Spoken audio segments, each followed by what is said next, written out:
Chapter 1800. Second young master, it's not good. Lu Yenjing, who was by the first elder's side, has disappeared. Taiyuan, Wang family's ancestral home. A man with a hooked nose ran into a desolate courtyard in a panic. After entering the house, he bowed to the youth in the house. Lu Yenjing? What does his disappearance have to do with me? The youth was reading a book. Hearing this, he raised his head and said indifferently. This person was Wang Renbiao's half-brother, Wang Reni. The hooked-nosed man was his loyal servant, Shao Qing. Ever since he found out that none of the elders of the Wang family had gone to Qizhou to congratulate the newly married Wang Renbiao, Wang Reni, who had always been in a dispirited state, finally saw hope. He saw the hope of turning things around. From then on, he began to pay attention to his appearance and bearing. Although he was wearing old clothes, the aura on his body had already returned to its former calm and unfathomable state. Second young master, Lu Yenjing, is the commander of the shadow guards by the first elder's side. If there is nothing important, he will never leave the first elder's side. Therefore, this subordinate guesses that the first elder must have sent him to Qizhou. Shao Qing cupped his fist and said in a deep voice, this fellow was different from his brother Shao Ying's simple-minded mind. He was very intelligent when it came to handling matters. Because of this, Wang Reni valued him very much. In terms of attitude, Wang Reni was much more polite to Shao Qing than to Shao Ying. Of course, this was also because Wang Reni was currently in a state of depression. Qizhou? You're saying that grandfather sent Lu Yenjing to Qizhou to congratulate Wang Renbiao on his wedding? Hearing this, Wang Reni instantly reacted. His eyes narrowed as he suddenly stood up and said, Second young master, it's not good. Lu Yenjing, who was by the first elder's side, has disappeared. Taiyuan, Wang family's ancestral home. A man with an aquiline nose ran into a desolate courtyard in a panic. After entering the house, he bowed to the youth in the house. Lu Yenjing? What does his disappearance have to do with me? The youth was reading a book. Hearing this, he raised his head and said indifferently. This person was Wang Renbiao's half-brother, Wang Reni. The hook-nosed man was his loyal servant, Shao Qing. Ever since he found out that none of the elders of the Wang family had gone to Qizhou to congratulate the newly married Wang Renbiao, Wang Reni, who had always been in a dispirited state, finally saw hope. He saw the hope of turning things around. From then on, he began to pay attention to his appearance and bearing. Although he was wearing old clothes, the aura on his body had already returned to its former calm and unfathomable state. Second young master, Lu Yenjing, is the commander of the secret guards by the first elder's side. If there is nothing important, he will never leave the first elder's side. Therefore, I guess that the first elder must have sent him to Qizhou. Shao Qing cupped his fists and said in a deep voice, this guy was different from his brother, Shao Ying, who was simple-minded. He was very intelligent when it came to doing things. It was because of this that Wang Reni valued him so much. In terms of attitude, Wang Reni treated Shao Qing much more politely than Shao Ying. Of course, this was also because Wang Reni was currently in a state of frustration. Qizhou? You're saying that grandfather sent Lu Yenjing to Qizhou to congratulate Wang Renbiao on his wedding? Hearing this, Wang Reni instantly reacted. His eyes narrowed as he suddenly stood up and said, Chapter 1801. Fenzhou, Shihe County.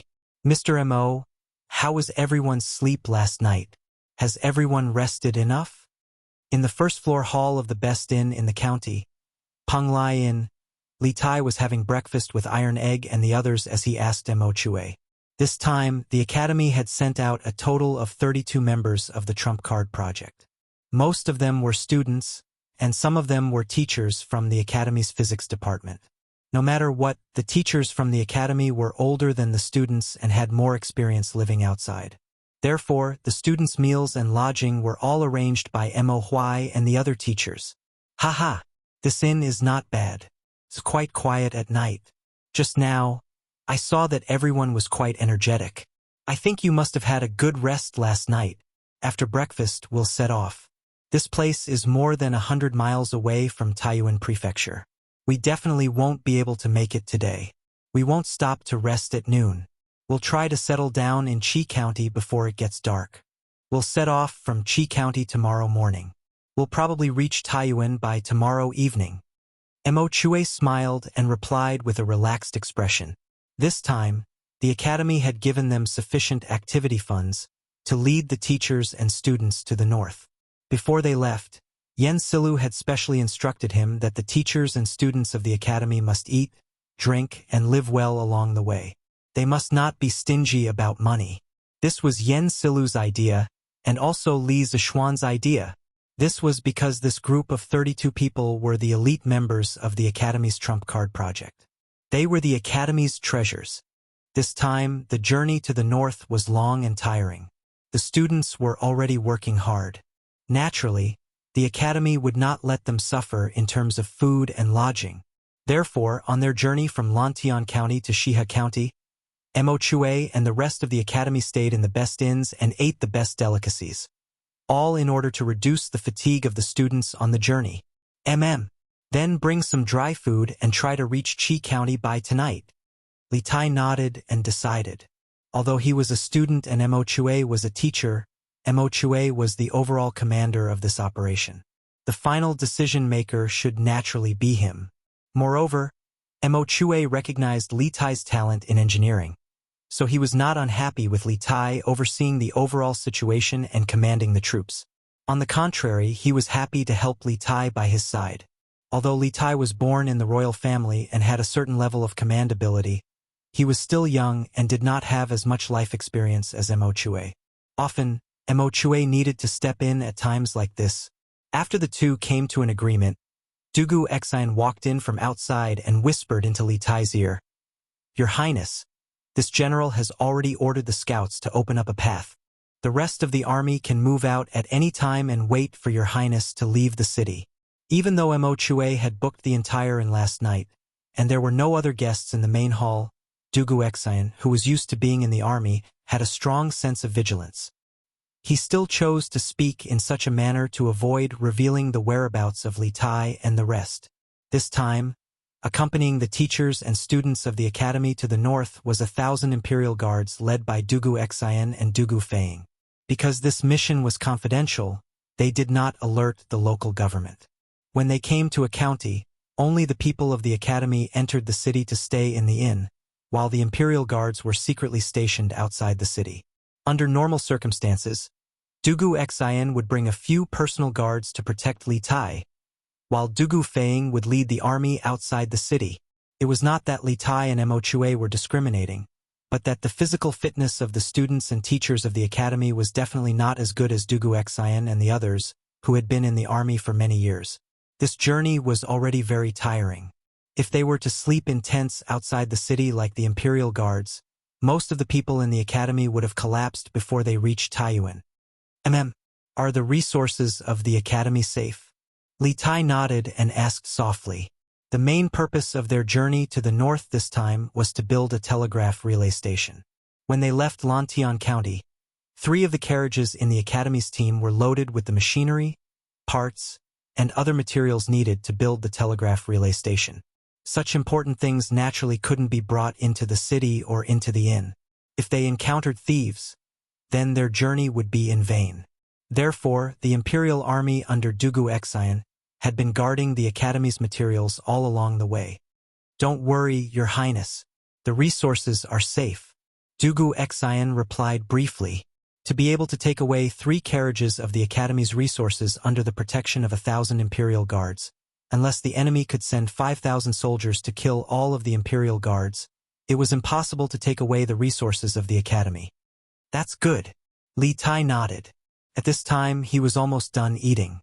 He stood up and said to Iron Egg, Meng Wenhao, Mo Chue, and the others, "Everyone hurry up and eat. After eating, go back to your rooms and pack up. We will leave the city in 7 minutes." "Yes," everyone answered in a low voice. Not far away, the innkeeper and the manservant did not dare to make a sound when they saw this scene. They did not even dare to look in their direction because Dugu Xian and the people around him all had swords in their hands. It was obvious that they were not people to be trifled with. Those who did business knew that it was better to avoid trouble. The innkeeper had instructed his servants to serve Li Tai and the others carefully last night. He did not ask anything that should not be asked. He only thought that Li Tai and the others were some powerful people passing by from another county. If possible, he would not provoke them. 7 minutes later, the 32 people of the academy, including Dugu Xian and the others, all left the inn and walked out of the city gate. As for the cost of the accommodation, Mo Chue had already settled it with the innkeeper. Innkeeper, who do you think these people are? Their carriages were all made by the Wonderful Taste Pavilion. After Li Tai and the others left, the servant of the inn could not help but ask. Perhaps they are the young masters of some family on a trip. Although the shopkeeper was also curious, he indifferently replied to the manservant's words. Heh! Then that slightly plump youth must be that rich family's young master, and that person who just walked in must be their family's guard. But I saw those youths sitting beside that young master. They don't seem to be his family's servants. The servant pinched his chin and made a serious guess. Smack! However, as soon as he finished speaking, the shopkeeper's palm landed on the back of his head. The shopkeeper angrily roared, Brat! Do you have nothing better to do? Why do you care who they are and where they come from? Get someone to clean the table and tidy up the guest room. The servant jumped to the side in pain and rubbed the back of his head. Oh, I'll go right away. Heh, curiosity killed the cat. This kid will suffer sooner or later. The innkeeper muttered to himself as he watched the servant's back. However, his attention was quickly attracted by the stack of Tang Yuan on the counter in front of him. This was the money that Mo Chue paid him for the room just now. Penglai Inn was the largest inn in Shihe County. There were nearly 50 guest rooms. Li Tai and the others had booked the inn this time. The money for a night's stay was not small. Who cares what they are doing? We just need to pay for the room, the innkeeper said with a smile as he picked up the stack of Tang Yuan. Yo, sir, are you eating or staying at the inn so early in the morning? At this moment, a dark-skinned, burly man wearing coarse short clothes came in from outside the door. The waiter hurriedly went up to greet him, but the burly man simply ignored him and walked straight to the shopkeeper at the counter. Innkeeper, did dozens of young men stay at your inn last night? The burly man knocked on the counter and asked the innkeeper with an authentic Guangzhou accent. Yo, sir, this is a place to stay, not a place to ask for information. The innkeeper narrowed his eyes. He heard the other party's accent and knew that the other party was very likely from the capital area. However, the other party's attire did not look like a rich person at all, so he could not be bothered with him. Smack! Unexpectedly, the burly man took out a string of copper coins from his waist and slapped it in front of the innkeeper. Then he said, This is a string of coins. If you answer a few questions truthfully, I will reward you handsomely. String of coins was a string of coins. In the eyes of ordinary people, a string of coins was already a huge sum of money for Tangchu, where prices were extremely low. The innkeeper was naturally rich and did not lack this string of coins. However, to be able to get a string of coins by answering a few questions was still a very good deal for him. However, he was a little curious. Did the other party not find it heavy with so many copper coins hanging on his body? Here, it had to be said that ever since the establishment of the Yanhuang Bank and the imperial court personally came out to promote the Tang Yuan, more and more people in the Tang dynasty slowly began to use and gradually accept the Tang Yuan. After getting used to the convenience brought by the Tang Yuan, almost no one was willing to use copper coins again, especially in the Guangzhou area. It was very difficult to see copper coins in large transactions in many counties. Chapter 1802. Qing Ke, aren't you overthinking it? We've been living in seclusion all this time. Very few people know our identities, let alone our purpose in going north. No matter how resourceful the Turks are, they can't predict everything in advance, right? Qin Huayu, who was sitting next to Iron Egg, frowned and said to Li Tai. Qin Huayu was also a member of the group heading north this time. Previously, Qin Huayu's grades were among the best in the School of Mathematics. Later, when he came to Yanhuang College, Qin Huayu's grades were considered to be in the upper echelons of the entire grade. Moreover, He was also part of the first batch of members of the college's trump card project. However, in comparison, in the first batch of students of Yanhuang College, Li Tai, Li Ku, Li Yan, Jia Jian, and the other young geniuses were too dazzling, so much so that Qin Huayu and Meng Wenhao, who were originally of superior talent, were somewhat overshadowed. In the original plan, a total of 7 people from Yanhuang College's Class 1 were selected for this trip north. Li Tai, Iron Egg, Meng Wenhao, Qin Huayu, Song Ziren, Cheng Chumo, and Yuqi Baolin. The first 5 were selected because of their talents and were members of the college's trump card project. Cheng Chumo and Yuqi Baolin were selected because of their martial arts. They were considered to be the most powerful among the students of Yanhuang College. With the 2 of them protecting Li Tai at all times, Li Zishuan and the other teachers of the college would feel more at ease. However, who knew that before the people of the college were about to set off, the 2 brothers, Cheng Chumo and Yuqi Baolin, were ordered to enlist in the Black Armored Army. Therefore, among the students heading north this time, there were only 5 people in Class 1. Because a carriage could seat 4 people, Song Ziren was sitting in the carriage behind. Huayu, although you're right, there's no such thing as an impenetrable wall in the world. Who knows if the Turks have planted spies in Chang'an? When the Tuju Estate preceptor entered Yanhuang College, he must have found out through some channels that the college has something he wants. This time, we can't let our guard down. Li Tai frowned and shook his head. It had to be said that little Fatty was quite cute when he was serious. Of course, to his opponents, he was also quite scary. Yes, if that's the case, we really have to be careful. Qin Huayu nodded thoughtfully and said, just as you said, Taiyuan is fine. After all, Yunzhou is in the northern border of the Tang Empire, bordering the Turks. After we go to Yunzhou, we must be very careful. I suggest that the people of the academy should not leave the site of the imperial army to avoid accidents. Li Tai felt the same way. And when we go to Yunzhou from Taiyuan, I will tell General Dugu. Along the way, we have to be alert and vigilant. I have a feeling that the Turks won't let us build the relay station smoothly. Hearing this, Iron Egg, Qin Huayu, and Meng Wenhao cupped their hands and replied, yes. Li Tai was the commander-in-chief of this northern operation. Logically speaking, they had to listen to Li Tai's arrangements. However, Li Tai did not know that his vague intuition had come true this time. Big brother, where did you go this time? At this time, Dugu Exine galloped alone from behind and caught up with Dugu Feiying, who was leading the way. Seeing this, Dugu Feiying said helplessly, I just went back to Shihe County. Dugu Exine replied. Then, with a serious face, he asked softly, Feiying, do you feel that someone is following us? What? Someone is following us? Hearing this, Dugu Feiying's eyes widened. Without thinking, he replied, Big brother, are you kidding me? There are so many of us. Who would be so blind as to follow us? Unless they are tired of living. Chapter 1803. Hey! Who? Ha! Late in the morning, the Black Armored Army's training ground was in full swing. In the past, at this time, only the A, D, and E battalions were doing combat training. The B and C battalions were practicing their equestrian skills according to the original training method. But now, the 5 battalions of the Black Armored Army were doing combat training for 2 hours starting from 7 in the morning. The reason why the C battalions changed their training plan was because the original captain of the C battalions had violated the military rules and was executed.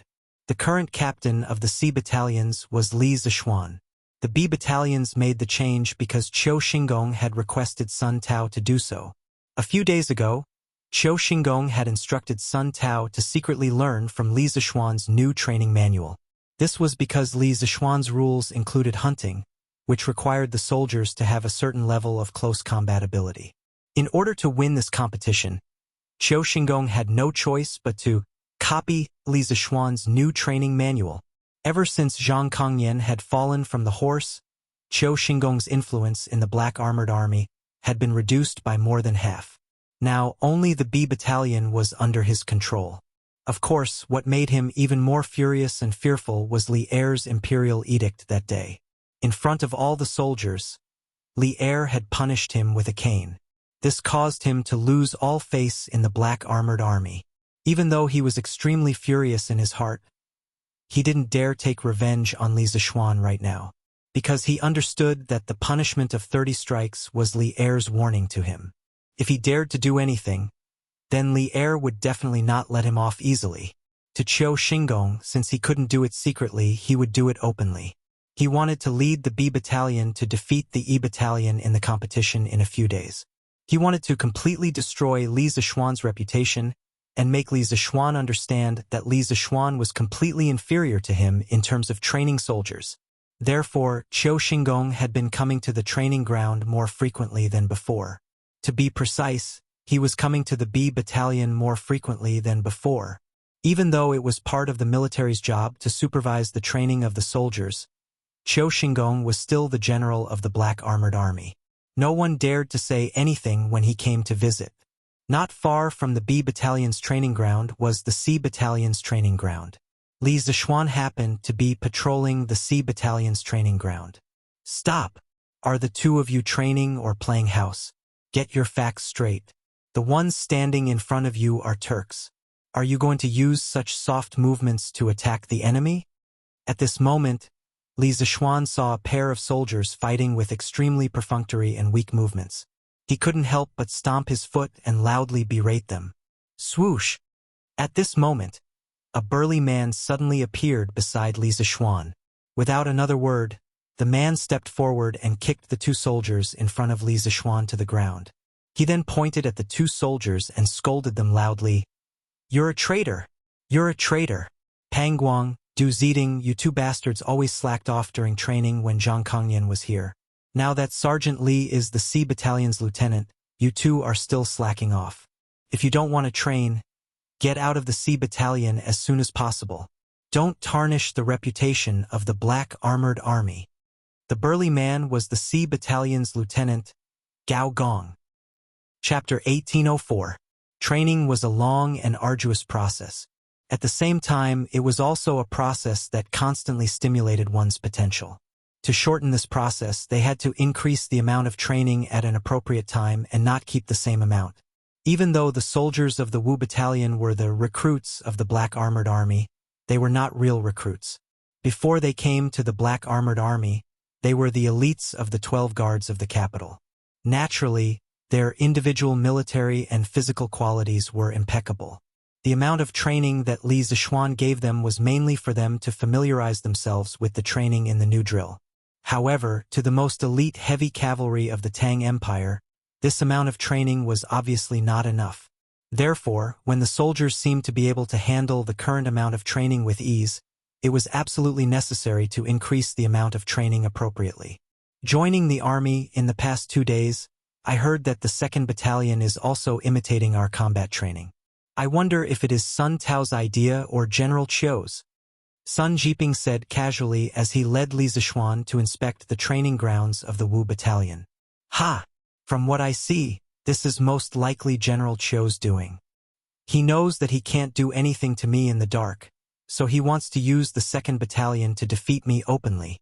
Hearing this, Li Zishuan chuckled and said, he had interacted with Sun Tao before and knew that even though this person was on Qiu Xingong's side, he still had some pride and wasn't as unprincipled as Zhang Kongyan.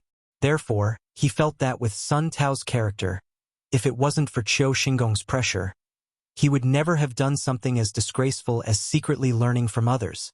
However, Li Zishuan didn't care about this. He pondered for a moment and said to Sun Jiping, "Don't bother about them.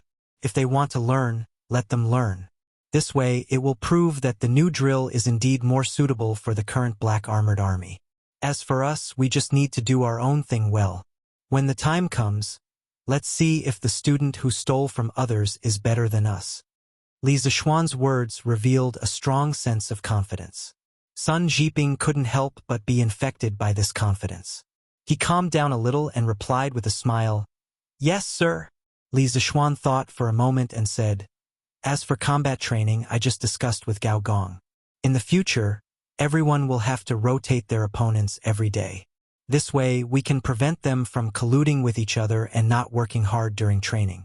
Find some time in the afternoon to talk with him and discuss a rotation method." In the future, the combat training of the A, C, D, and E battalions, they will be rotated according to this method. Hearing this, Sun Jiping's eyes lit up and he praised. Switching opponents is a good idea. I will discuss this with Deputy Gao during lunch. Li Zan nodded his head. Also, in the combat competition 3 days later, I plan to let the soldiers of the 4 battalions participate in it. I want to see how the strength of the soldiers of the E battalion is compared to the other battalions. Therefore, Jiping, in the next 2 days, let the brothers focus on their combat training. When he first came up with the new training program, he stipulated that there would be a combat competition every 7 days.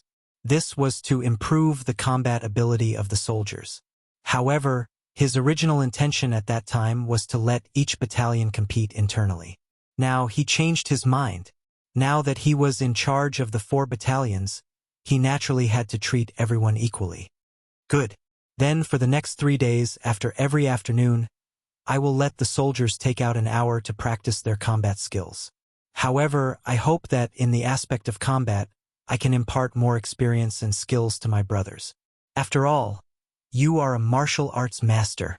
Sun Jiping didn't even think about it before he cupped his fist and replied. Li Zishuan pondered for a moment and nodded his head. All right, I will take some time to come and watch. However, the purpose of combat is to kill people. The techniques involved have nothing to do with the realm of martial arts. It is all about how efficiently and simply to defeat the opponent. It doesn't care about how flashy the moves are or how profound they are. It is more about the result. Jiping, you should understand this better than me. Martial arts was actually not the same thing as going on the battlefield to kill the enemy. A martial arts duel was, to a large extent, a struggle between individuals, while going on the battlefield to kill the enemy was a contest between thousands of soldiers. For a veteran who had experienced hundreds of battles, a duel between 2 martial arts experts would often be somewhat flashy, because for a soldier on the battlefield, the most important thing was to kill the opponent in the shortest amount of time, using the most energy-efficient method, and not to seek victory with every move. There was an essential difference between the two. Although a person with strong martial arts was powerful, in the face of thousands of soldiers and horses, it was useless. At most, it was better than a normal person to stay alive. In the army, the purpose of martial arts was to strengthen the body. It was to let the soldiers have a strong body to compete with the enemy. Killing the enemy on the battlefield did not rely on martial arts. Instead, it was the art of combat, the art of killing. Sun Jiping nodded his head thoughtfully and said, I understand. Li Zishuan smiled and patted his arm. That's enough. Then you go and do your work. As for the Wu battalion, I will definitely come and inspect it when I am free. Yes, join the army. Sun Jiping cupped his fist and accepted the order. Li Zishuan walked towards the direction of the commander's tent. As for the food problem of the Wu battalion, he had to solve it today. Qiu Xingong, who was patrolling the 2nd battalion, saw Li Zishuan walking towards the main camp. He pondered for a moment and said a few words to Sun Tao before following him. Reporting to the general, Li Zishuan requests to see you. In the commander's tent, Duan Jishuan was sitting on the couch and reading military documents. At this time, the guard outside the tent came in and bowed. Please. Duan Jishuan raised his head and said one word lightly. Using please instead of let him in. It was enough to show that Li Zishuan's position in his heart was higher than before. In the end, it was because of the imperial edict from Li Er last time. Yes. The guard accepted the order and left. After a while, Li Zishuan walked in. Because the soldiers in the camp were all wearing military armor, there were not many rules here. Li Zishuan just cupped his fist and said to Duan Jishuan, Greetings to the general. Duan Jishuan had already put down the documents in his hand. He smiled and waved his hand. You don't have to be so courteous in front of me. After a pause, Duan Jishuan asked doubtfully, The soldiers should be practicing in the drill ground right now, right? You aren't in the drill ground, but you came to the commander's tent. You should be looking for me for something, right? It was said that old people were shrewd. This saying was true when used on Duan Jishuan. Li Zishuan stepped forward and cupped his fist. The general is wise. I am here to ask the general for a favor. Say it. Duan Jishuan's face showed an I knew it expression. Then he nodded. Li Zishuan then opened his mouth. Actually, I am here for the rations of the soldiers of the Wu Battalion. I heard from Field Officer Sun that a month ago, the Deputy General of the 2nd Battalion, Chun Datong, brought people to the Wu Battalion's kitchen to snatch the raw meat. Sun Jiping's argument was to no avail. Later on, General Chiu proposed to have the 5 battalions compete with each other. The weakest one would only be able to provide 1 meal of meat a day. In the end, the Wu Battalion became the last. Until now, the soldiers in the battalion can only eat 1 meal of meat a day. Is this true? Hearing this, Duan Jishuan finally knew the real purpose of Li Zishuan's visit. He couldn't help but frown. Last month, I was busy with the affairs of the imperial court and was often not in the army. Most of the military affairs in the battalion were handled by Xingong. But I heard about this matter later on. But at that time, the bet had already been made, and I couldn't do anything about it. Li Zishuan said seriously, the general is wise. At that time, the soldiers of the Wu Battalion were just transferred from other guard stations in the capital to the Black Armored Army. They didn't even know each other. And in the other 4 battalions, there were some old soldiers of the Black Armored Army.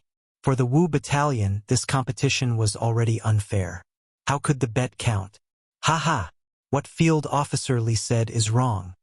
Right after Li Zishuan finished speaking, a person walked in from outside the tent. It was Qiu Xingong. He came in front of Li Zishuan and bowed to Duan Jishuan. Then he turned to Li Zishuan and said, at that time, the soldiers of the Wu Battalion all agreed to the bet willingly. No one forced them. You can't deny the bet just because the Wu Battalion ended up last, right? Even the scoundrels in the marketplace know to admit defeat. Field Officer Li, are you trying to make the brothers of the Wu Battalion even worse than the scoundrels in the marketplace? It's this old B** starred again. He's really haunting me. Li Zishuan couldn't help but complain in his heart. He really hated Qiu Xingong to the core. He didn't want to fight with Qiu Xingong, but Qiu Xingong kept pressuring him. This made him very unhappy. Li Zishuan's principle was, if you make me unhappy, then I'll make you unhappy too. There were some things that he didn't want to fight for, but now he had no choice but to fight for it. General Qiu's words are really beautiful. But the cause of this matter was Deputy General Chun Datong of the 2nd Battalion and his men stealing the rations of the Wu Battalion. General Qiu should know about this, right? Facing Qiu Xingong, this old B** starred, who was trying to twist the truth, Li Zishuan snorted coldly and said, it's said that people fight for their dignity, and Buddha fights for an incense stick. The Black Armored Army is full of hot-blooded men. Under such a situation, even if they knew that the bet was disadvantageous to them, how could they not agree to it? General Qiu told me that if you agree to the bet, then I would like to ask General Qiu. When Sun Jiping reported to General Qiu that Chun Datong stole the rations of the Wu Battalion, why was the booklet kept for no reason? Also, I heard that Chun Datong is a distant relative of General Qiu. So in this matter, did General Qiu secretly protect Chun Datong? Chapter 1805. In the commander's tent. Seeing that Duan Jishuan had come over to stop the fight, Li Zishuan stopped arguing with Qiu Xingong. Instead, he cupped his fist and said to Duan Jishuan, General, I don't want to argue with General Qiu. I just want to seek justice for the Wu Battalion. The training volume of the new drill is already huge, but the soldiers can only have 1 meal of meat a day. How can this be? If the soldiers can't even fill their stomachs, how can they train hard and increase their combat power? During the expansion of the Black Armored Army, the competition between the 5 battalions was no doubt unfair to the newly recruited Wu Battalion. I can't let the competition between E Battalion and Wu Battalion in 5 days be unfair as well. Therefore, I hope that the general can restore the rations to the Wu Battalion. If the rations are really limited, then I am willing to raise my own rations so that the soldiers of the Wu Battalion can have 2 meals of meat a day just like the other battalions. For a soldier, the daily training was undoubtedly very taxing on physical strength. Especially now that the soldiers of the Wu Battalion were using the new drill, the daily physical strength consumption of each person was even more terrifying than before. A huge amount of physical strength consumption often required a large amount of food to replenish their physical strength. This was a very simple truth that everyone understood. And from the perspective of nutrition, compared to vegetarian food, meat was undoubtedly more energy-storing. Under the situation where there was only one meal of meat a day, it was very difficult to ensure that the soldiers had sufficient energy intake. More importantly, as the soldiers adapted to the current training intensity, Li Zixuan planned to gradually increase the daily training volume. In this way, restoring the 2 meals of meat a day to the Wu Battalion was absolutely imperative. The overall strength of the soldiers of the 2nd Battalion was already higher than that of the 5th Battalion. If the food of the 5th Battalion was not as good as that of the 2nd Battalion, then it would be even harder for the 5th Battalion to gain the upper hand in the competition 5 days later. A competition that was already unfair to begin with would become even more unfair. After that, Li Zixuan clasped his fist solemnly towards Qiu Xingong. Duan Zixuan knew that Li Zixuan's words were reasonable. Furthermore, he didn't want the Wu Battalion to lose in the competition 5 days later. Therefore, after listening to Li Zixuan's words, he wanted to nod and agree to Li Zixuan's request. But at this moment, Qiu Xingong couldn't wait any longer and opened his mouth. Ha! Adjunct Li Shur is rich and imposing, providing rations for an entire battalion. However, the Black Armored Army is His Majesty's Black Armored Army. By right, it should be supported by the Imperial Court. Adjunct Li said that he wanted to raise the rations for the Wu Battalion himself. Is he trying to raise the Wu Battalion's rations to raise his private army? Heart! Qiu Xingong's words were truly heart-rending. He wanted to kill Li. Qiu Xingong also knew that if the current situation was maintained, it would undoubtedly be more beneficial for the 2nd Battalion. If Li Zixuan achieved his goal, then the gap between the Wu Battalion and the 2nd Battalion would shrink even further.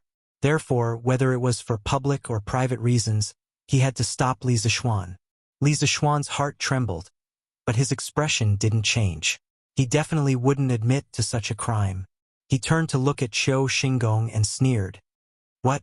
General Qiu, as a general, are you going to learn the techniques of the imperial censors? If you want to condemn someone, you can always find a pretext. I joined the army just to let the soldiers eat their fill and train well, so that they can fight for the country in the future. Why did I become an unpardonable traitor in General Qiu's mouth? Also, I wonder if General Qiu has seen the Datong Daily the day before yesterday? The rise and fall of the country is the responsibility of the people. When the merchants of the country know that the country is in trouble, they are willing to raise funds for the country. I joined the army and received a salary from the imperial court. What's wrong with helping His Majesty? Don't tell me that watching coldly from the side like General Qiu is the way to be loyal to the country. Hearing this, Qiu Xingong was instantly enraged. Humph! When I followed His Majesty to the battlefield to kill the enemy, you didn't even speak yet. How dare a mere brat teach me the way to be loyal to the country? Why don't you weigh your own weight? At this point, Qiu Xingong had already decided to shed all pretense of cordiality. Therefore, this old man kept calling Li Zixuan a brat. It was obvious that he was extremely angry at Li Zixuan. All right, everyone shut up. Seeing that Li Zixuan and Qiu Xingong were getting more and more out of control, Duan Zixuan finally couldn't help but shout. The Black Armored Army was just expanded a few months ago.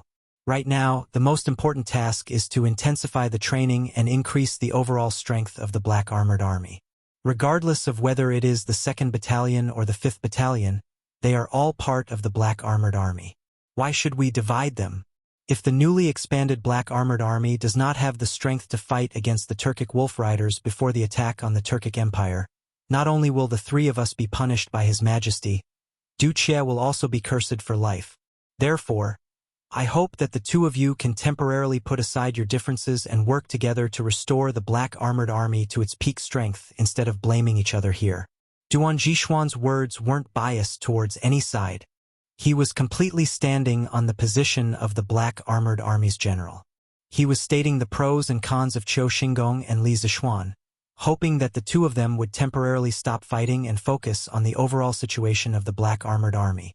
Hearing the sharp edge in Duan Jishuan's words, Qiu Xingong instantly fell silent. Li Zishuan clasped his fist and said, "The general is right. Regardless of whether it is the 2nd Battalion or the 5th Battalion, they are all part of the Black Armored Army. However, it is precisely because of this that we cannot treat them differently. We cannot let the 5th Battalion soldiers starve. Therefore, I hope that the general will reconsider." Qiu Xingong wanted to refute, but Duan Jishuan waved his hand and didn't give him the chance to do so. "All right, we will do as Adjunct Li says. How can soldiers not be fed when they are fighting a war? Pass down my orders. From today onwards, the 5th Battalion's meals will be returned to normal. This matter will be handled by Xingong." Saying this, Duan Jishuan looked at Qiu Xingong. The reason why he handed this matter over to him was because Qiu Xingong was the one in charge of the Black Armored Army's logistics. At this point, Qiu Xingong also knew that he couldn't win against Duan Jishuan. If this continued, he might fall out with Duan Jishuan. If that happened, he might not be able to stay in the Black Armored Army anymore. Therefore, he could only clasp his fist and said, "Yes, sir." After that, he looked at Li Zishuan. His eyes filled with unwillingness. Then, he clasped his fist and said to Qiu Xingong, "I still have military matters to attend to. I shall take my leave first." Go ahead, Xingong." Duan Jishuan nodded. Qiu Xingong immediately turned and left. Only Duan Jishuan and Li Zishuan were left in the commander's tent. Duan Jishuan looked at Li Zishuan and said, "Adjunct Li, you were a little rash today. Although you were right in this matter, I don't wish for you and Xingong to be at loggerheads in the Black Armored Army. Just like what I said earlier, the Black Armored Army's priority now is to seize the time to train and increase the overall strength of the army. I hope you can understand my painstaking efforts." Hearing this, Li Zishuan nodded and said, "Of course I understand your painstaking efforts. The reason why I joined the Black Armored Army is to increase the strength of the Black Armored Army. What I said earlier was indeed a little too extreme. However, it was all for the sake of the 5th Battalion and the Black Armored Army. Please forgive me. In the future, I will not take the initiative to argue with General Qiu. The Black Armored Army's training will be our priority." Duan Jishuan had taken good care of Li Zishuan in the army. Hence, Li Zishuan didn't make any promises. His words showed that he knew when to advance and when to retreat. He gave Duan Jishuan some face and also made his attitude clear. If others didn't offend him, he wouldn't offend them. As long as Qiu Xingong didn't provoke him, he wouldn't offend him. If Qiu Xingong bullied him, he wouldn't let him off easily. Duan Jishuan could of course hear the hidden meaning in Li Zishuan's words. He was already quite satisfied with this. After interacting with Li Zishuan for so many days, he knew that Li Zishuan wasn't someone who was willing to be taken advantage of. It wasn't easy for Duan Jishuan to make such a concession. He didn't expect Li Zishuan to not retaliate when hit or scolded. That wasn't Li Zishuan's style. "Good. With your words, I can rest assured. You can go back to your work." Duan Jishuan patted Li Zishuan's shoulder and smiled. "I'll take my leave." Li Zishuan clasped his fist and turned around to leave the commander's tent. After leaving the commander's tent and returning to the area where the Wu Battalion was located, the soldiers had already finished their combat training and were starting to train their arm strength. It could be seen that the soldiers of the Wu Battalion were doing push-ups and pull-ups with ease. Just as Li Zishuan had guessed, the soldiers had gradually adapted to the current training method and volume. After all, they were once the elites of their respective guard stations. Their physical fitness was undeniable. Now, if they wanted to continue to improve, then the only way was to increase the volume of training. Li Zishuan didn't plan to tell them about the plan to increase the volume of training and the news that the Wu Battalion would be eating 2 pieces of meat a day. This was because it would disrupt the soldiers' training rhythm. It was best to tell them after the afternoon training. Plus, the Wu Battalion already had meat for lunch. If he didn't tell them, the soldiers wouldn't know that the meals in the Wu Battalion were going back to normal. After watching the soldiers train for a while, Li Zishuan turned around and went to inspect the other battalions. Although the Wu Battalion's overall strength was at the bottom of the Black Armored Army, it was the best training camp among the 4 battalions. Now that the Wu Battalion was going to increase the volume of training, Li Zishuan thought that after 2 days the A Battalion, C Battalion and D Battalion would also have to increase the volume of training. Duan Jishuan was right about one thing. The Black Armored Army was a whole. The A, B, C, D, and E battalions were all members of the Black Armored Army. The reason why Li Zishuan sent him to be the Black Armored Army's adjutant was to improve the overall strength of the Black Armored Army, not just the strength of one battalion. Because of this, he was more concerned about the competition between the Wu Battalion and the B Battalion in 5 days. Only then could the 5 battalions of the Black Armored Army be completely unified in their training methods. Dang, dang, dang. In the blink of an eye, it was already dusk. The gong sounded on the drill ground, signaling the end of the training. After a hard day, the soldiers could finally heave a sigh of relief. Soon they could eat and sleep. Gather in the Wu Battalion. Sun Jiping didn't announce the disbandment of the Wu Battalion. Instead, he asked everyone to gather. Li Zishuan and Sun Jiping stood in front of the soldiers. Li Zishuan nodded at Sun Jiping. Sun Jiping then looked at the soldiers and said loudly, "I've called everyone here to announce 2 important things. First, from tomorrow onwards, the training load of the soldiers in the Wu Battalion will be increased by 30%. In other words, you will have to run 13 miles in the morning, do 130 push-ups and 20 pull-ups to pass the test. Those who can't complete the training will be punished by 30%. In addition, the training in the Wu Battalion will end half an hour later every day. The extra half hour will be used to practice martial arts. 3 days later, we will participate in the martial arts competition together with our brothers from the A Battalion, C Battalion, and D Battalion." Everyone's eyes widened as they looked at each other. The training load was increased by 30%, and the training time was increased by half an hour. This was crazy. Everyone looked at each other. Although it was hard for them to accept, they didn't say anything because of their good military training. What the F***CK? This Sun Jiping is too much of a scammer. I've just gotten used to the training in the Wu Battalion, and now he wants to increase the training load for everyone. This is too much of a scammer. Cheng Chumo wanted to protest, but seeing that no one was making a sound, he thought of the strict military rules of the Black Armored Army. He could only swallow the words that were on the tip of his tongue back into his stomach and curse Sun Jiping inwardly. What he didn't know was that Sun Jiping was just a scapegoat. The one who made this decision was Li Zishuan, not Sun Jiping. Seeing the expressions on everyone's faces, Sun Jiping knew that although they didn't say anything, they must be dissatisfied in their hearts. So he smiled and said, "The second thing is good news for you. From today onwards, the food supply of the Black Armored Army will be back to normal. Everyone can have 2 meals of meat every day. You can eat as much as you want." To the soldiers of the Wu Battalion, this was really good news. Life in the army was already tough, and they had to go through all kinds of tough training. Under such circumstances, they could only have 1 meal of meat every day. How could those tasteless meals fill their stomachs? Now that they heard that the food supply of the Wu Battalion was back to normal, everyone couldn't help but cheer, "Oh, Field Officer Sun is awesome. Field Officer Sun is awesome." Cheng Chumo, who was cursing in his heart just now, also cheered along with everyone else. He thought to himself, it's not a loss to be able to have 2 meals of meat every day and have 30% more training load.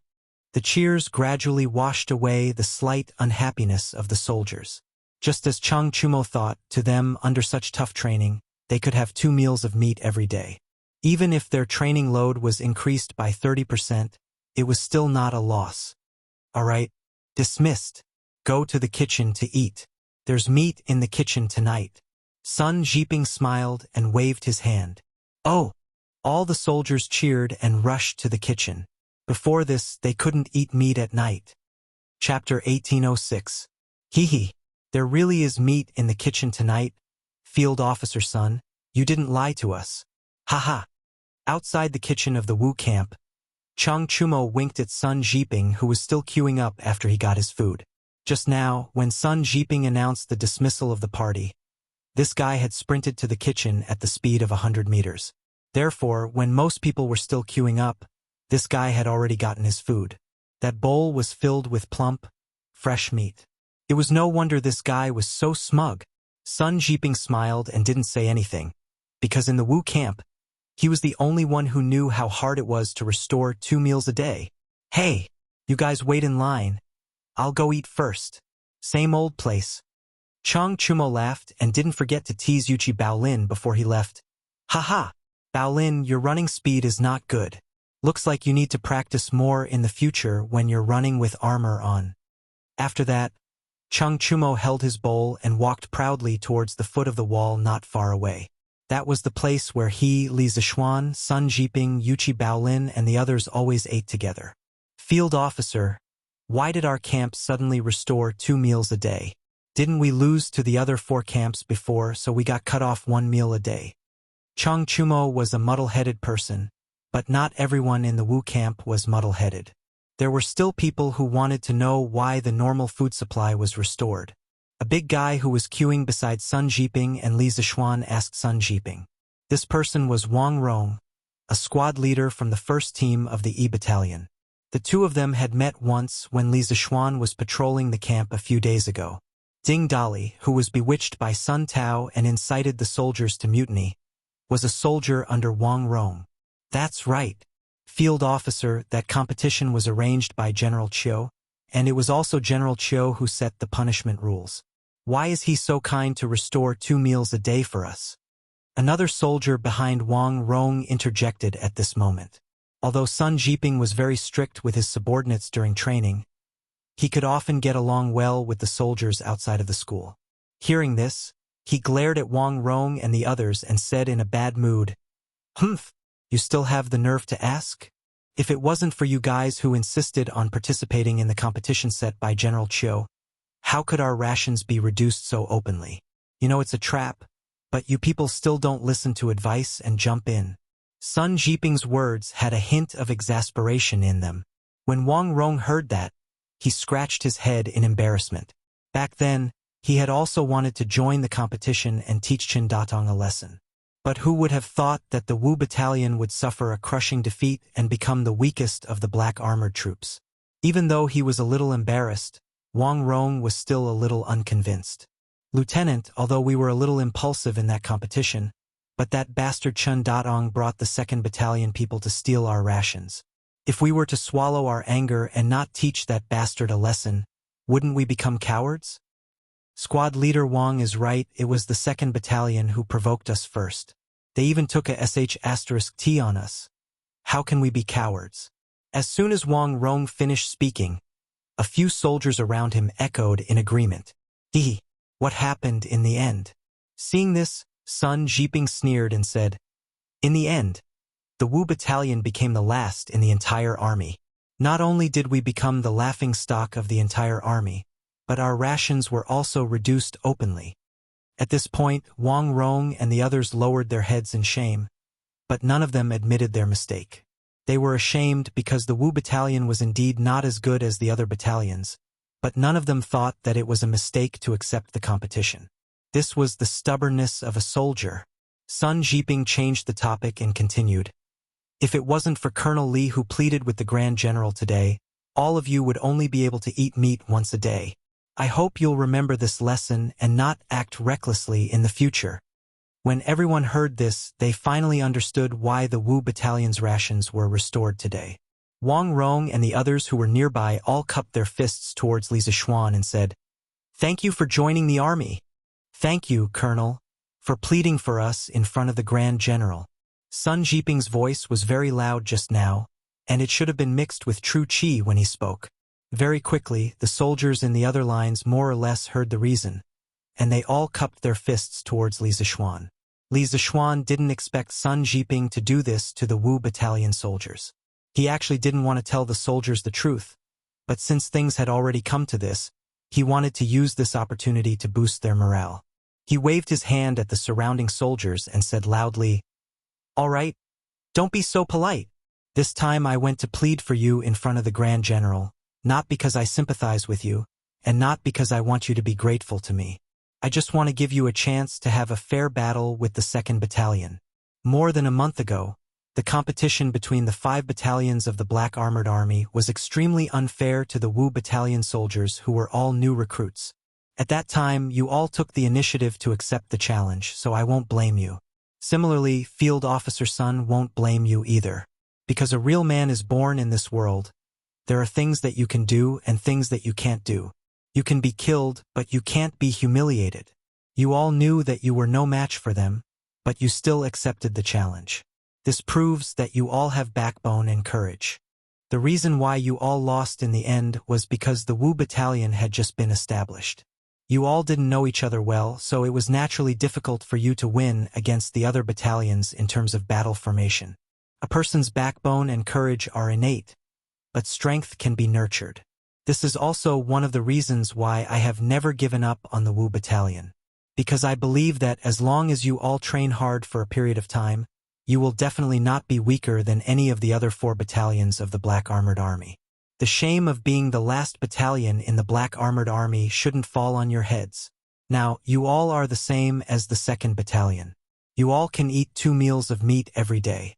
I hope that you all can work harder in your training. In the competition between the 2 battalions 5 days later, I hope that you all can defeat the 2nd Battalion beautifully to wipe away the shame and tell everyone that the Wu Battalion isn't the last. Only in this way can we prove that our brothers in the Wu Battalion are not cowards. Li Zishuan's words were quite provocative. Most of the men in the army were hot-blooded. Otherwise, this group of men in the Wu Battalion wouldn't have accepted the challenge without thinking about the consequences. At this time, after hearing Li Zishuan's words, no matter if it was those who were getting their food, or those who hadn't gotten their food yet, they all looked towards Li Zishuan, waved their fists and shouted, "We, the members of the Wu Battalion, are not cowards. In the competition 5 days later, I will hammer those bastards in the 2nd Battalion to death. Rest assured, Colonel, we will train hard. This time, the Wu Battalion will definitely not lose. The Wu Battalion is not cowards. The Wu Battalion will definitely win." Thousands of words were finally summed up into one sentence. The Wu Battalion is not cowards. The Wu Battalion will definitely win. Outside the Wu Battalion's kitchen, there was a burst of loud cheers. The soldiers who had been training for a whole day and were tired and hungry were now shouting, as if they had been injected with chicken blood. Li Zishuan was very suspicious. If the 2nd Battalion came here now, would this group of people rush up and beat them up? Using the past conflicts, using the honor and competitiveness of the soldiers, to arouse the fighting spirit in the hearts of the soldiers. This was what Li Zishuan wanted to do, and he did it. During the opening ceremony of Yanhuang College last year, Li Zishuan gave a speech to the teachers and students of Yanhuang College. He described the bright future of engineering, which made the teachers and students of Yanhuang College go crazy. Chang Yaojin, who was present at that time, couldn't help but sigh in private. This kid is really good at stirring up people's heart. In the future, when we catch him in the army and let him shout a few words like this, wouldn't those bastards be screaming and gonna kill people? There seemed to be some kind of mysterious connection in the unseen world. The sentence that Chang Yaojin secretly sighed in secret was now really coming true. Looking at the posture of the soldiers of the Wu Battalion now, weren't they going to scream and kill people? Hey, Xiao Xian. I say your ability to stir up people's hearts is too amazing. After the soldiers shouted for a while, Li Zishuan asked them to hurry up and eat. Shouting slogans was just as bad as not enough.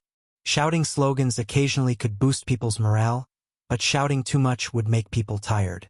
Carrying their bowls, Chang Chumo came to the place where they often squatted down to eat. At this time, he winked at Li Zishuan and said, being born in a family of generals, and having such a powerful father, Chang Chumo was quite familiar with some of the things and methods in the army. So he naturally knew that what Li Zishuan said just now was just a tactic used by generals to boost morale. Hearing this, Li Zishuan stood up and was about to kick Chang Chumo's butt, but this guy nimbly dodged it. Li Zishuan glared at this idiot and said unhappily, "If you don't know how to talk, then talk less. What do you mean by stirring up people's hearts? I was trying to boost morale, what do you know?" At this time, Yuchi Baolin was chewing on a piece of fatty meat. Before he could swallow it, he followed behind Li Zishuan and added, "Oh, Brother Chonyo, I heard you shouting just now, and you shouted louder than Wang Rong and the others." This was a good stab. When Cheng Chumo heard this, his small face instantly darkened. Although he knew that it was just a small tactic used by Li Zishuan to boost morale, when the soldiers shouted their slogans, he couldn't help but shout behind them. There was no other way. Who asked Li Zishuan's words to be too much for his temper and too encouraging? If this was brainwashing, then he was more than happy to be brainwashed by Li Zishuan.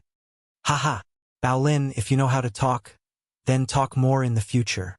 Seeing Cheng Chumo's embarrassed face, Li Zishuan couldn't help but laugh loudly.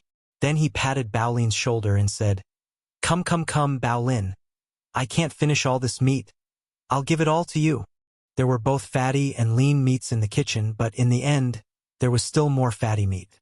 Even though the conditions in the army were tough, Li Zishuan still didn't like to eat fatty meat. He would rather eat vegetables than fatty meat. However, Cheng Chumo and Yuchi Baolin weren't picky eaters. When they heard that Li Zishuan wanted to share the meat, Cheng Chumo and Yuchi Baolin's eyes lit up. Yuchi Baolin was the closest, so he hurriedly extended his bowl over and chuckled. Thank you, Yamacho." Li Zishuan pushed the meat into Baolin's bowl as he said helplessly, "How many times have I told you? In the army, in private, just call me by my name like a virgin. You just can't change it." Yuchi Baolin scratched his head and laughed foolishly, but didn't say anything.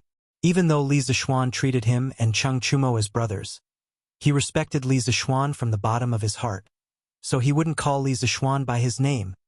Hey, how can Baolin eat so much by himself? Little Xian, share half with me. I'll help you finish it. How could Cheng Chumo miss out on such a good thing? When he saw the situation, he immediately picked up his bowl and moved over. "Brother Chonyo, I can finish it all by myself." Yuchi Baolin couldn't tolerate anyone doubting his appetite, so he immediately retorted, Cheng Chumo opened his mouth and almost cursed it out loud. "Sigh, little Xian. Why did I take things so hard and insist on joining the army with you? It's so tiring to train here, and I didn't have enough to eat before. Luckily, I can eat meat twice a day from now on." At night, after a tiring day, Cheng Chumo was lying on his bed after washing up. He looked at Li Zishuan, who was still reading under the candlelight, and couldn't help but complain. Li Zishuan was reading the military book Li Zishuan had imparted to him, Mirror of the Six Armies. Even though the book only had a few thousand words, the meaning behind it was profound and required repeated reading. Otherwise, Li Zishuan, who had powerful mental strength and could read 10 lines at a glance, would have finished the entire book long ago. At this moment, when he heard Cheng Chumo's words, Li Zishuan didn't even lift his eyes. Instead, he said calmly, "Didn't you always want to join the army and go to the battlefield? What, now that you've suffered a little, you want to back out?" Cheng Chumo thought for a moment and replied, "Heh, I won't back out. You didn't back out. I'm your brother, so how can I back out? Besides, it's true that I've always wanted to join the army. You also know that Baolin and I aren't cut out for studying. How can studying compare to going to the battlefield and killing enemies? It's just that the Black Armored Army isn't a place for people to stay. Especially that new training manual of yours. It's much more tiring than the training of the other guards in the capital." After a pause, Cheng Chumo suddenly said, "I was just thinking that if I didn't come with you to the Black Armored Army, I would have gone up north with Qin K to fix the telegraph relay station. We could go sightseeing, eat good food, and drink good wine. Wouldn't that be much better than staying in the army?" Qin K. Hearing Cheng Chumo mention Qin K, Li Zishuan couldn't help but frown. A hint of worry appeared on his face. He said calmly, "This time, Qin K is bringing people up north because she has an important mission. Do you think she's going sightseeing and eating good food? As long as you can ensure that she doesn't have to worry about anything, I hope that you can accompany her instead of following me to the army." Sigh. At this point, Li Zishuan stood up, his face full of worry. Chapter 1807. What's wrong? Little Xian, Why do you sound like Qingke will be in danger this time? In the tent, Chang Chumo quivered after hearing Li Zishuan's words and quickly asked. His words clearly revealed a sense of concern. Before last year, Chang Chumo had deliberately kept a distance from Li Tai. At that time, Li Tai and Li Chengxian were fighting for the throne in the palace. Chang Chumo could not allow his son to get involved, so whether it was Li Chengxian or Li Tai, he had always kept a distance from them. However, after Yanhuang College was established and he had been Li Tai's classmate for more than a year, the two had established a certain friendship. Although they were not as close as brothers, they were still good friends. Thus, after hearing Li Zishuan's words, Chang Chumo was slightly nervous. Yuchi Baolin also had the same reaction. The latter sat up from the couch and looked worriedly at Li Zishuan. Of course there is danger. Li Zishuan nodded and said in a low voice, now that the Tang Empire and the Turks are at daggers drawn and both sides have deployed their troops at the border, a war could break out at any moment. At such a sensitive time, if Qingke brings the academy's teachers and students north, it will attract the attention of the Turk spies in the Tang Empire. Although I heard from General Duan that His Majesty has sent 1,000 imperial guards to escort the academy to the north, and the leaders are the two brothers Dugu Xian and Dugu Feiying, it is easier to dodge an open spear than an arrow in the dark. 1,000 imperial guards cannot protect Qingke and the others at all times. If the Turks really want to secretly attack Qingke and the others, they are likely to succeed. Chang Chumo panicked when he heard this. He hit his head and said irritably, then what should we do? Little Shen, you always have a lot of ideas. Quickly think of something. We can't let anything happen to Qingke and the others, right? Huai Yu and Iron Egg are still inside. At the very beginning, Chang Chumo had thought that this trip to the north was just a training mission assigned by the academy to Li Tai. Anyway, they were in the Tang Empire and would not encounter any danger. All they had to do was to set up the telegraph relay stations in Taiyuan and Yunzhou. However, after hearing Li Zishuan's words, he realized that things were not as simple as he thought. This was no ordinary training trip. His life might be in danger. At this moment, Chang Chumo could not help but regret not going north with Li Tai, Iron Egg, and the others. Hearing this, Li Zishuan couldn't help but feel helpless. Think of a way? Think of a solution? You and I are in the army now, and Qingke and the others are probably about to reach Taiyuan. Even if I have 1,000 plans, what can I do? What's more, what's the current situation on their side? Do the Turks know the purpose of their journey north? We don't know anything about this. How am I supposed to think of a solution? Then what should we do? Chang Chumo was at a loss for words. After a while, he opened his mouth and asked. Wait. After a long silence, Li Zishuan said, the only thing we can do now is wait. We can only wait for Qingke to send back news. We can only hope that the Turks have no time to care about what's going on here, or that Qingke can predict the danger ahead of time and proceed with caution. Aren't you just wasting your breath? When Chang Chumo heard this, he immediately rolled his eyes and said dejectedly, then tell me, what good ideas do you have? Li Zishuan glanced at this fellow and said in annoyance, what ideas do I have? Chang Chumo was instantly rendered speechless. He was the king of words. He could scold others, but to ask him to come up with some substantial suggestions was making things difficult for him. Li Zishuan also knew this fellow's personality, so he did not press him. Shaking his head, he said, Qingke and the others should be arriving in Taiyuan City in 2 days. If there's a situation there, she should immediately send me a telegram. Thus, someone needs to be guarding the telegraph machine for the next 2 days. If Qingke sends a message, I'll be able to receive it immediately. This way, it'll be easier for me to come up with a plan. Little Shen, I can do this. Let me do it. Chang Chumo's eyes lit up, and he hurriedly volunteered. Guarding the telegraph machine in the tent meant that he wouldn't have to train bitterly on the drilling ground for the next 2 days. For Chang Chumo, who else could take this opportunity but himself? He would fight anyone who tried to take it from him. Thus, after saying that, he deliberately looked at Yuchi Baolin, who was next to him, and gave him a crazy look. Although Yuchi Baolin was straightforward, he was not stupid. He could tell what Chang Chumo wanted to say, so he did not say anything. He wanted to give this opportunity to Chang Chumo. You? If I let you stay in the tent and guard the telegraph machine, I'm afraid you'll fall asleep in less than 2 hours. Li Zixuan glanced at Chang Chumo and said indifferently, "Leave this matter to Bao Lin. Bao Lin is usually more meticulous and responsible than you. You'd better put your mind to training and stop thinking about other things." He would not forget that he had sent Chang Chumo to help in the kitchen a few days ago. But this guy had hidden in the pile of firewood and fallen asleep. Although Chang Chumo had coincidentally stumbled upon Zhang Kongnian's plot, it also showed how unreliable this guy was. Furthermore, Bao Lin's martial arts realm was slightly higher than Chang Chumo's, so Li Zixuan did not want Chang Chumo to miss the next 2 days of training. Otherwise, this guy would fall further and further behind the rest. "Ah, little Xian, you can't do this. I promise. I'll guard the telegraph machine well and won't slack off." Hearing that, Chang Chumo was dumbfounded. Li Zixuan was not moved at all.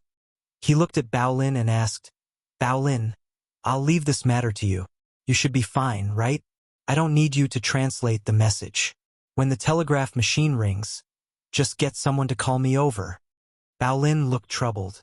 He looked at Chang Chumo, who was shaking his head at him, and then at Li Zixuan.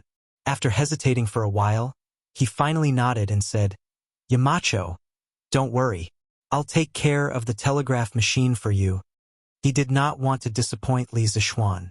Moreover, he knew that the final decision was Li Zixuan's, and Li Zixuan's decision was usually not easily changed. Whether he agreed or not, Li Zixuan would probably not leave this matter to Chang Chumo. "Good. Then I'm relieved." Li Zixuan walked over and patted Bao Lin's shoulder with a gratified smile. By this time, Chang Chumo knew that it was impossible for him to succeed. So he lay back down on the bed and said in a strange tone, "Hey, Xiao Xian, if you ask me, your method won't work either. You just said that we're all in the army. But Qin Ke and the others are far away in Taiyuan. Even if they send you a telegram, you won't be able to help them in time. If you ask me, you should have let me go to Taiyuan with Qin Ke and the others from the beginning instead of coming to the army camp. With a master like me protecting them, who cares what kind of monsters come? Old Chang will cut them all down with a knife." It was easy for this guy to brag. Li Zixuan could not help but laugh. "You? A master? Master? Master? Yes. How could I forget him?" He wanted to mock Chang Chumo, but he suddenly thought of someone. He knocked his head and turned back to his bed to get the telegraph. He placed it on the table and began to send the telegram. Beep, beep, beep, beep, beep. Soon, a string of messages was sent out. Chang Chumo was dumbfounded at this time. He wondered, "Xiao Xian, who did you think of? Also, who are you sending the telegram to now?" Li Zixuan ignored him and sat by the table, quietly waiting for a response from the other side of the telegraph. Beep, beep, beep. After about half a cup of tea's time, the telegraph on the table finally rang. Li Zixuan perked up and listened carefully for a moment. When the telegraph stopped ringing, he began to send the telegram again. Beep, beep, beep, beep. The whole process lasted about a quarter of an hour. Chang Chumo could only watch in confusion. He wanted to ask, but Li Zixuan did not say anything. At this time, when Li Zixuan finished sending the telegram and was about to put away the telegraph, Chang Chumo finally could not hold back. He quickly asked, "Xiao Xian, can you tell me who you were sending the telegram to just now?" Li Zixuan put away the telegraph leisurely, smiled, and then said mysteriously, "A master. You don't know him anyway. Go to sleep. Tomorrow's training will be increased by 30%. A master? I don't know him? Who is it?" When Chang Chumo heard this, he became even more curious. How could he sleep at this time? So he chased after Li Zixuan to get to the bottom of it. But what made him gnash his teeth was that Li Zixuan just refused to tell him. If he could beat Li Zixuan would probably have been beaten up 800 times by now. The moon was bright and the stars were sparse. Taiyuan, Wang family's ancestral home. At this time, most of the people in the deep courtyard had already gone to bed. An old man in a gray robe with high cheekbones and gray hair came alone to the grievance hall on the west side. In terms of physiognomy, cheekbones corresponded to power. Generally speaking, people with high cheekbones had a great desire for power. "Second elder, you're here? Please come in." When he arrived at the entrance of the grievance hall, a man came out and bowed to the old man. "Second elder?" This old man was the second elder of the Wang family of Taiyuan, Wang Kuei, Wang Bing's younger brother. In the history of the North, in order to avoid Li Yuan's father, Li Kuei, Wang Bing was changed to Wang Kong. The man who came out to greet him was Shao Qing. The old man only paused for a moment. He didn't even look at Shao Qing before he walked towards the grievance hall. As for the guards at the entrance of the grievance hall, it was unknown where they went tonight. As a result, there was no one guarding the entrance of the grievance hall. Rini greets second elder. When Wang Kuei came to the grievance hall, a young man dressed neatly walked out of the room quickly. Then, he respectfully bowed 5 steps in front of Wang Kuei. Wang Kuei's gaze fell on Wang Rini. He was silent for a long time before he said indifferently, "I heard that you came to find me for an extremely urgent matter. Moreover, it concerns the life and death of my Wang family of Taiyuan. Now that I'm here, you can speak." Wang Rini straightened his body and said calmly, "This grievance hall is not a place to talk. Second elder, please move to the side hall for a chat." Finished speaking, Wang Rini made an inviting gesture. Wang Kuei hesitated for a moment before he nodded and said, "Okay, then I'll listen to you speak. If I find out that you're exaggerating and trying to scare me, I won't let you off easily." Finished speaking, Wang Kuei flicked his sleeves and walked towards the inner room. Chapter 1808. Can you speak now? Taiyuan, Wang family ancestral residence. Grievance hall. Wang Kuei walked into the side hall and sat down at the head of the table. He looked at Wang Rini and said expressionlessly, "Since Wang Yu had imprisoned Wang Rini here last year and forbade any member of the family from stepping into the grievance hall, Wang Kuei had taken a certain risk by coming here tonight. However, as the second elder of the Wang family, it was easy for him to send away the guards outside the courtyard. If Wang Renbiao could say something that piqued his interest tonight, he would naturally be happy. If not, then Wang Renbiao would not have a good time. I heard yesterday that my eldest brother got married in Chizhou, and the person he married is the daughter of a merchant. What is second elder's opinion on this?" Wang Rini cupped his hands and said. Wang Kuei frowned and said unhappily, "Humph, this is your eldest branch's matter. What opinion can this old man have? Now the Wang family of Taiyuan has lost all face because of your eldest branch. Members of aristocratic families had always been insufferably arrogant, and the innate superiority in their hearts was deeply ingrained. Wang Kuei was the staunchest opponent of Wang Renbiao marrying Li Jingchu among the elders of the Wang family. Even with Li Zishuan's letter, he still opposed this marriage. In his view, Li Jingchu was not worthy of marrying into the Wang family, and even less worthy of marrying the eldest son of the Wang family. Li Zishuan had no right to interfere in the Wang family's affairs. Therefore, Wang Kuei did not approve of Li Zishuan's letter. Hearing this, Wang Rini's expression did not change, but he was laughing in his heart. He cupped his hands again and said, "The Wang family is a 1,000-year-old family, and my eldest brother is the eldest son of the Wang family.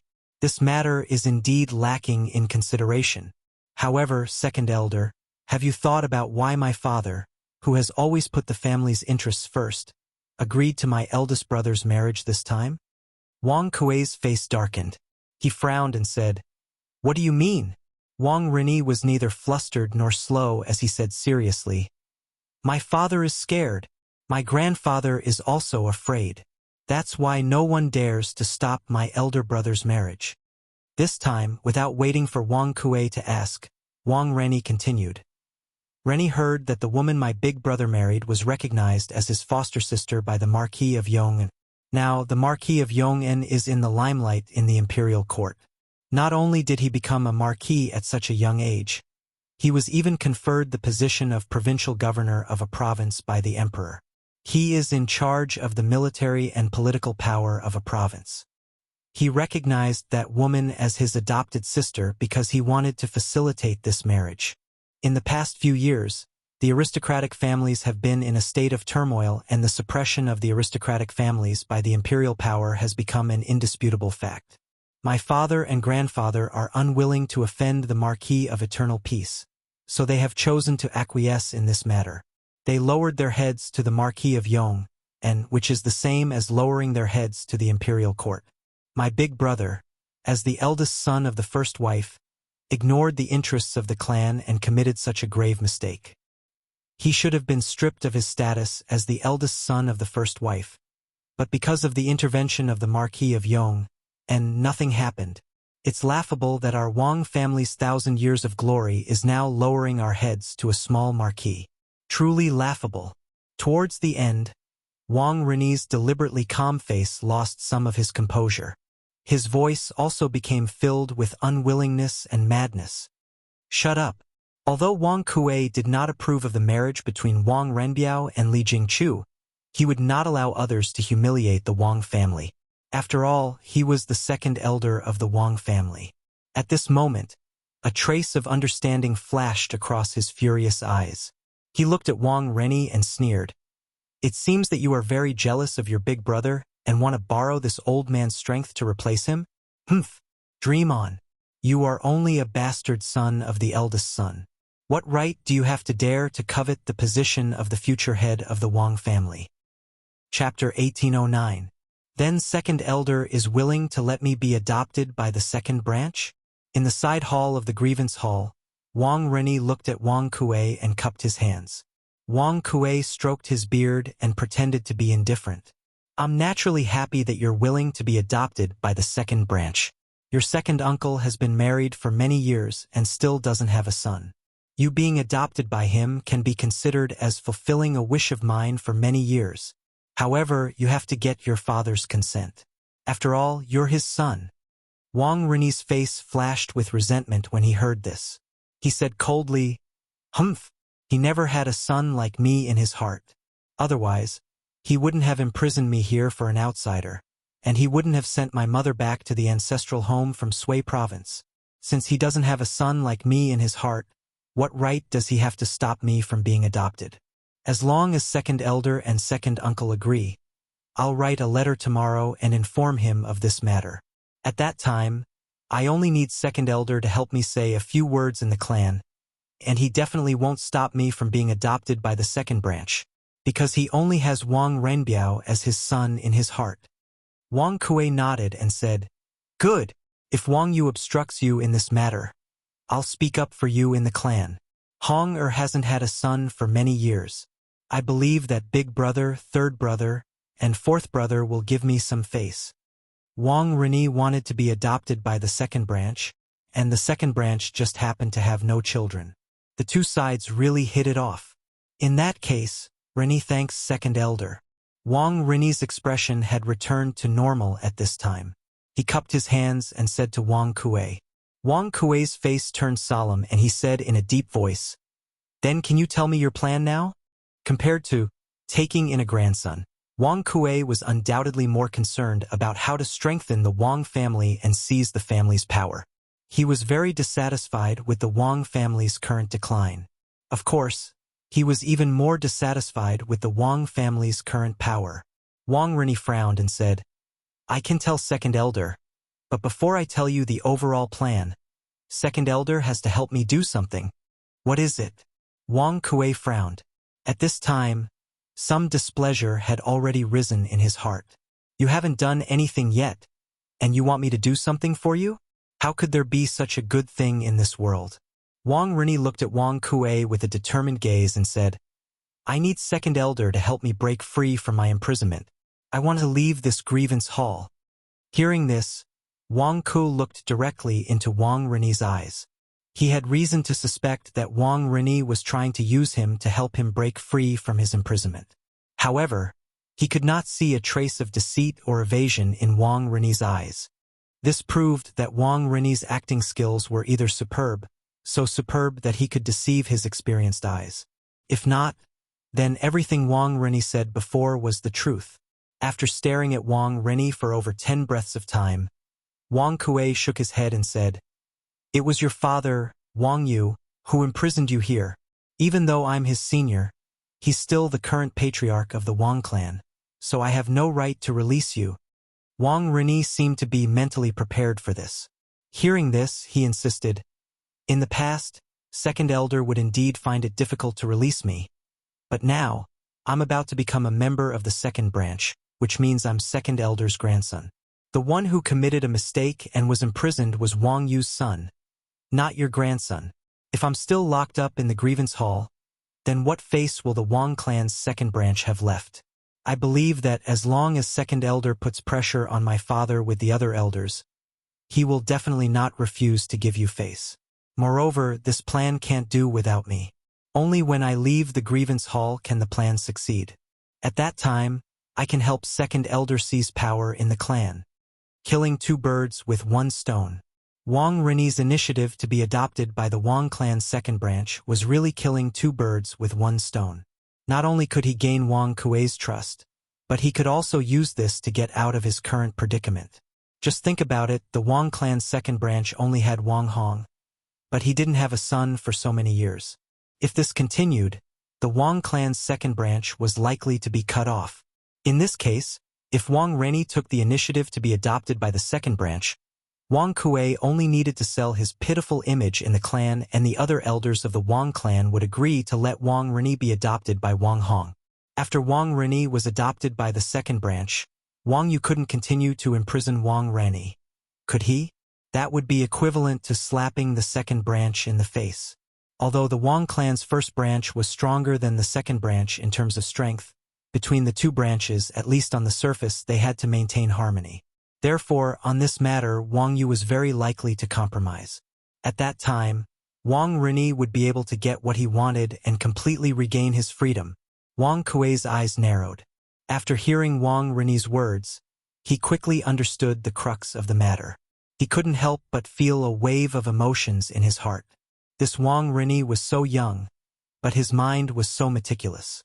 If he was adopted by the second branch, he might really be able to help the second branch seize power in the clan in the future. Boy, you've thought it through quite thoroughly. This old man will agree to this matter.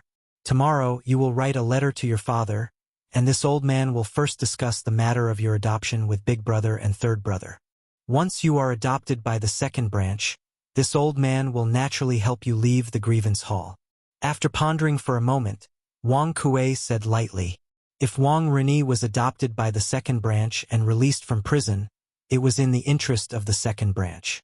Wang Kuei had no reason to disagree. Of course, what Wang Kuei cared about most was the plan that Wang Rini mentioned. "Thank you, Second Elder." Hearing this, Wang Rini couldn't help but let out a long sigh and cupped his hands. At this point, his purpose of inviting Wang Kuei over tonight had basically been achieved. "Since this old man has promised you, then I will definitely do it. Now, can you tell this old man about your plan?" Wang Kuei stroked his beard and asked somewhat impatiently. Wang Rini smiled mysteriously and took a step forward. "Of course." In a dim and dilapidated room, several youths were bound to wooden stakes with iron shackles on their hands. Their hair was disheveled, and their bodies were riddled with wounds. There were also several bloody marks on their faces. Around them stood several burly soldiers. Judging from their leather armor, they were actually Turkic soldiers. "Smack! Hurry up and speak. What is your purpose in coming to Taiyuan?" One of the Turkic soldiers suddenly whipped one of the youths in the face.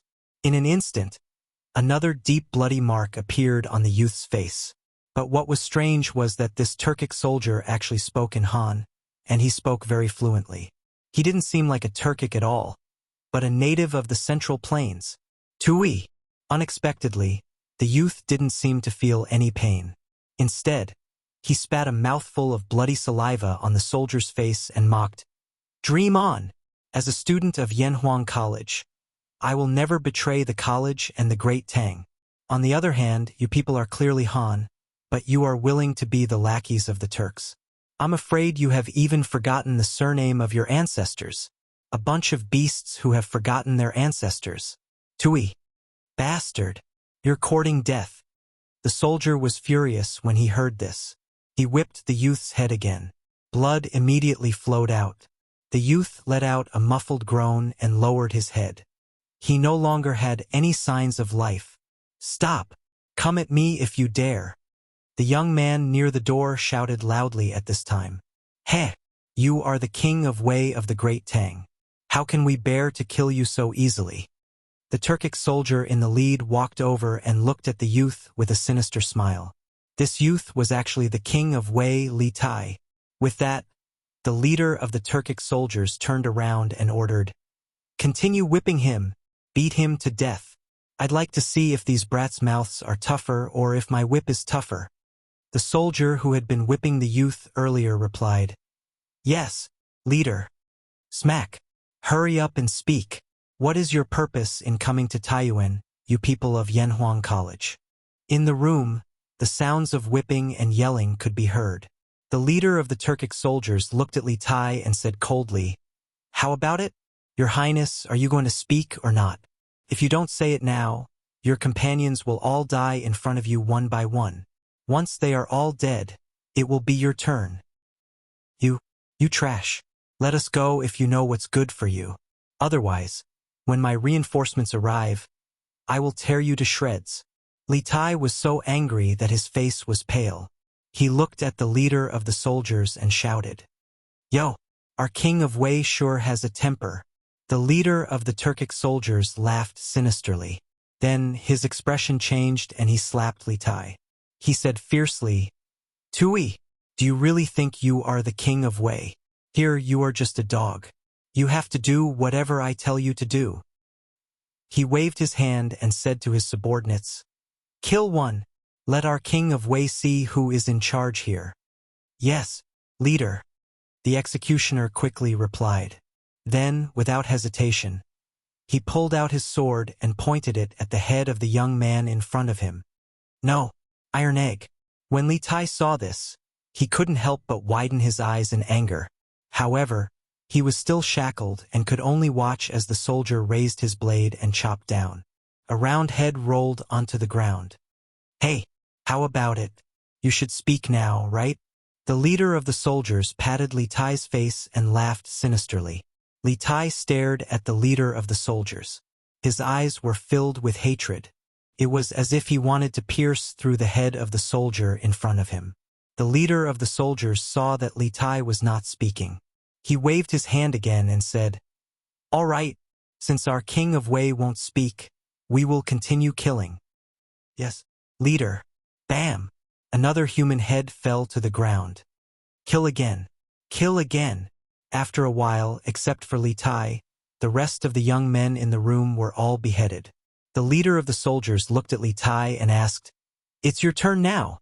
I will ask you again. Are you going to speak or not?" "Bah!" Unexpectedly, Li Tai spat and scolded, "Shameless bastard. I am the king of Wei of the Great Tang Empire. I will not betray my country, and I will not betray my ancestors like you. If you want to kill me, just do it. You are courting death." The leader of the soldiers wiped the saliva off his face. Then he pulled out his scimitar and stabbed it at Li Tai's chest. "No, don't." Imperial Palace, West Court, Lijiang Palace. Empress Zhongsun suddenly sat up on the bed. She was panting heavily, and her forehead was drenched in sweat. Her face was full of panic. Guanyin made "What's wrong?" Li Er, who was sleeping, also sat up when he heard the commotion. He patted Empress Zhongsun's shoulder and asked softly, "So it was a dream?" Empress Zhongsun only reacted when she heard Li Er's voice. She couldn't help but mutter to herself. Chapter 1810. Guanyin maid, you're saying that you dreamed that Qingke was captured by the Turks? In Empress Zhongsun's chambers in the Imperial Palace's West Court, Empress Zhongsun, who had just awoken from her nightmare, gave Li Er a brief account of her dream. Li Er frowned thoughtfully. Empress Zhongsun still had lingering fears. It was clear that she had yet to recover from her dream. She tightly gripped Li Er's hand and said in a trembling voice, "Erlang, this concubine feels that this isn't a dream. This dream is too real. Moreover, Qingke and the others should be arriving in Taiyuan soon. Do you think that something has happened to Qingke? It was said that a mother would worry when a son traveled 1,000 li. Moreover, Li Tai had never been so far from the imperial palace since his birth. Moreover, the Great Tang and the Turks were currently at daggers drawn, so how could Empress Zhongsun not worry? Hearing this, Li Er's heart couldn't help but sink. He was originally slightly worried about Li Tai's safety. Otherwise, he wouldn't have sent so many imperial guards to follow Li Tai up north. At this moment, when he heard Empress Zhongsun narrate such a realistic nightmare, Li Er couldn't help but have a bad premonition in his heart. Despite this, Li Er's expression remained normal. He lightly patted Empress Zhongsun's back and comforted her. "This is just a dream. Guanyin maid, don't think too much. Qingke has 1,000 imperial army soldiers protecting her, and the two brothers of the Dugu clan are both top-class experts. Nothing will happen to her, much less in Taiyuan. Taiyuan Prefecture has 70,000 soldiers, and there are several barriers between Taiyuan and the Turks. What you saw in your dream can't possibly be real. Relax and don't think too much." These words were not only for Empress Zhongsun to hear, but also for himself to hear. In his view, Li Tai's defense was so strong that it was impossible for what Empress Zhongsun had seen in her dream to happen. But this concubine's heart is still not at ease.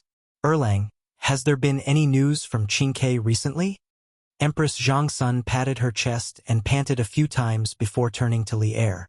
She was already suffering from qi, and although she had gradually recovered after half a year of recuperation, she suddenly felt that it was a little difficult to breathe when she was agitated. Li Er also clearly felt Empress Zhongsun's abnormality. He held Empress Zhongsun's hand and said, "Qingke hasn't sent back a message yet, but that's the best news. He brought a telegraph with him on this trip. If something happens, he'll definitely send a telegram back immediately. If you are still worried, I will have someone send him a telegram tomorrow morning to ask about the situation on his side. Don't worry too much for now. Relax, and continue to rest. It's still early before daybreak." Li Er's affirmative tone made Empress Zhongsun feel slightly at ease. She let out a light sigh and said with a nod, "All right, Erlang, remember to send a telegram to Qingke tomorrow.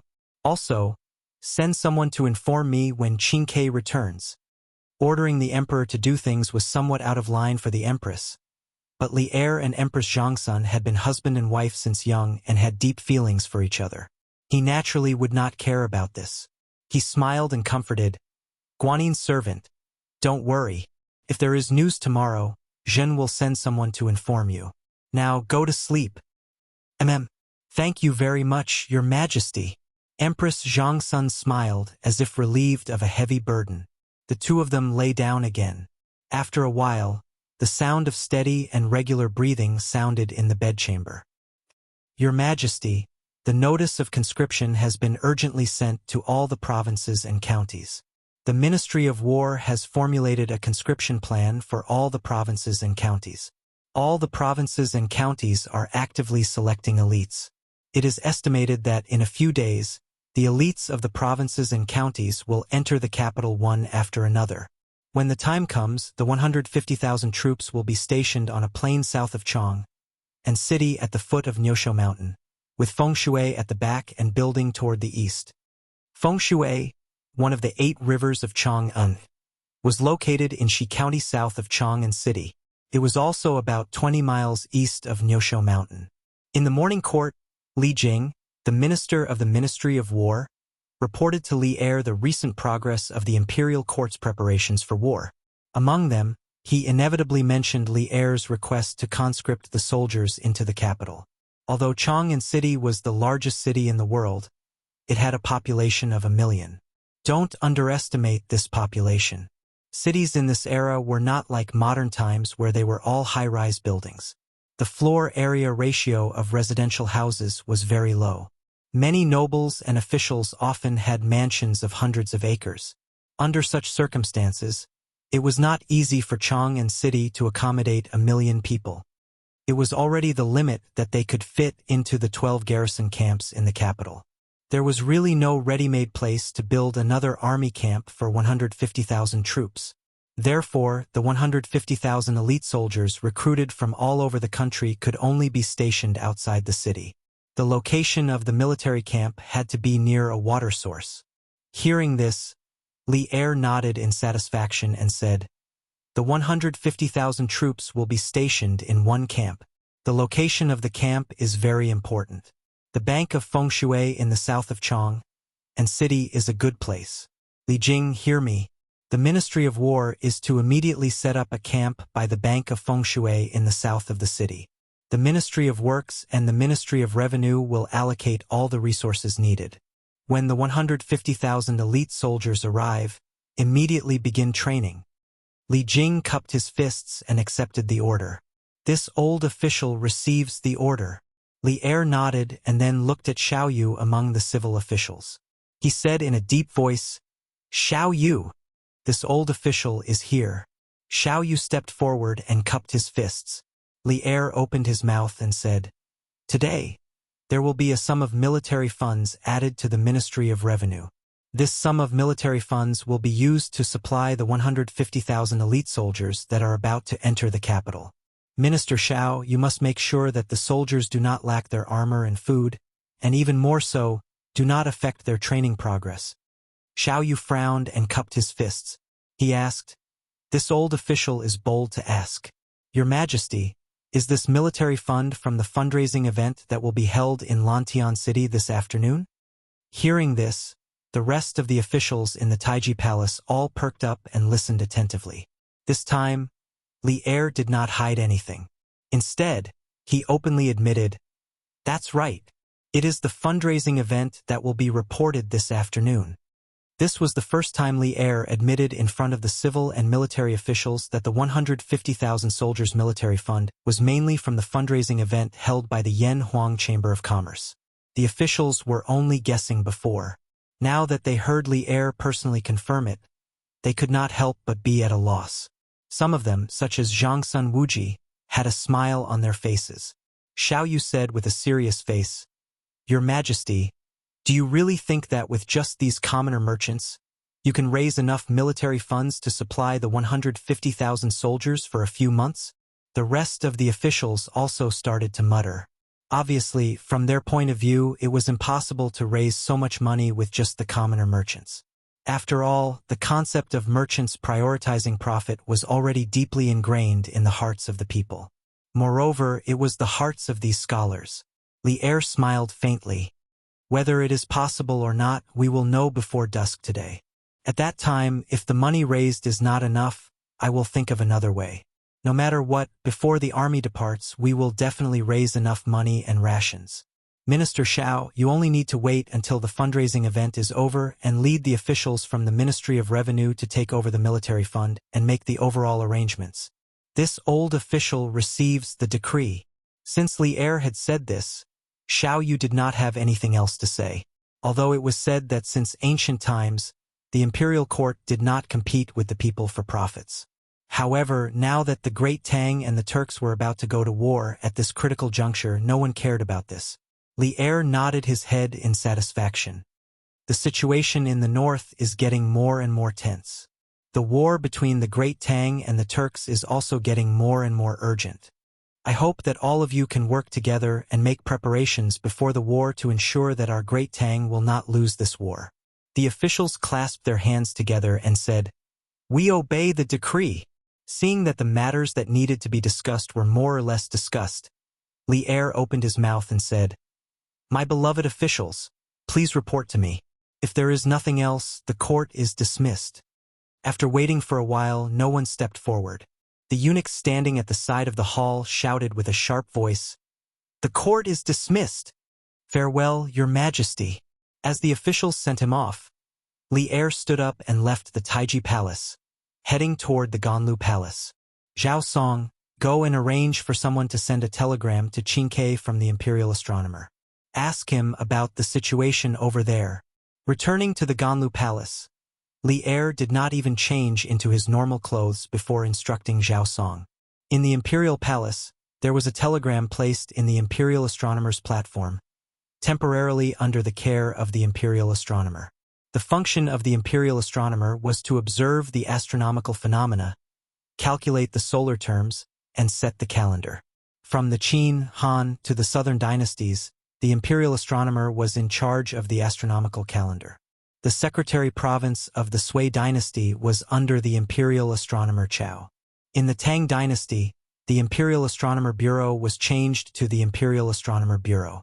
After that, it was renamed to the secretarial court, the celestial sphere overwatch council, the celestial sphere overwatch council, or the secretary province. The imperial astronomer of this time was equivalent to the ancient version of the national observatory. It was responsible for observing the astronomical phenomena and announcing the calendar. The imperial astronomer was equivalent to the director of the national observatory.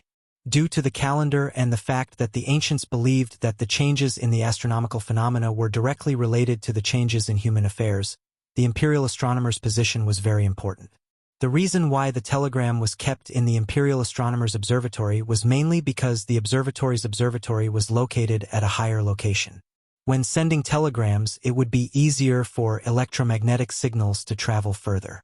This was what Li Zishuan had told Li Er earlier. Back when Guan City was quelling the rebellion, Li Yu brought the telegram to the pagoda of the Songyue Temple, hundreds of miles away, to send a message to the academy. This was the principle behind it. Before the telegram relay station was built, this was the only way to increase the distance of the telegram. Although the increase was limited, it was still enough to send messages from Chong and to Taiyuan. Besides the telegram, Li Er had already sent several palace eunuchs to Yanhuang College to learn how to use the telegram. Thus, even if Li Tai was not in the palace, there were still people in the palace who knew how to use the telegram. Understood. Zhao Song bowed and accepted the order, then turned and left. Call Li Junxian over to see us. After Zhao Song left, Li Er ordered one of the eunuchs in the hall. Understood. The eunuchs bowed and left. This general pays respects to your majesty. A few moments later, Li Junxian strode into the hall and bowed. Rise. Seeing Li Junxian, Li Er put down the memorial in his hand and walked up to Li Junxian. We called you here today because we have a task for you. Li Junxian cupped his fists and said, Your Majesty, please give your orders. Li Er nodded and said in a deep voice, We order you to select a group of 100 elite cavalry. There is no need for too many people, just a dozen or so. Have them immediately depart for Source Peak City and investigate if there are any Turk spies in Source Peak City. After investigating Taiyuan City, investigate Yunzhong County. If there are any abnormalities, immediately work with the local subjugation residents to eliminate them. Li Junxian was rather confused, but he still bowed and said, This general obeys the decree. Go. Li Er waved his hand. Understood. This general will take his leave. Li Junxian cupped his fists and left. Chapter 1811. Although Li Tai's capture by the Turkic spies was only a dream of Empress Zhongsun, the ancients believed in ghosts and gods. In this era, people generally believed that dreams were the revelations of gods or the guidance of ghosts, foretelling something that would happen in the future. For example, King Wu dreamed that the three gods told him, I must send you to suppress Yinzhou. King Wu believed that this was an order from the three gods. As expected, he sent troops to suppress Yinzhou. This was a direct explanation and self-possession. Another example was when Yin Gaozong dreamed of Fu Shua and found Fu Shua. Although he didn't know Fu Shua's name in his dream, he saw Fu Shua's appearance. He believed that if the heavens gave him such a person in his dream, he would definitely find such a person. In ancient times, there were specialized dream diviners, or dream interpreters. From this, it could be seen that the ancients valued dreams far more than modern people. As Li Tai's birth mother, Empress Zhongxuan's heart was connected to her son. Although Li Er didn't seem to care about her sudden dream, he couldn't help but worry. He knew that although there were 1,000 imperial guards following Li Tai north, and Li Tai's destination was in the Tang Empire, so it seemed unlikely that something would happen. However, Li Tai's group was in the open while the local forces were in the dark. As long as the enemy grasped the right opportunity, they might have a chance. Before entering Yanhuang College, Li Tai was one of Li Er's favorite sons. In the year since he entered Yanhuang College, Li Tai's outstanding performance in Yanhuang College had brought a lot of glory to Li Er. Li Er was naturally concerned about his safety. Therefore, it wasn't enough to send someone to ask about Li Tai's current situation. Li Er also directly sent a group of 100 riders to Taiyuan to secretly spy for Li Tai. Qi County, in a guest room of an inn, Li Tai, who had just finished breakfast, was going back to his room to pack up and prepare to follow the main group to the first destination of this trip, Taiyuan City. Suddenly, the telegraph rang. Beep, beep, beep, beep. Who is sending me a telegram? When Li Tai heard this, he stopped what he was doing. He quickly placed the telegraph machine on the table, took out a pen and paper, and began to record the code. It's a telegram from the palace. After translating the message, Li Tai couldn't help but mutter in his heart. At first, he thought it was a telegram from Li Zishuan. Although he was slightly surprised, Li Tai's hands did not stop. He immediately replied with a string of codes. On the one hand, it was to confirm his identity. On the other hand, it was to ask the other party what the telegram was about. Beep, beep, beep, beep, beep. Imperial City, Imperial Observatory. He's back. His Highness has replied. Zhao Song and another eunuch were eagerly waiting beside a telegraph. After waiting for a while, the telegraph finally rang. The eunuch could not help but exclaim excitedly. Quick, see if it's His Highness who replied. Then, ask His Highness what's going on over there. Did he encounter any danger on the way? Zhao Song could not help but heave a sigh of relief. As long as Li Tai replied, it meant that at least Li Tai was safe. From Li Er's tone earlier, he could roughly tell that Li Er was worried about Li Tai's current situation. While heaving a sigh of relief, Zhao Song could not help but urge the eunuch. Yes, supervisor. The eunuch quickly responded, then began to record and translate the message sent by Li Tai. After a while, the eunuch finished translating the code. As he sent the telegram to Li Tai, he replied to Zhao Song, Supervisor Zhao, it is indeed His Highness Prince Wei on the other end of the telegraph. His Highness asked why we were contacting him. I am replying to him now. Zhao Song nodded and said, good. After sending the message, they waited for about 15 minutes before the telegraph rang again. The eunuch skillfully translated the message, then stood up and replied to Zhao Song, Supervisor, His Highness said that they are currently in Qi County town. They are expected to reach Taiyuan City this evening. His Highness also said that they did not encounter any danger along the way. He hopes that His Majesty and Her Highness will be at ease. This is the message sent by His Highness. I have translated it. Please take a look, Supervisor. After saying that, the eunuch handed Zhao Song a piece of paper. Zhao Song reached out and received it. Now that he had received a confirmation from Li Tai, he could finally heave a sigh of relief. Zhao Song glanced at the contents of the paper, then said to the eunuch, Tell Prince Wei that His Majesty hopes that he will be careful along the way. If he encounters any danger, he is to reply to the palace immediately. Of course, Li Er did not say this to Zhao Song. However, Zhao Song could guess what Li Er was thinking. Understood. The eunuch responded, then returned to his seat to send the message. Zhao Song kept the letter and instructed the eunuch. We'll return to Taiji Palace to report to His Majesty. We have to keep an eye on this telegraph machine day and night. If there's any news from Wei Wangdan, remember to inform us immediately. Understand? As the eunuch sent the message, he quickly nodded and replied, Understood. I understand. Only then did Zhao Song leave satisfied. Ganlu Palace. Your Majesty, Prince Wei sent news that they are currently in Qi County town. They are expected to reach Taiyuan City this evening. His Highness also said that they did not encounter any danger along the way. He hopes that His Majesty and Her Highness will be at ease. This is the message sent by His Highness. Please take a look, Your Majesty. Zhao Song, who had just returned to Ganlu Palace from the Imperial Astronomer, immediately handed the translated message from Li Tai to Li Er. When Li Er heard this, He immediately put down the memorial in his hand and waved to Zhao Song, saying, "Present it." "Yes, Your Majesty." Zhao Song naturally agreed, then walked in front of Li Er and handed him the message. Li Er reached out to take it and immediately opened it to read. The specific content of the message was naturally more than what Zhao Song had said. It included Li Tai's greetings to Li Er and Empress Zhongsun, as well as what he had seen and heard along the way. However, the core meaning was similar to what Zhao Song had said just now.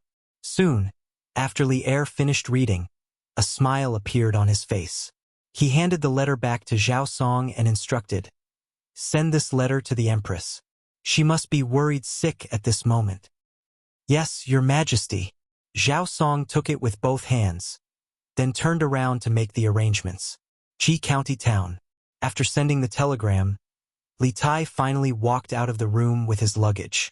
In fact, when he was sending the telegram, Iron Egg came in to rush him. However, seeing that he was sending the telegram, Iron Egg left without saying anything. Everyone from the academy was waiting for him in the carriage outside the inn. "I'm sorry to have kept you all waiting." Carrying the luggage, Li Tai jumped onto the carriage of Class 1 and saluted Iron Egg, Qin Huayu, and Meng Wenhao. "It's okay. We didn't wait long. Since you're here, Qin Ke, let's set off." Qin Huayu shook his head, then lifted the curtain and said to the coachman, "Let's go." The carriage moved slowly. As usual, Dugu Xian led 2 of his personal guards and rode in front of the carriage to open the way. In the carriage, Iron Egg could not help but ask, "Qin Ke, I saw you sending a telegram just now. Was it from my master?" Although Li Zixuan had not personally taught Iron Egg martial arts for a long time, Iron Egg was still very respectful and concerned about this cheap master. Therefore, when he saw Li Tai sending a telegram to someone else, he subconsciously thought that it was from Li Zixuan. Hearing this, Qin Huayu and Meng Wenhao also looked over. This was the advantage of the telegraph in terms of confidentiality. Even if someone saw you sending a telegram, they would not know who you sent it to or what message you sent. If it was a phone call, the result would be different. Li Tai shook his head and said, "It's not from Yamacho. It's a telegram from the palace. Father and mother are worried about my safety and ordered the people from the Imperial Astronomer to send a telegram to ask about our current situation. They also want us to be careful." Oh, hearing this, Iron Egg was slightly disappointed. Qin Huayu frowned and said, "We've only left the academy for a few days. Why would His Majesty send a telegram to ask about us? Could it be that the situation in the north has changed?" Among the 4 of them, he was the oldest, so when it came to thinking about problems, he would naturally consider more comprehensively. Li Tai was stunned when he heard this. Then he shook his head again and said, The telegram didn't mention it just now. The situation in the north shouldn't have changed, right?" However, when he said this, he lacked some confidence. After a moment of silence, Iron Egg said, "No matter what, I feel that after we reach Taiyuan or Yunzhou, no one should act alone to avoid accidents. Although there are so many Imperial guards protecting us this time, if we are not careful, we will still give the enemy an opportunity to attack." Li Tai nodded and said, "Iron Egg, you're right. Then we'll do as you say. When we reach Taiyuan, I'll inform Mr. Mo Chue and our classmates." The group quickly left Qi County and arrived at the official road outside the city. Here, 1,000 Imperial guards were already waiting on the official road. The 2 sides met up and headed toward Taiyuan City. "How is it? Wang Tao, did Fang send back any news?"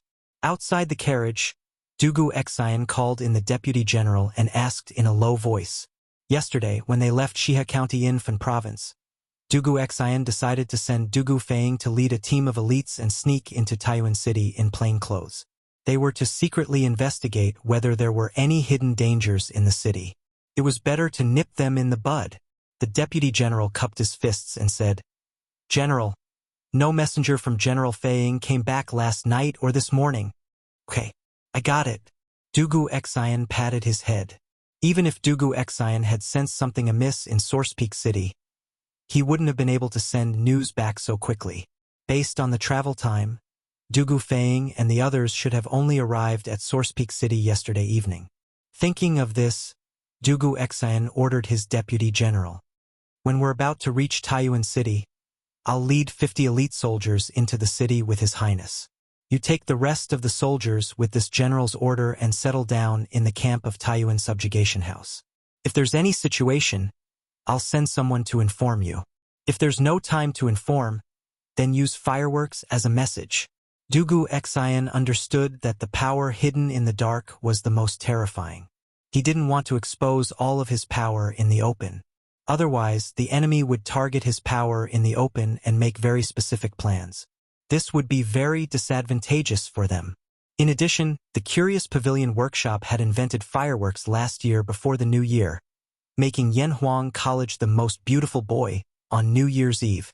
However, some people saw an additional value in the beautiful fireworks, and that was to send messages. Dugu Xian had brought a few fireworks produced by the Curious Pavilion Workshop this time. This general obeys. The deputy general cupped his fists. Chapter 1812. How is it, Zhang Dafu? Did you find anything? Taiyuan City, Tongfu Inn, Yellow Room 4. A middle-aged man pushed open the door and walked in, then closed the door behind him. A young man inside immediately came forward and asked anxiously. This young man was Dugu Feng, and the middle-aged man was a soldier of the Imperial Army named Zhang Dafu. He was one of the 30 Imperial Army elites that had followed Dugu Feng into Taiyuan City. Taiyuan was the place where the dragon rose. Li Yuan raised his army from Taiyuan in the past. Although the size of the city was not as big as Chong, and it could still be considered the largest city in the north of the Great Tang. Therefore, Taiyuan later became the northern capital of the Great Tang's three capitals. The three capitals of the Tang dynasty were respectively the western capital Chong'an, the eastern capital Luoyang, and the northern capital Taiyuan. As the largest inn in Taiyuan City, Tongfu Inn could not be said to be small. Just the guest rooms alone numbered 1 to 200. Because of Taiyuan City's special geographical location, merchants traveling from the northern border to the Central Plains would usually pass through this place. As a result, Tongfu Inn's business was very good all year round. Dugu Feng and the others had arrived at Taiyuan City around 5 in the afternoon yesterday. When they arrived at Tongfu Inn, there just happened to be several empty rooms, so Dugu Feng arranged for them to stay there first.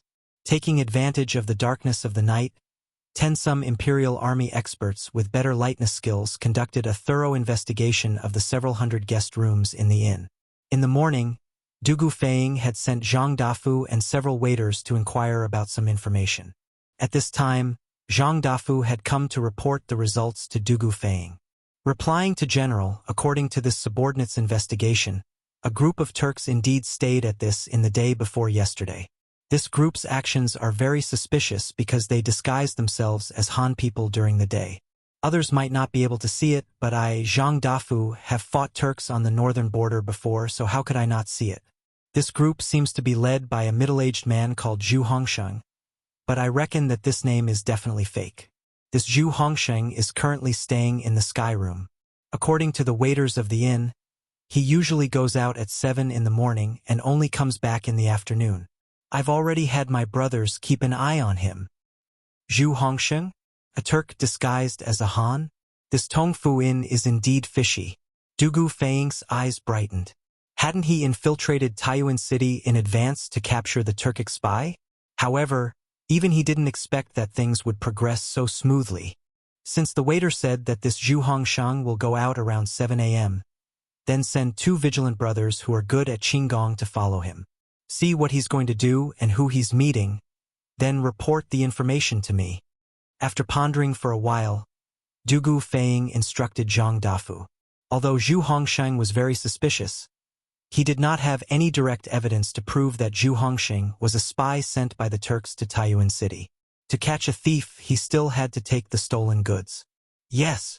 Zhang Dafu cupped his fists and accepted the order. Just as he was about to turn and leave, Dugu Feng called out, "Wait!" Zhang Dafu turned around and saw Dugu Feng rubbing his chin and pondering for a moment. Then he said, "Have 2 brothers keep an eye on Zhu Hongsheng, then have the rest of the brothers scatter around the city. See if there are any other unfamiliar faces in Taiyuan City in recent days. Oh, ask the guards or beggars at the city gate. They should know. Tongfu Inn was only one of the main places that Dugu Feiying was investigating. Out of caution, he also wanted to thoroughly investigate other places besides the inn. This was the task that his big brother had given him yesterday. On the other hand, from a personal point of view, he really did not want any accidents to happen to the people from Yanhuang College. This was because he still admired Li Zixuan very much. In terms of martial arts, Li Zixuan had taught him and his brother a lot. However, Taiyuan City was so big that it was impossible to thoroughly investigate the city in a short time. Even if he mobilized the power of the entire Taiyuan City government, it was still impossible. Therefore, Dugu Feiying could only try his luck by asking the guards or beggars at the city gate for now. This general obeys. Zhang Dafu responded, then turned and left. Suddenly, only Dugu Feiying was left in the room. Although everything that Dugu Xian had asked him to do had been arranged, he still did not dare to be careless. This was because he also understood that the task of escorting the people from Yanhuang College was very important. There could not be any mistakes. He had to do his best to strangle all possible unknown risks in the cradle. For this reason, he had to be very careful. For every step he took, he had to look 10 steps ahead. If this was in the past, Dugu Feiying would never do such a thing. In the past, under normal circumstances, he was only responsible for fighting. The one who was responsible for thinking was his big brother Dugu Xian. Of course, if he encountered someone he could not defeat, his big brother Dugu Xian would still have to take action. But now, Dugu Xian could not protect him, so he could only rely on himself. After organizing all the clues in his mind, Dugu Feiying frowned slightly. This was because he suddenly felt that the information he had obtained was too simple. Did he and Dugu Xian overestimate the Turks? Or was the information he had obtained so far only superficial? For a moment, Dugu Feiying was in a dilemma. Forget it. Let's go out and take a look. Let's see what kind of background Zhu Hongxing has. After hesitating for a long time, Dugu Feiying decided to go out and take a look himself. Although he had already ordered his subordinates to follow Zhu Hongxing, he still felt that it would be safer to go out personally. His intuition told him that the truth of the matter was not as simple as they thought. First elder. Second elder invites you to the meeting hall for a chat. Taiyuan Wang family ancestral residence. North Courtyard. Wang Binggang had just finished his breakfast and was about to go out and have tea with a few old friends. At this time, a servant walked in and bowed to him. He was already over 70 years old and had enjoyed all the riches in the world. Now, he had no desire for the worldly things of the aristocratic families. Nothing could arouse his interest, except for the divine tea that had become popular this year. The unique taste of the divine tea left him with endless aftertaste. Tasting a cup of tea was like tasting a part of his life, and he could not stop. Therefore, every few days, Wang Binggang would invite 2 or 3 old friends to have tea and chat. Putting aside his identity as the former head of the Wang family, Wang Binggang was a very approachable person. Second younger brother? Why is he looking for me? Wang Binggang frowned and could not help but ask. How would the manservant know about this? He hurriedly cupped his hands and said, replying to Grand Elder, this lowly one does not know. However, other than the second elder, the third elder, the fourth elder, and the fifth elder are all present in the assembly hall. Even fifth elder is here? Wang Binggang raised his eyebrows. His fifth younger brother rarely interfered with the affairs of the family. It seemed that Wang Kuei had something important to discuss with him. All right, this old man knows. I will go over now. Wang Binggang waved his hand and said to the servant, then this little one will go back and report. The servant bowed to Wang Binggang again, then turned and left. Could it be that second younger brother is still harping on the matter of Renbiao marrying a commoner girl? Sai's second younger brother is too stubborn. Looking at the back of the servant leaving, Wang Binggang stood on the spot and muttered to himself. It was no wonder that he would think so. The only major event that had happened in the Wang family recently was Wang Renbiao's marriage. Moreover, because of this matter, The elders of the Wang family had been arguing non-stop for the past few days, which gave Wang Binggang quite a headache. Now that Wang Kuei had gathered all the elders together, in Wang Binggang's opinion, it was most likely about Wang Renbiao's matter again. Sigh. It seems that I can't relax and drink tea for a day now. Wang Binggang shook his head and sighed helplessly, then walked toward the front yard. Although he did not want to go, he could not hide forever. He had to face what he had to face. As long as the elders did not reach a consensus on Wang Renbiao's matter, he was afraid that he would not be able to rest for a day. Eldest brother is here. In the council chamber, Wang Kuei and the other 3 elders sat on both sides. The 3 elders were asking Wang Kuei why he had gathered them today when they heard footsteps outside the room. Then they saw Wang Binggang coming in with his hands behind his back. Everyone hurriedly stood up and saluted. Eldest brother. Anyway, Wang Binggang was the most prestigious person in the Wang family of Taiyuan. As the prime minister of the previous dynasty, the Wang family had prospered under his leadership in the Sui dynasty. At that time, it was a relatively prosperous period for the Wang family. Now that the family was declining, it showed how important Wang Binggang was to the Wang family in those days. Haha, we are all family. Why are you so polite? Wang Bing waved his hand and then sat down in the center seat. After everyone was seated, he looked at Wang Kuei and said, "Why did you call everyone here today?" That was what he thought. Second brother. Why did you call everyone here today? After he finished speaking, everyone in the room turned their eyes to Wang Kuei. However, they all had the same guess in their hearts as Wang Binggang. Wang Kuei paused and stood up.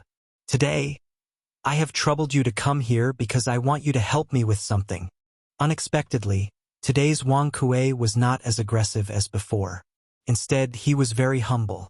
Everyone, including Wang Bing, was deeply surprised. Second younger brother, what are you talking about? We are all family. If you have something to say, just say it. We will help you if we can. Wang Bing did not know what Wang Kuei wanted to do, but he still had to be polite. The others echoed, "That's right. Second elder brother, we are all family. If you have something to say, just say it." Seeing this scene, Wang Kuei said slowly, "In fact, this is not a difficult thing for you. You all know that my Honger has been married for many years and has no children until now. Seeing that my second branch is about to die, I, as his father, am anxious in my heart. This old man wanted to let one of the clan's heirs be adopted by Honger, but whose child isn't a treasure? This old man also understands that my brothers love their grandchildren. So after thinking about it, I feel that only the second son of you Er's family is the most suitable. This child had committed a mistake and was imprisoned in the ancestral home. According to you Er's intention, he was to be imprisoned for his entire life. Instead of that, it was better to let Honger adopt him, change his appearance, and start anew. In any case, as long as we old fellows don't say anything, outsiders won't know. Elder brother, what do you think?" Chapter 1813. Adopted. Wang Kuei wanted Wang Renyi to be adopted by the second branch.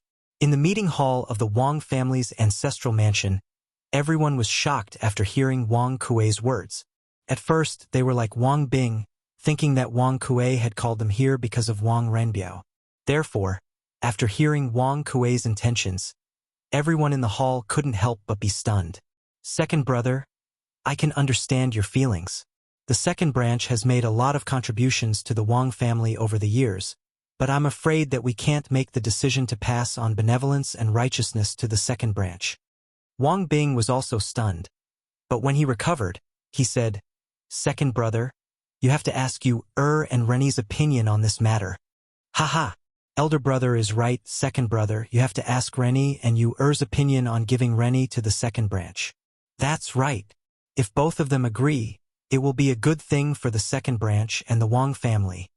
The other 3 elders held an indifferent attitude, watching the show from the sidelines. The one being adopted wasn't their grandson, so they weren't in a hurry. Of course, from a logical point of view, they were on Wang Kuei's side. Since the second branch didn't have a son for many years, Wang Kuei's request was reasonable.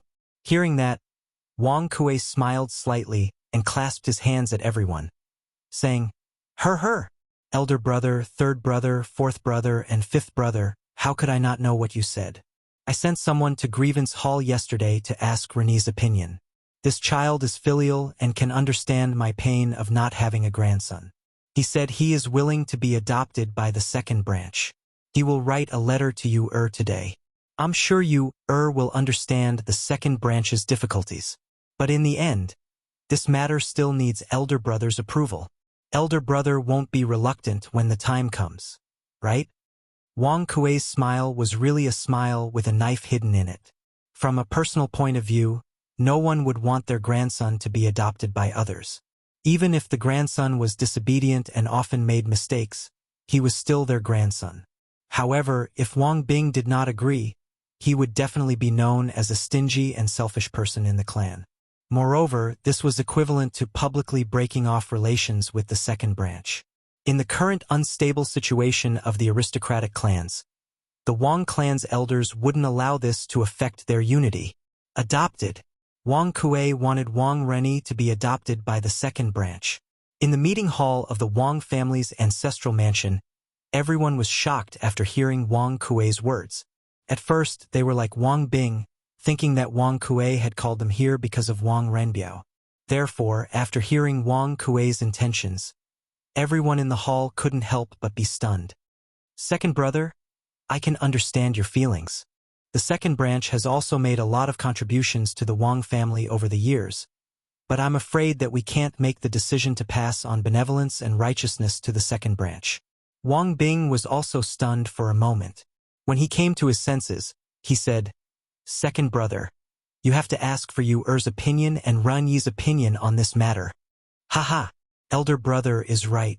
Second brother, you have to ask Rennie and Yu's opinion on giving Rennie to the second branch. That's right, that's right. If both of them agree, it will be a good thing for the second branch and the Wang family. The other three elders held an indifferent attitude, watching the show from the sidelines. The one being adopted wasn't their grandson, so they weren't in a hurry. Of course, they were on Wang Kuei's side. The fact that the second branch had no children for many years was an indisputable fact. Wang Kuei's request was reasonable. Chapter 1814. Master, when we return to the clan, second elder and the others will definitely use cousin's marriage to make things difficult for you. Has Master thought of a countermeasure?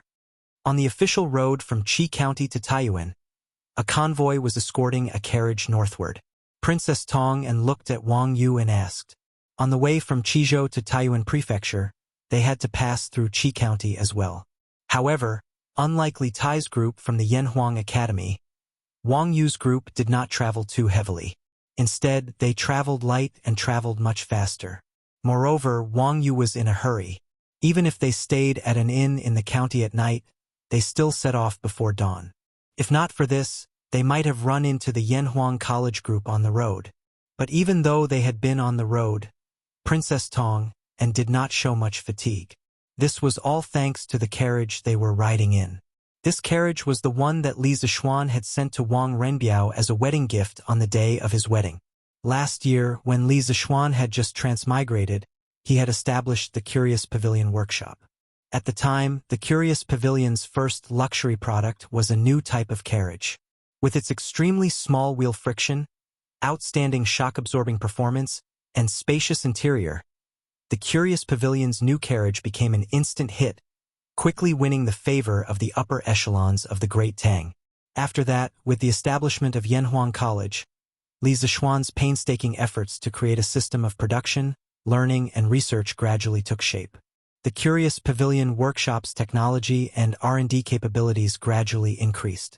Over the past year, the new carriage had not remained unchanged. Rather, it had been gradually improved as the Curious Pavilion workshop's technology improved. On the day of Wang Renbiao's wedding, the carriage that Li Zishuan had given him was the latest model from the workshop. Its flexibility and comfort were superior to all the current carriages. As a result, even though they had been in a hurry, Wang Yu and Princess Tong, and did not feel much physical exhaustion. At most, they were mentally exhausted. Counting the days, we've already left Suizhou for more than 10 days. When we return to the ancestral home, we must act decisively. If second elder and the others object, Your husband can only use his authority as the patriarch to suppress them. We can't continue to delay in Taiyuan. We have to hurry back to Suizhou.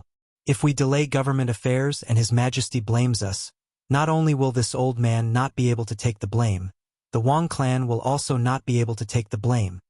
Hearing Princess Tong An's words, Wang Yu looked at the trees outside the window and pondered for a moment. Princess Tong An frowned and snorted, "Humph! Second elder, that stubborn old man. If you use the position of patriarch to pressure him, he will definitely say that you are unfilial. Moreover, second elder has quite a bit of prestige in the clan. Apart from father, the other 3 elders will most likely stand on his side." "Ha ha! Madam, don't worry. Although the second elder is stubborn, it's not like there's no way to deal with him. Before leaving Qizhou, I heard a piece of news." Wang Yu chuckled and said mysteriously, "News? What news?" Princess Tong An could not help but ask. Seeing this, Wang Yu did not keep her in suspense. He said bluntly, "Although my cousin married a commoner this time, the Lu clan of Fanyang and the Li clan of Zhao County both sent important juniors from their clans to congratulate him. Madam, don't you find it strange?" Princess Tong An was stunned when she heard this. After a moment, she nodded and said, "This matter is indeed strange. My cousin is getting married now, and the wedding is simple. He did not send invitations to the Lu clan of Fanyang and the Li clan of Zhao County. However, they came uninvited and even brought expensive gifts. It's really hard to understand." "Haha. Actually, madam, if you think about it carefully, you will understand." Wang Yu chuckled and said, "In the 4th month of this year, during the Battle of Guan City, the Imperial Army directly destroyed the main forces of the Chui clan of Bowling, Chui clan of Qinghe, and Zheng clan of Xingyang. Only 4 of the 7 great clans were left, and that included the imperial family. When this matter was revealed, the world was shocked. The old men of the Lu clan of Fanyang and the Li clan of Zhao County personally went to Chang and to draw a clear line with the Chui and Zheng clans to express their loyalty to His Majesty. After witnessing the power of the imperial power, how would these 2 clans dare to make any moves? Among the remaining 5 great clans, only our Wang clan of Taiyuan has the closest relationship with His Majesty. Although my cousin is marrying a commoner, the Fan and Lu clans sent their direct descendants to congratulate him personally. This is because my cousin is still the next head of the Wang clan, and they do not want to offend the Wang clan. As for the matter of Jingchu being the sworn sister of the Marquis of Yong, and they definitely did not know before coming to Qizhou. This is a pleasant surprise for them.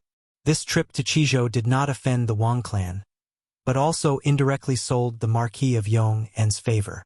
It can be said that they killed 2 birds with 1 stone. Princess Tong An thought for a moment and said with a frown, "Master's analysis seems to be reasonable. In the past, the Chui clan of Qinghe was the strongest among the 7 great clans. After the Battle of Guan City, the great clans all bowed their heads and pledged their loyalty to His Majesty. Whether it was true or not, the imperial court's strength is stronger than the great clans. This is an indisputable fact. However, Master said that Li Jingchu being the sworn sister of the Marquis of Yong, and was a pleasant surprise for Lu Chengqing and Li Jingxian. Isn't this a bit too much? What ability does a mere Li Zishuan have to make the Lu and Li clans curry favor with him?" As Li Er's aunt, Princess Tong, and believed that the great clans were afraid of the imperial power. However, she did not believe that Li Zishuan was a person that the Lu and Li clans would fight to curry favor with. "Haha, madam, you are wrong." Wang Yu chuckled and said, "Not long after we left the Qizhou yesterday, I received news that Lu Chengqing and Li Jingxian had also left the Qizhou. Madam, can you guess where they are going?" Princess Tong An replied without thinking, "Where else could they be going? They are definitely going back to Fanyang and Zhao County." "That is not true." Wang Yu shook his head and said, "At first, I also thought that the 2 of them were going home. However, I received news last night that they are going to Chang'an." When Wang Yu left Suizhou this time, other than the provincial governor's residence guards, he had also brought a portion of the Wang clan's secret guards. Therefore, It was not difficult for him to find out Lu Chengqing and Li Jingxuan's whereabouts. Chang'an? Even the elders of the Fan and Li clans do not dare to go to Chang'an easily. What are they going to do there? Princess Tong'an was puzzled when she heard this. Wang Yu leaned against the sofa in the carriage and tapped his finger on the sofa's armrest.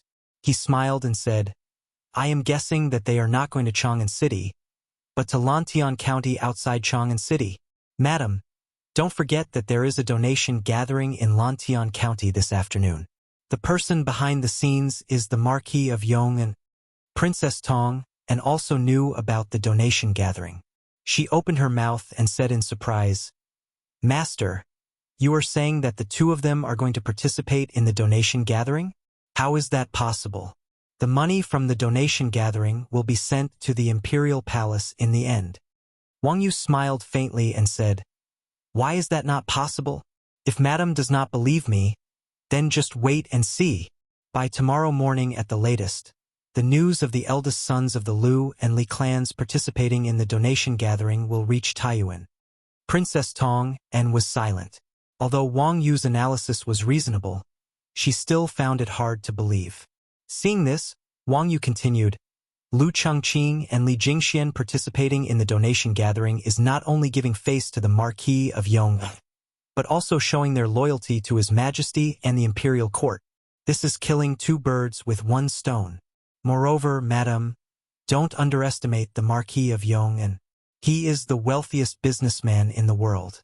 His products are sold well in every province and county in the world. Even the carriage we are riding now comes from the workshop of Strange Taste Pavilion. Yuan compiles dictionaries and lowers the price of books. All the scholars in the world are grateful to him. In addition, he founded Yanhuang College and recruited talents from all over the world. Although the college was founded less than a year ago, it is already showing signs of greatness. Even the Turkic Khagan covets the knowledge of Yanhuang College and sent the imperial advisor to steal the books of the college. In time, the students of Yanhuang College will become the pillars of the country. Li Zishuan will have students all over the world. With such a deep foundation, who in the Great Tang would dare to touch him? Even the Son of Heaven would have to be wary of him. Yu Wu is a disciple of spiritual master, and backed by the celestial master path of Mount Longhu. According to Lung Yuyao, he is a grandmaster realm martial artist. There are few martial artists of the same age who can match him. Now that he is in the Black Armored Army, if he gains military merits in the war with the Turkic Khaganate, he might even be promoted to a duke. In addition, half of the generals in the imperial court are on good terms with him.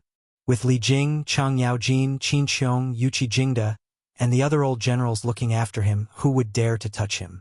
Furthermore, he was a marquis at the tender age of 20, and was even conferred the title of provincial governor of a province.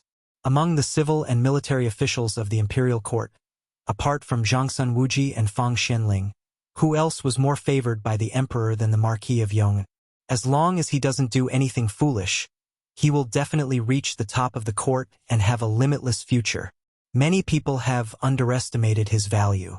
Those two brats from the Lu clan and Li clan have good eyes. Wang Yu could tell that Princess Tong and didn't place much importance on Li Zishuan, so he had patiently analyzed the situation to her. Seeing Wang Yu so serious, Princess Tong and couldn't help but turn grave. Before this, she had never imagined that Li Zishuan would be so outstanding, but after hearing Wang Yu's analysis, she had to admit that Li Zishuan was truly the most outstanding youth of the great Tang Empire's younger generation. Wang Yu's second point in particular made her tremble in fear. Once Yanhuang College matured, Li Zishuan's strength would rapidly increase. At that time, the Li clan behind Li Zishuan would become in existence on par with the 5 clans and 7 nobles. Who was more awesome, born into a great clan or creating one? Surely everyone knew the answer? Now I seem to understand why Master valued Li Zishuan so much. It seems like it's not a bad thing for cousin to make such a friend. After a long silence, Princess Tong sighed. Haha, that's naturally not a bad thing. On the contrary, it's a blessing for the Wang clan. Wang Yu couldn't help but chuckle. His eyes flashed with determination as he said, When we return to the ancestral home this time, Your husband must protect cousin's status as the eldest son of the first wife. Even the brats from the Lu and Li clans can see the potential in the Marquis of Yong'an. This old man doesn't believe that the elders in the clan can't see it either. If second elder and the others remain stubborn, then your husband can only ask grandfather to step in. Chapter 1815. The Tang dynasty's Taiyuan city was built on the foundation of Jinyang City. Although it was not as large as Chang'an City, the structure of the city was much more complicated. There were 27 city gates alone. According to legend, the ancient city of Jinyang was built by Dong Anyu during the spring and autumn period. In the records of the Grand Historian, it was said, Ji Bo attacked Zhao Xiangzi in Jinyang and drew the water of Fan to flood the city. Northern Qi's emperor Wen Xian built the Daming Palace on the ruins of Jinyang City and expanded it into a city, calling it Daming City. The city was 40 feet tall and had a circumference of 4 li. There was another city north of Daming City. Eastern Wei's Emperor Shaojing built the Jinyang Palace there. During Emperor Wen's time, it was renamed New City. During Emperor Yang's time, he expanded the Jinyang Palace of Eastern Wei's Emperor Shaojing, and the city was also enlarged. The enlarged new city was 40 feet tall and had a circumference of 7 li. During the 16th year of Emperor Wen's reign, Emperor Wen built a Tsang city that was connected to the new city on the east side. This city was 40 feet tall and had a circumference of 8 li, forming 3 connected cities. This was the initial appearance of Taiyuan City during the Tang Dynasty. However, during the Tang Dynasty, Taiyuan City underwent 2 major expansions. The first was during the Jingguan period, when Emperor Taizong appointed the famous general Li Xingli to guard Taiyuan. During this period, Li Zhili built an east city on the east bank of Fan River in the 11th year of Jingguan's reign. The second was during Wu Zetian's reign, when Cui Shinqing built a central city on Fan River, connecting the east and west cities. Every year, there would be thousands of soldiers defending the border. At this point, Taiyuan's west city, east city, and central city were combined into one, becoming the Great Tang's most important military barrier in the north. However, at this time, Taiyuan City did not have a west city, east city, or central city. The main body of Taiyuan City was the west city of Taiyuan City, and the city was split into Taiyuan Prefecture City and Jinyang County. Taiyuan Prefecture City was also known as the Provincial City, and it was the core region of Taiyuan City. The Provincial City contained 3 other cities: Daming City, New City, and Tsang City. Jinyang County was the administrative center of Jinyang County, and it was located 2 li south of the prefecture city. Oh, are you Boss Zhuya? Taiyuan Prefectural City, Great Brightness City, Market Square, Chu Family Ironware Shop. A slightly plump, middle-aged man dressed in luxurious clothes walked in. The shop's attendant went up to greet him. At first glance, the middle-aged man looked familiar. After carefully sizing him up for a while, he finally recognized the middle-aged man and couldn't help but exclaim in surprise. "Yes, is your shopkeeper here today? I'm here for him." The middle-aged man nodded and asked the servant. He was speaking in Chinese. Although he was fluent, it sounded a little stiff. The manservant hurriedly nodded and said, "Yes, yes, the shopkeeper is in the back hall. Boss Wuxia, please take a seat. This little one will go and report to him." "Yes." The middle-aged man nodded, and the servant turned and left. After waiting for about half a cup of tea's time, the servant walked out from the back hall and warmly said to the middle-aged man, "Boss Zhuya, my shopkeeper invites you to the back hall for tea. This way, please." After saying that, the servant made an inviting gesture. The middle-aged man nodded and stood up. "That's good. Lead the way. Boss Zhuya, please wait a moment," the servant suddenly said. Then he quickly walked to the front of the shop. First, he looked around. Then, he actually hung a closed sign on the door and closed the shop. One must know that it was broad daylight now. It was not even noon yet. Most of the shops in the city had just opened for business. "Boss Zhuya, please." After doing all that, the servant came in front of the middle-aged man and said. The middle-aged man looked at the servant approvingly and said, "Good. The two of them, one in front and one behind, walked towards the back hall. Outside the ironware shop. General, not long after Zhu Hongsheng went in, the ironware shop closed. It's only 7:30 in the morning. Most of the shops in the city have just opened. There must be something fishy going on. A man in martial arts clothes cupped his fist and said to Dugu Feiying. It turned out that the middle-aged man who entered the ironware shop was the merchant Zhu Hongsheng that Dugu Feiying and the rest were chasing. Since the moment Zhu Hongsheng stepped into the ironware shop, he had entered Dugu Feiying and the rest's surveillance. Yes. Did you hear what they said in the shop? Dugu Feiying's heart skipped a beat as he asked. The soldier cupped his fist and replied, General, when we were outside the shop, we vaguely heard the servant call Zhu Hongsheng boss Zhuya. Not long after, the servant came in and closed the door. He must have entered the back hall. Furthermore, this Zhu Hongsheng's real name should be Zhuya. Hearing this, Dugu Feiying looked around and could not help but frown. He originally wanted to use his qinggong to fly to the roof and eavesdrop on the conversation between Zhu Hongsheng and the person inside. However, it was broad daylight and the city had just opened. There were many people and merchants coming and going. In broad daylight, with so many people watching, how could he fly to someone else's roof to eavesdrop? No, his name is not Zhuya. His surname is Zhuya. Dugu Feiying sighed helplessly and said, The Western Turkic Khaganate has a separate tribe called the Shatuwa tribe. The Shatuwa tribe is divided into the Zhuya tribe and the Qi branch. The leader of the Zhuya tribe is called Zhuya Ke Qilin. Everyone in the tribe has the surname Zhuya. It seems like this Zhu Hongsheng is from the Shatuwa tribe of the Western Turkic Khaganate. However, why would someone from the Shatuwa tribe suddenly appear in Taiyuan? And why would he disguise himself and act so sneakily? At this time, the Shatuwa tribe was not very famous. Many people in the Central Plains had not heard of them. Only Dugu Feiying, who came from a family of generals, knew about them. The Shatuwa tribe was a mixture of many ethnic groups.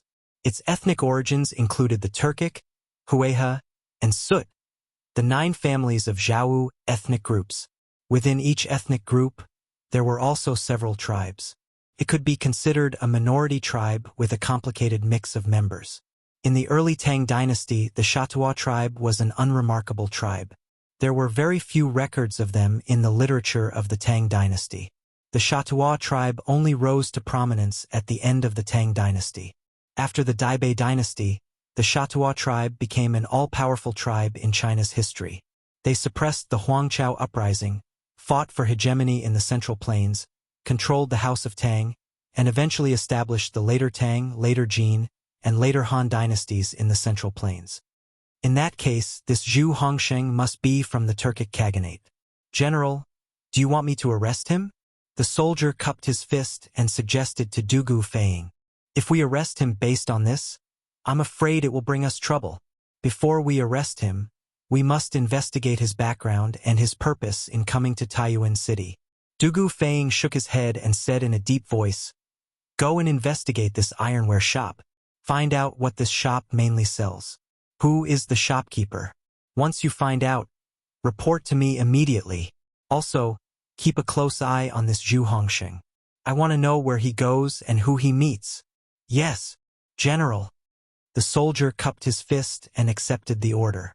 Dugu Feiying saw that there was nothing to be gained here, so he turned around and returned to the inn. After returning to the inn, Zhang Dafu walked in and cupped his fist to Dugu Feiying. General, this subordinate had the inn's waiter lure Zhu Hongsheng's accomplice out of the room. Then, I took the opportunity to sneak into the heavenly room and rummage through Zhu Hongsheng's luggage. Other than some clothes and money, I did not find anything unusual.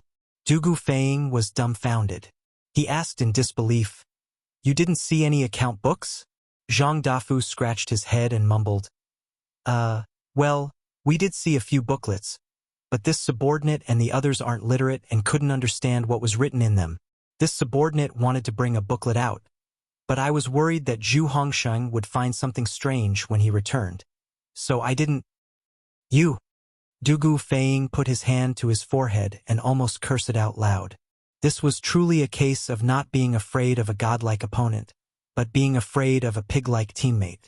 Zhang Dafu couldn't help but shrink his neck. He probed, "Should this subordinate make another trip?" "What for?" "Zhu Hongsheng will be back soon.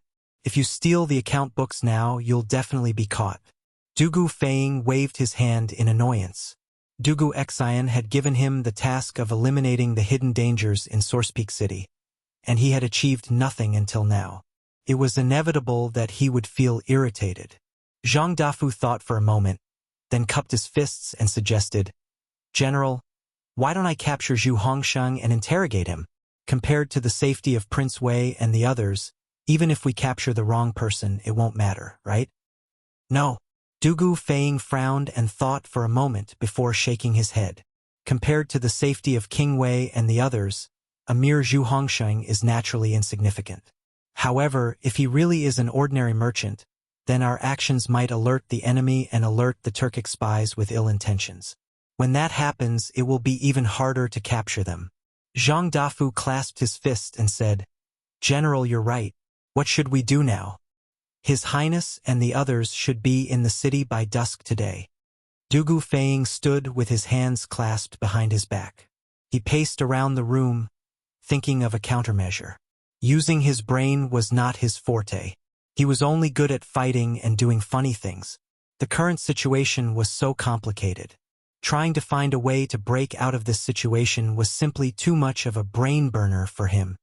We can't relax our surveillance on Zhu Hongsheng. Today, he went to the Chu Ironware shop in Great Ming City. You have to find out why he went there as soon as possible. In addition, I had you send people to investigate which new faces have arrived in Source Peak City in recent days. Have you made any progress? After some thought, Dugu Feiying turned to Zhang Dafu and asked. Zhang Dafu shook his head and said, "My brothers have already been sent out. I'm afraid we won't have any news until noon." Dugu Feiying said, "Then wait. According to these two directions, if they couldn't find any useful clues before 3:45 in the afternoon, then they would find an opportunity to secretly capture Zhu Hongsheng and his group.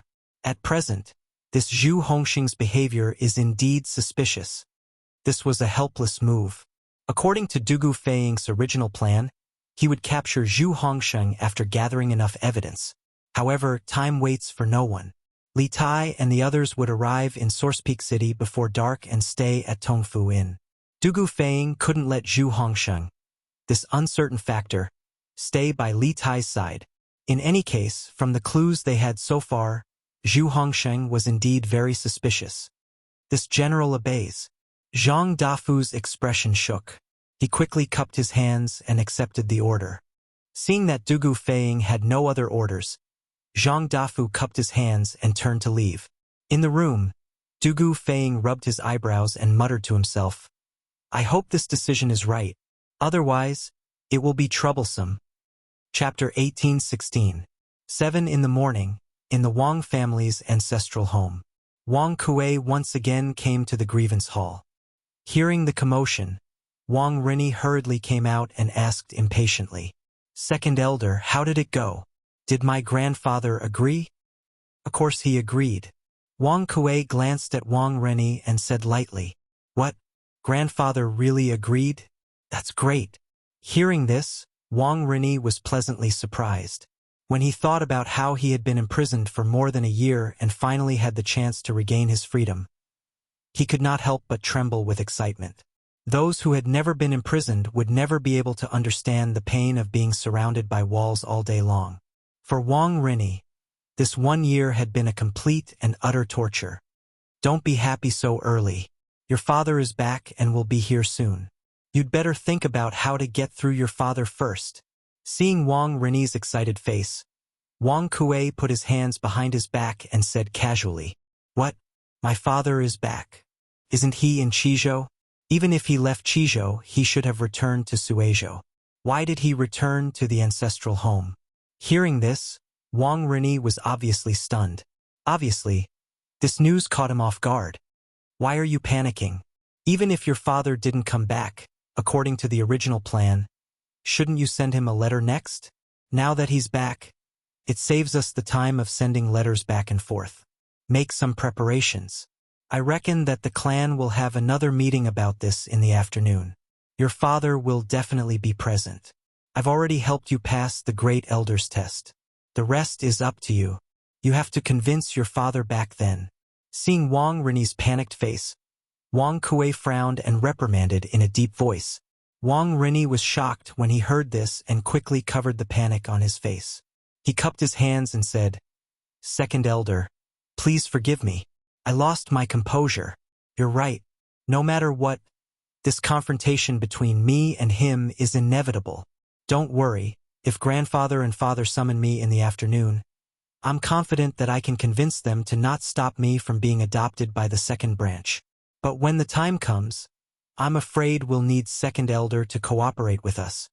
Wang Ren knew that whether he could regain his freedom this time depended on the attitude of the old man in front of him. He could not show any cowardice in front of Wang Kuei. Otherwise, his value in Wang Kuei's heart would plummet. When he needed Wang Kuei's help, Wang Kuei might not be willing to help. Therefore, even though Wang Ren was not mentally prepared for Wang Yu's sudden return, his face was filled with confidence and calmness. As expected, after listening to Wang Ren's explanation, Wang Kuei nodded in satisfaction and said, Since you are so confident, then this old man can rest assured. At the crucial moment, this old man will also lend you a helping hand. If everything goes well, you should be able to be adopted into the second branch in 2 days. After that, you can start implementing your plan." When speaking of plan, Wang Kuei's face flushed with excitement. His eyes narrowed and flashed with a fanatical light. His whole aura suddenly changed a little. It became crazy and blazing. Wang Ren smiled and cupped his hands. Grandson congratulates grandfather in advance for taking the power of the clan and bringing the Wang family one step closer. Before being adopted, he directly called Wang Kuei grandfather. This guy really had no bottom line. He was a typical example of forgetting his ancestors. Chapter 18:17. Ahem. Big brother, you are now in a high position and have many children. Why don't you take care of your little brother and let Wang Ren be adopted by the second branch? Don't worry, as long as you are willing to adopt Ren, Madam and I will treat him well and treat him as our own son. In the future, he will inherit the second branch's family business. In the main hall of the Wang family at the banquet, Wang Hong, who was sitting below Wang Yu, saluted Wang Yu with an embarrassed expression. After all, for a middle-aged man to be childless was definitely a shameful thing for a man. If it weren't for Wang Kuei's repeated warnings, he definitely wouldn't have mentioned this matter in front of everyone. The pressure instantly shifted to Wang Yu's side. Wang Hong had already lowered himself to such a level, and had even put it this way. If Wang Yu still didn't agree, it would be too unreasonable. Thus, everyone at the table turned their gazes to Wang Yu at this moment. Brother Hong, it's not that I don't want to. I know the second branch's difficulties, but Ren is a ruthless child. If I let you adopt him, I'm afraid it will cause trouble for the second branch in the future. After a long silence, Wang Yu finally found a reason to reject Wang Hong. As a father, Wang Yu understood Wang Ren's nature very well. When Wang Rani and Wang Renbiao went to Chang'an for a family competition, the devious Wang Ren tried to beat Wang Renbiao through unorthodox means. He got involved with the bandits and kidnapped Li Zishuan's fiancée, almost pushing Li Zishuan and the other generals to the opposite side of the Wang family. If not for Wang Yu's timely intervention, the Wang family would be in an even worse situation now. If Wang Ren was adopted by the second branch, it would be giving Wang Ren a chance to regain his freedom. Without Wang Yu's strict control, Wang Ren would cause even more trouble for the Wang family. But Wang Hong did not think so. He had already lowered his face and begged Wang Yu humbly, but Wang Yu still refused. This was obviously a slap to his face in front of everyone. Big brother, we all watched Ren grow up. Although his personality is a little unpredictable, he is not as bad as you say. Besides, even if he had caused trouble, the second branch should be responsible for it. For the second branch, it's better to have more trouble than to have no descendants. If you really can't bear to part with it, then just take it that I've mentioned it to you before. Wang Hong frowned and mocked with an ugly expression. Ahem, big brother, You are now in a high position, and you have many children. Why don't you take care of little brother and let Wang Rini be adopted by the second branch? Don't worry, as long as you are willing to adopt benevolence, Madam and I will definitely treat him well and treat him as our own son. In the future, the second branch's family business will also be inherited by him. In the main hall of the Wang family at the banquet, Wang Hong, who was sitting below Wang Yu, cupped his hands and said to Wang Yu with an embarrassed expression, "After all, for a middle-aged man to be childless was definitely a shameful thing for a man. If not for Wang Kuei's repeated exhortations, he would never have mentioned this in front of everyone at this moment." The pressure instantly shifted to Wang Yu's side. Wang Hong had already lowered himself to such a level, and had even put it this way: if Wang Yu still didn't agree, it would be too unreasonable. Thus, everyone at the table turned their gazes to Wang Yu. Chapter 1818. What conditions? In the Wang family's meeting hall, Wang Kuei heaved a sigh of relief when he heard that Wang Yu had finally agreed to let Wang Rini be adopted by the second branch. However, when he heard the second half of Wang Yu's sentence, he could not help but ask. Wang Yu said solemnly, "Wang Rini violated the family rules last year and was imprisoned by this old man in the grievance hall. He will never be able to take a step out of the hall. Although he has been adopted by the second branch this time, his previous mistakes are still there, so his punishment is still there. After the adoption ceremony, he must return to the grievance hall and continue to stay there." As soon as these words were spoken, a trace of panic flashed through the eyes of Wang Rini, who had just stood up from the ground. After that, he turned to look at Wang Kuei because helping him leave the grievance hall was the condition that Wang Kuei had agreed to back then. Without waiting for Wang Rini to speak, Wang Kuei retorted, "Master, you are mistaken. Since Rini has been adopted by the second branch, his life is equivalent to starting over. He has a new name, and he will be Wang Xinyuan of the second branch from now on. The one who made the mistake last year was Wang Rini, so what does it have to do with Wang Xinyuan? Therefore, there is no need to talk about imprisonment. That's right. Since Rini has been adopted by me, then he will be my son from now on. All the mistakes he made in the past should be written off." Wang Hong chimed in at this time. Wang Yu and Princess Tong and both frowned. They hadn't expected Wang Kuei and Wang Hong to be so shameless. Of course, they now understood why Wang Rini was so eager to be adopted by the second branch. Obviously, he wanted to use this matter to clear his name, escape the punishment of imprisonment, and regain his freedom. This was a good plan. However, they did not understand why Wang Kuei would spare no effort to help Wang Rini. Was it simply because the second branch had no children? Princess Tong, and felt that things were not so simple. Haha, second elder is really good at planning. He even thought of a new name for Rini in advance. Wang Xinyuan, are you hoping that he can live a new life and have a good start? Wang Yu did not speak, but Princess Tong, and could not help but speak first. She first looked at Wang Rini, then at Wang Kuei, her face full of sarcasm. What conditions? In the Wang clan's conference hall, Wang Kuei breathed a sigh of relief when he heard that Wang Yu had finally agreed to let Wang Rini be adopted by the second branch. But when he heard the second half of Wang Yu's sentence, Wang Kuei's heart was in his throat again. Wang Yu said with a serious face, "Wang Rini violated the clan's rules last year and was imprisoned by this old man in the grievance hall. He can't take a step out of the hall for the rest of his life. Although he had been adopted by the second branch this time, the mistakes he had made before were still there, and the punishment was still there. After the ceremony is over, he must return to the grievance hall and continue to stay there." As soon as these words were spoken, a trace of panic flashed through the eyes of Wang Rini, who had just stood up from the ground. After that, he turned to look at Wang Kuei because helping him leave the grievance hall was the condition that Wang Kuei had agreed to back then. Without waiting for Wang Rini to say anything, Wang Kuei retorted, "Master, you are wrong. Since Rini has been adopted by the second branch, his life is equivalent to starting anew. He has a new name. He will be Wang Xinyuan of the second branch in the future.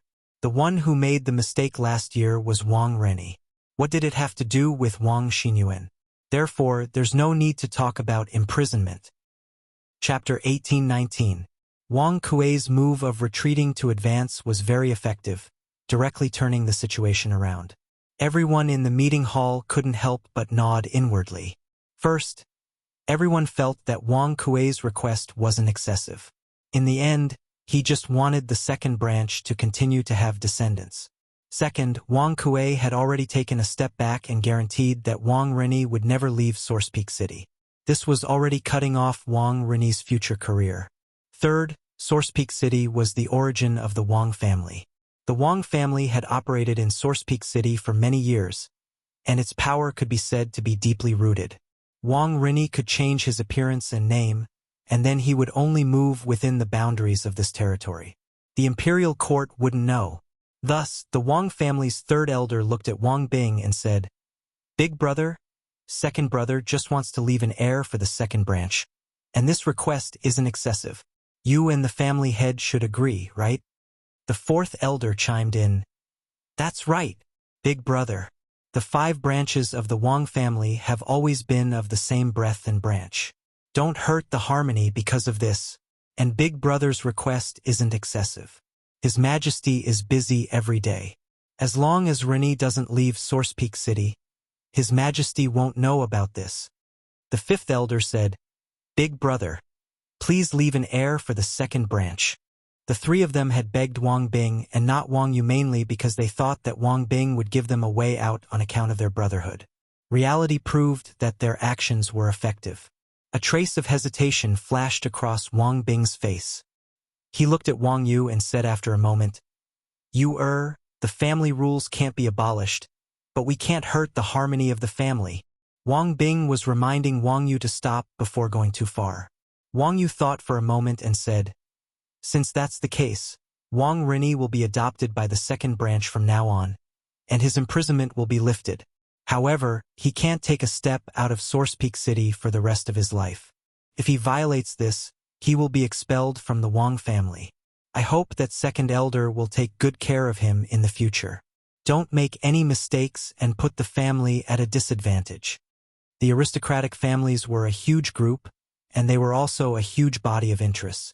Even though Wang Yu was the head of the family, there were some things that he couldn't arbitrarily decide. Many times, he had to give in and compromise. As a leader, the most important thing was the way to balance things. "Thank you, family head. Rest assured, Patriarch, this old man will definitely take good care of Xine Yuan in the future. I will definitely not let him violate the clan rules again." A smile appeared on Wang Kuei's face. He got up and cupped his hands at Wang Yu. "All right, since the matter has been decided, everyone can leave now." Wang Bing rubbed his forehead and said tiredly, Wang Kuei's move of retreating in order to advance was very effective. He directly turned the situation around. Everyone in the meeting hall couldn't help but secretly nod after hearing this. First of all, everyone felt that Wang Kuei's request was not excessive. In the end, he just wanted the second branch to continue the family line. Secondly, Wang Kuei had already taken a step back and guaranteed that Wang Rini would not leave Taiyuan City for the rest of his life. This was already a disguised form of cutting off Wang Rini's future career. Thirdly, Taiyuan City was the birthplace of the Wang family. The Wang family had operated in Taiyuan City for many years, and its power could be said to be deeply rooted. If Wang Rini changed his appearance and name, and then moved only within the boundaries of this territory, the imperial court would not know. Therefore, the Wang family's third elder looked at Wang Bing and said, "Big brother, second brother just wants to leave an heir for the second branch, and this request is not excessive. You and family head should agree, right?" Chapter 18-20. During the spring and autumn period, Guanzhong, a great politician and reformer, helped Duke Huan of Qi to rule the world.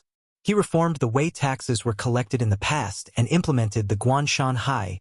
Guan means Guan, Shanhai means mining, casting iron, and boiling salt. This policy created the earliest salt and iron monopoly in China's history. According to Guanzhong's rough calculation, Qi could earn 60 million yuan a year. Emperor Wu of Han, under the advice of wealth manager Sang Hongyang, in order to strengthen the centralization of power and take back salt and iron and other important economic enterprises from the hands of the rich and powerful, reversing the country's financial situation. He also implemented the salt and iron monopoly and alcohol monopoly. Since then, the salt and iron monopoly system ran through the entire feudal dynasty of China. During the Tang dynasty, more than 90% of the country's mineral veins were in the hands of the imperial court. The remaining less than 10% were in the hands of the important officials and aristocratic families, such as Zhangsun Wuji. As a 1,000-year-old clan, the Wang family also controlled 2 mineral veins. There were only 3 sources of iron and iron for the blacksmiths. The first was to buy it from the local government. The second was to recycle some of the iron that the commoners did not use and reforge it. The third was to buy it from the aristocratic families who owned iron. In Tongfuin, Dugu Feiying pondered for a moment and ordered, "Go and contact the people of the Wang family. Tell them your identity and ask them to cooperate. Find out the identity of this Kong Chang'an as soon as possible." "Yes, General." Zhang Dafu bowed. After a moment of hesitation, he clasped his fist and said, "General, the head of the Wang family, Wang Yu, has returned to Taiyuan. He came back around noon." "Oh, Wang Yu?" Dugu Feiying's eyes lit up. He pondered for a moment and suddenly a thought flashed through his mind. He smiled and said, "The Wang family has been in Taiyuan for many years. They are the local bullies. As for Wang Yu, if I remember correctly, Wang Yu's son, Wang Renbiao, is a good friend of the Duke of Yong'an. Our main purpose of this trip is to protect the safety of the people from Yanhuang College.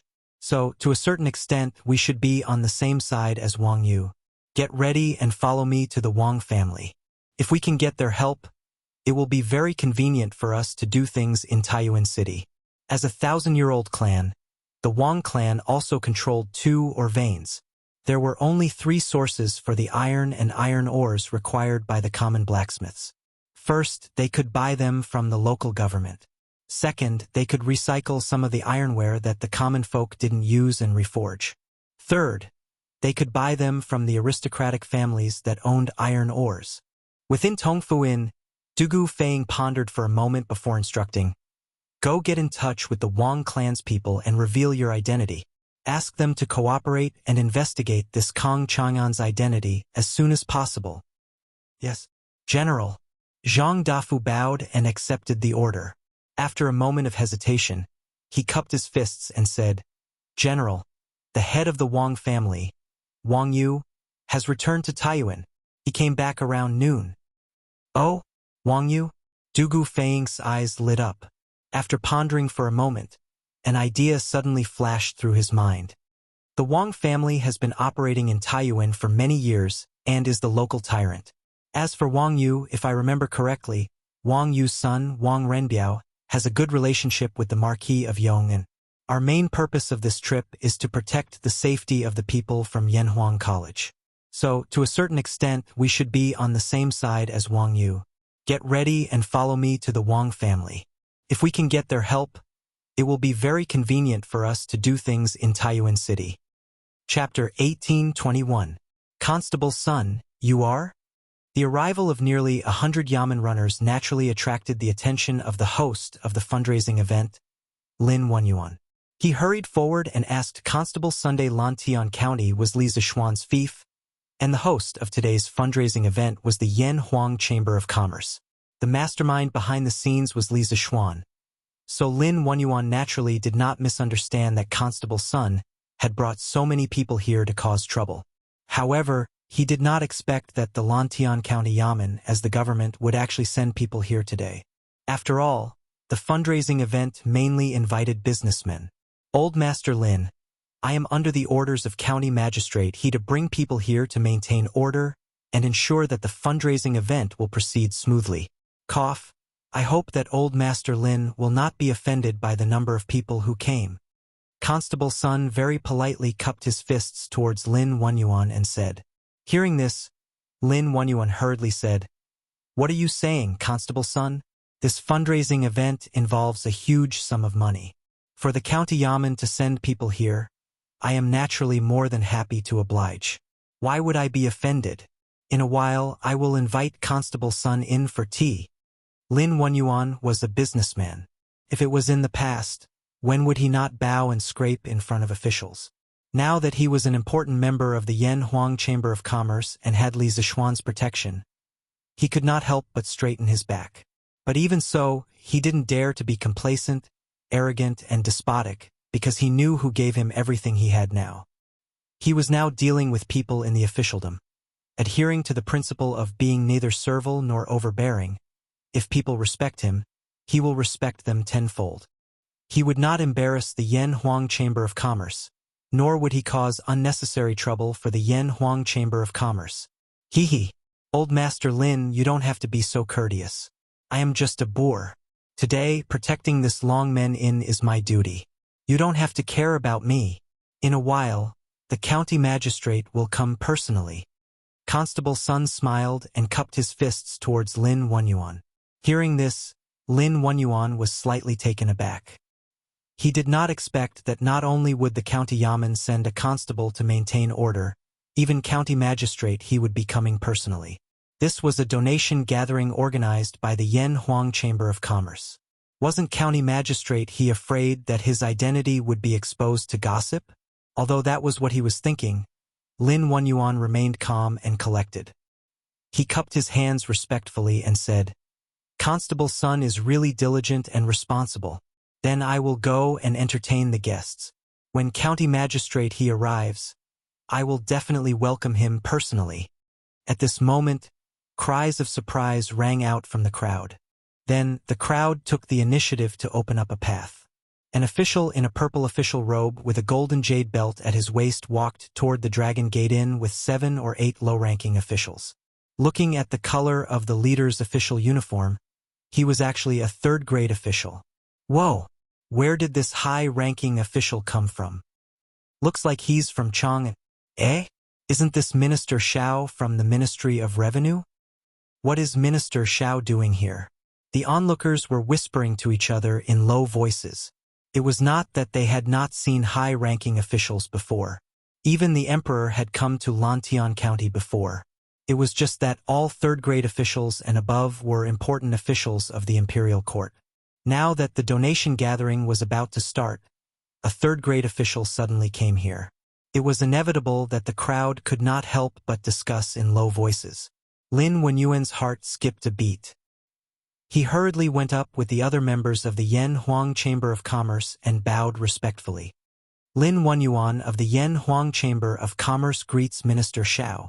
Chao Wendong from the Yan Huang Chamber of Commerce, Feng Zhihua, Zhang Qianjun, Liao Shifan, greets Minister Xiao. Everyone, there's no need to be so polite. Xiao Yu stopped in his tracks and waved at the crowd. Then he looked at Lin Wenyuan and said, I'm here on orders to take over the money from the donation gathering. Once the gathering is over, the Ministry of Revenue will register all the money and send it back to Chang'an. Boss Lin, when will the donation gathering begin? Li Er had indeed sent people from the Ministry of Revenue over to receive the donations from the fundraiser. But Li Er did not ask Xiao Yu to come over personally. Actually, Xiao Yu only needed to send a few of his little brothers over for this sort of thing. However, this old man had previously made a bet with Li Er on whether this fundraiser could raise enough funds for a 150,000-man army. Naturally, he wanted to come over personally to see for himself. Merchants valued profits, and Xiao Yu did not think that these merchants would be so generous as to donate money to the court. This was because this matter did not benefit them at all. At this moment, he was already thinking about where the court would get the money if the donation gathering did not raise enough money. After all, Li Er's edict had already been sent to the various provinces and counties. The elite soldiers of the various provinces were gathering in Chang'an. The fact that the Northern Expedition Army had increased by 150,000 was already an indisputable fact. As the Minister of Revenue, he naturally had to think of ways to raise money. Little did old man Xiao know that calling on merchants to raise money for the country was only Li Zishuan's first method. Even if it failed, Li Zishuan had 10,000 ways to make up for it. For example, he could use the Yan Huang Bank to get a loan from the court, or the court could issue war bonds to the people. Once the war was won, they would return the money to the people. Every method could easily solve the current dilemma of the court. The reason why Li Zixuan prioritized the donation gathering was because he wanted to use this opportunity to arouse the patriotism of the Tang people and build momentum for the upcoming war between the Tang Empire and the Turks. History tells us that only by mobilizing the masses and gaining the support of the people can we win the war. At this moment, Lin Wenyuan looked at the sundial in front of the Longmen Inn. It was still a little short of the agreed time. However, he could not let Xiao Yu, the Minister of Revenue, stand outside and wait. After all, Xiao Yu was an elder who had lived through several dynasties. His position in the court was important. Thus, he cupped his hands and said, "The donation gathering will begin soon. Minister Xiao, please come in." Then, he ordered the servants, "Open the door. Invite the guests to take their seats." "Yes, Master." The servant of the Lin clan bowed and ran to open the door of the inn. Lin Wenyuan and the others invited Xiao Yu to enter first. Xiao Yu did not refuse. When they entered the hall on the first floor of the inn, Xiao Yu couldn't help but exclaim, "Boss Lin, this inn is really luxurious. It doesn't pale in comparison to Yanhuang College at all. How extravagant. No wonder it's the #1 inn in Lantian County." As busy as Xiao Yu was, he naturally didn't have time to visit the Longmen Inn in Lantian County. He had heard of the reputation of the Longmen Inn, but he had never seen it in person. Seeing it for the first time today, he couldn't help but exclaim in admiration, "Minister Xiao, you flatter me. How can this inn be compared to Yanhuang College, the holy land of the literary world? Please take a seat." As they spoke, they had already arrived in the hall. Lin Wenyuan pointed to the seat of honor and invited Xiao Yu. Xiao Yu's status was the highest here, so there was nothing wrong with inviting him to the seat of honor. Xiao Yu shook his head and said, "I'm only here to observe. Boss Lin, you are the host of this fundraiser. How can I steal the limelight?" After saying that, he led a few officials from the Ministry of Revenue to the first row on the left. Seeing this, Lin Wenyuan couldn't help but heave a sigh of relief. Xiao Yu's arrival had caught him off guard. If the other party wanted to interfere with the fundraiser, he really didn't have any good countermeasures. After all, Li Zixuan wasn't here. How could he, a mere merchant, go against a high official of the imperial court like Xiao Yu? At this moment, Xiao Yu gave up the seat of honor and took the initiative to sit down. He was undoubtedly expressing his attitude to Lin Wenyuan. In this fundraiser, he was only responsible for counting the money and wouldn't interfere with the process. "Go prepare some fruits and snacks and send them to Minister Xiao. Oh, go take out this old man's collection of immortal tea and make a pot for Minister Xiao." Lin Wenyuan ordered the manservant beside him to return the favor. "Yes, Master." The servant received the order and left. At this moment, long tables had been set up on both sides of the inn. The merchants who came to participate in the fundraiser had to sign in here and indicate the amount of money they wanted to donate. Of course, in order to verify their identity, they also needed to show the next shop's deed. After everything was ready, the staff would return a rectangular plate with the amount of money donated, the donor, and the shop's name on it. Only then could they enter. This was mainly to increase the efficiency of the fundraiser. Although the area of the first floor of the Longmen Inn was large, there was a limit to its capacity. It was impossible to let all the people outside in. Not long after, Lantian County's county magistrate he arrived with a group of officials. With Xiao Yu, a third-rank official, in front of him, Lin Wenyuan didn't have much fear and trepidation when he greeted Magistrate He. However, he deliberately arranged Magistrate He's seat next to Xiao Yu's, which made Magistrate He look at him with admiration. At 6 in the afternoon, all the merchants outside the inn finished signing in and took their seats in the hall. At a rough glance, there were about 600 to 700 people.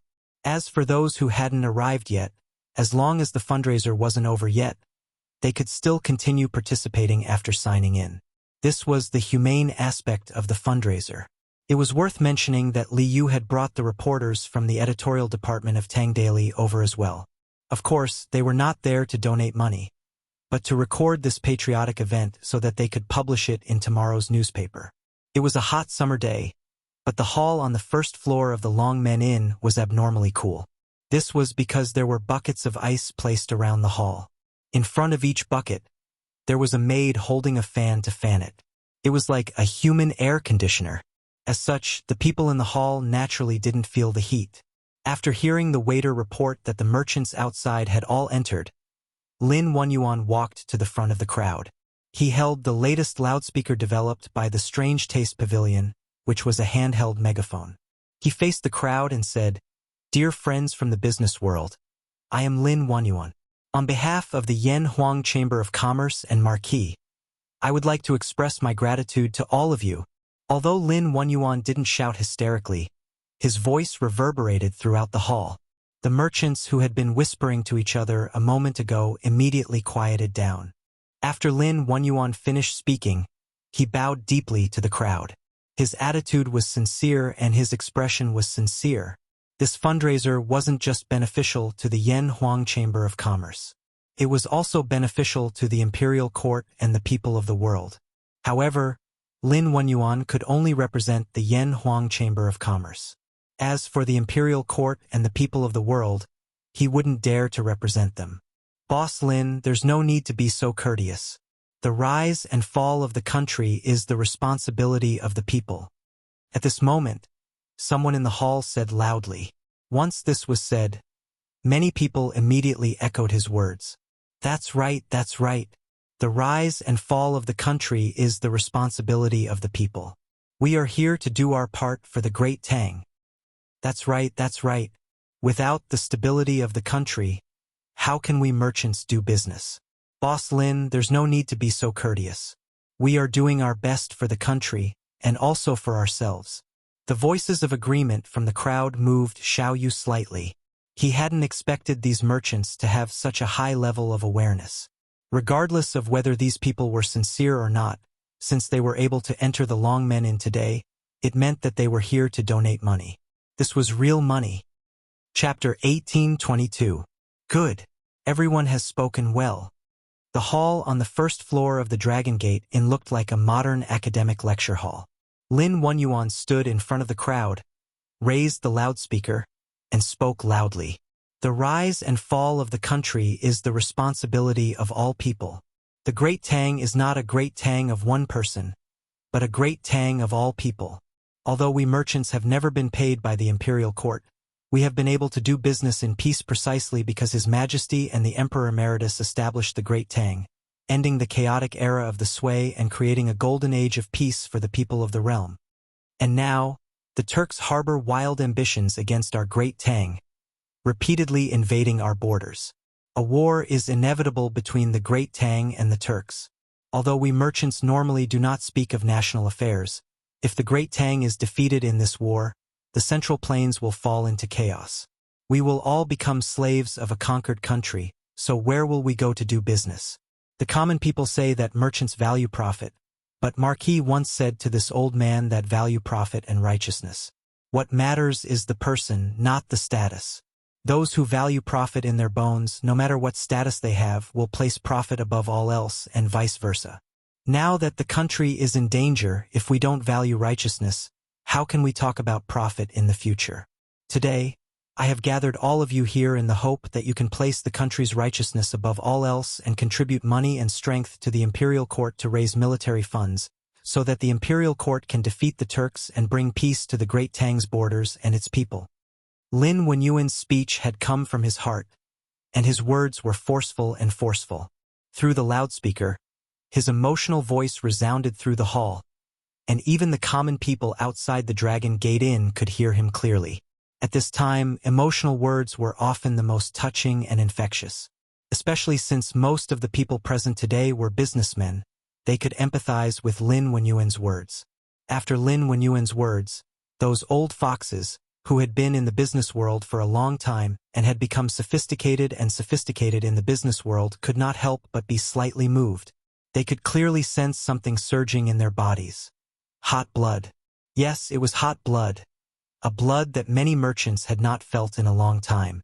Once upon a time, they had also felt a passion to serve the country. But time had slowly worn it away and obliterated it by the different views of the people of the world. But at this moment, Lin Wenyuan had awakened that hot blood in their bodies. That's right. It wasn't that businessmen valued profits, but anyone could value profits. This had nothing to do with one's identity. It was all up to them to choose to be righteous. If most of the merchants could choose to be righteous in the face of a national crisis, they might be able to take off the hat of being greedy in the future. In addition, most of the merchants present had experienced the chaos at the end of the Sui dynasty. Some of them had even heard of the 5 barbarians' rebellion from more than 100 years ago from the elders of the older generation. They knew that people's lives were like grass in troubled times, let alone doing business. When the common people had problems even surviving, who would go to the merchants to buy things? Therefore, as soon as Lin Wenyuan finished speaking, the merchants in the hall on the first floor of the inn couldn't help but respond in kind. Well said, Boss Lin. It's said that businessmen value profits, so let's do it for the sake of the country and donate military funds to the country. That's right. No matter what, the imperial court has to defeat the Turks this time. Otherwise, how will we do business in the future? Boss Lin, hurry up and start. This old man wants to donate 5,000 strings of cash. I want to donate 8,000 strings of cash. Seeing the enthusiasm of the crowd below, Lin Wenyuan couldn't help but inwardly breathe a sigh of relief. He raised his left hand, indicating for the crowd to quiet down. The merchants in the hall gave him face. After all, he was currently representing Li Zishuan. The hall quickly quieted down. Lin Wenyuan raised the megaphone in his right hand and continued speaking. Good. Then the fundraising event will now officially begin. This fundraising event was personally organized by Marquis, but Marquis has important matters to attend to at the moment and is unable to attend in person. He entrusted this old man to preside over this fundraising event. Then this Lin will throw a brick to attract Jade. For this fundraising event, the Lin family is willing to contribute 25,000 strings of cash to assist the imperial court. Chapter 1823. Hiss! They're all from the Flaming Yellow Chamber of Commerce, and each of them donated more than 10,000 strings of cash. TSK. Together, that's more than 100,000 strings of cash, right? They're too generous, aren't they? That's more than 10,000 strings of cash. Heh, what's so strange about that?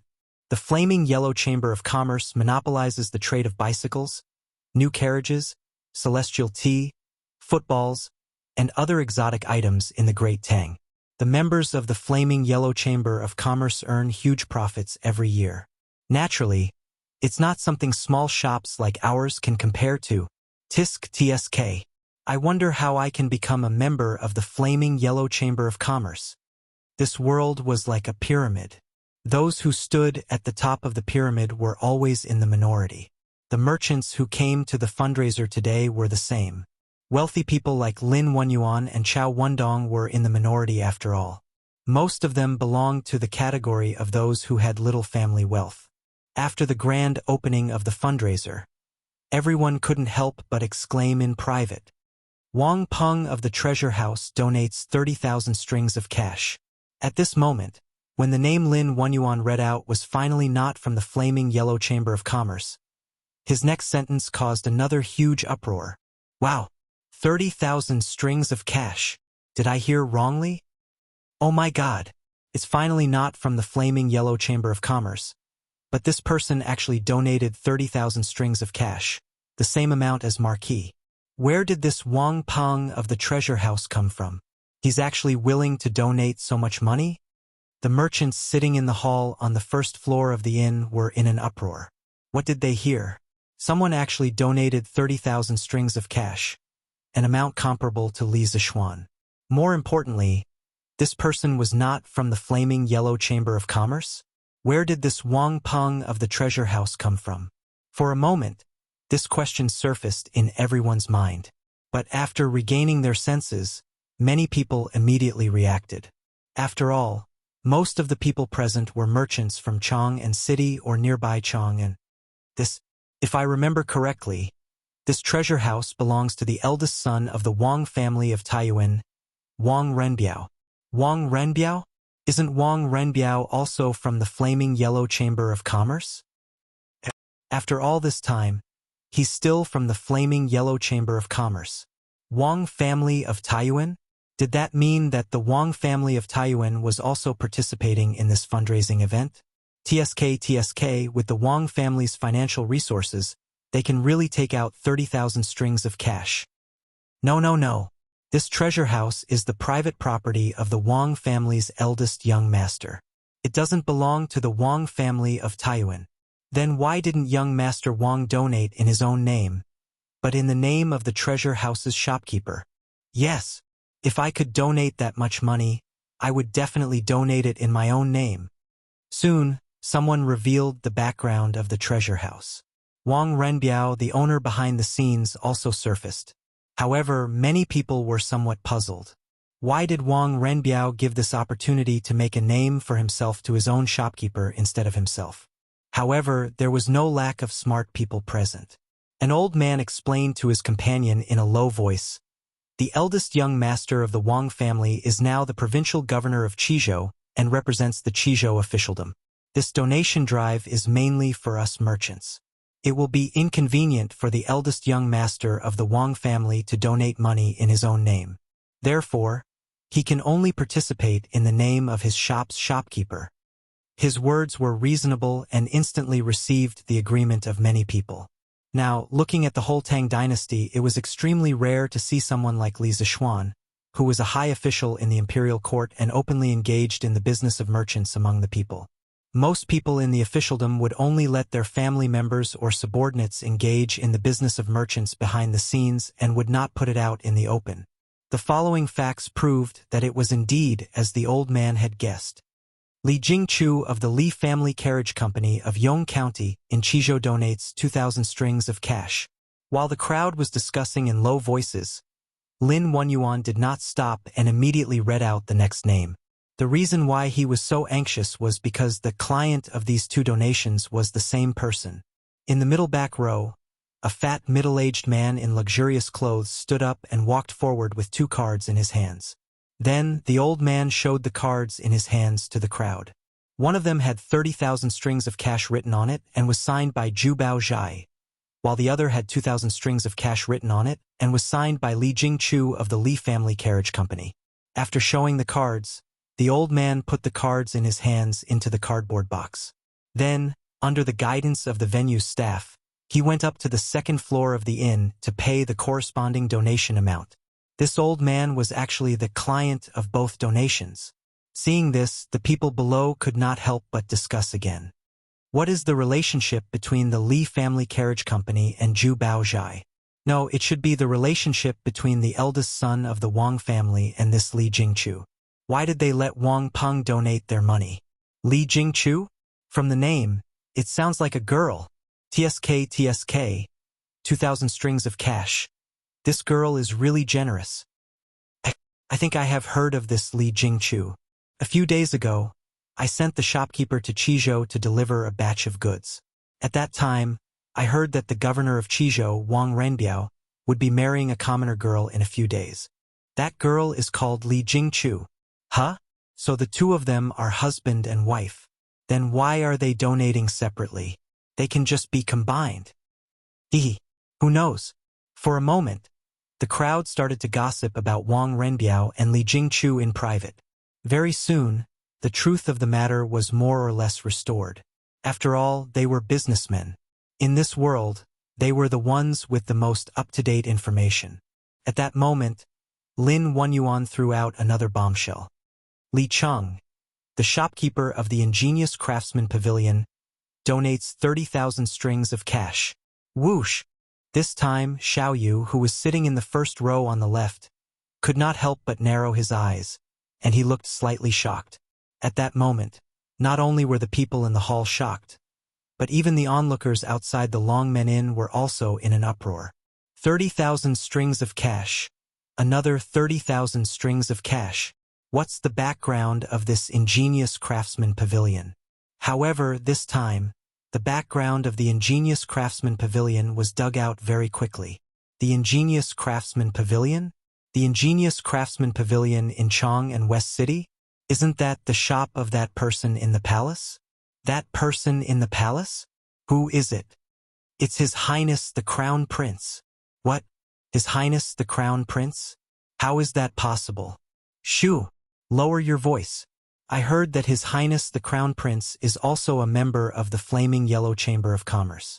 If that's the case, it's not surprising that he donated. What? His Highness the Crown Prince is also a member of the Flaming Yellow Chamber of Commerce. How much money did the Flaming Yellow Chamber of Commerce donate? Let me count. It's actually 190,000 strings of cash. The crowd discussed fervently. With Wang Renbiao as an example, everyone understood very well why Li Chengqian did not use his own name but someone else's. As they discussed, a pale, beardless old man walked up with a card in his hand. It was the shopkeeper of the Ingenious Craftsman Pavilion, Li Cheng. At this point, the first batch of members of the Flaming Yellow Chamber of Commerce had all donated. The donation amount was 190,000 strings of cash. Everyone who thought of this was shocked. Even Xiao Yu was no exception. He had expected the people from the Yan Huang Chamber of Commerce to be rich and would be the main force of this donation drive. However, he never expected the people from the Yan Huang Chamber of Commerce to be so generous. The donation drive had only started for less than 15 minutes, and they had already donated 190,000 strings of cash. To be precise, it was 190,000 strings of cash, including Li Jingchu's 2,000 strings of cash. A few days ago, he had made a bet with Li Er that the donation drive would not be able to raise enough money for the military. However, in such a short period of time, he had already raised 190,000 strings of cash. He was only 58,000 strings of cash away from the small goal of 250,000 strings of cash that he and Li Er had set. There were a total of 600 to 700 people attending the donation drive today. The remaining people donated an average of 100 strings of cash each, which was enough to reach the small goal of 250,000 strings of cash. The power of merchants. For the first time, Xiao Yu realized that when merchants united, they could also exert a force that could not be ignored. The donation drive continued. Lin Wenyuan's voice was still echoing in the hall. Changji Wineries Chang Ruisong donates 5,000 strings of cash. Qingji Clothing Shops Yu Guangxin donates 5,000 strings of cash. Qingfeng Grain Shops in Shixiang donates 5,000 strings of cash. Hung Li Satin Shops Su Hongyu donates 5,000 strings of cash. Baochong Pawn Shops Lu Yuchuan donates 4,000 strings of cash. Yifeng Ironware Shops Zhang Sun Chao donates 4,000 strings of cash. As Lin Wenyuan's voice rose and fell, the people sitting in the hall and outside the Dragon Gate Inn were not idle either. Everyone was amazed by the tycoons of the donors while secretly guessing the background of the shops.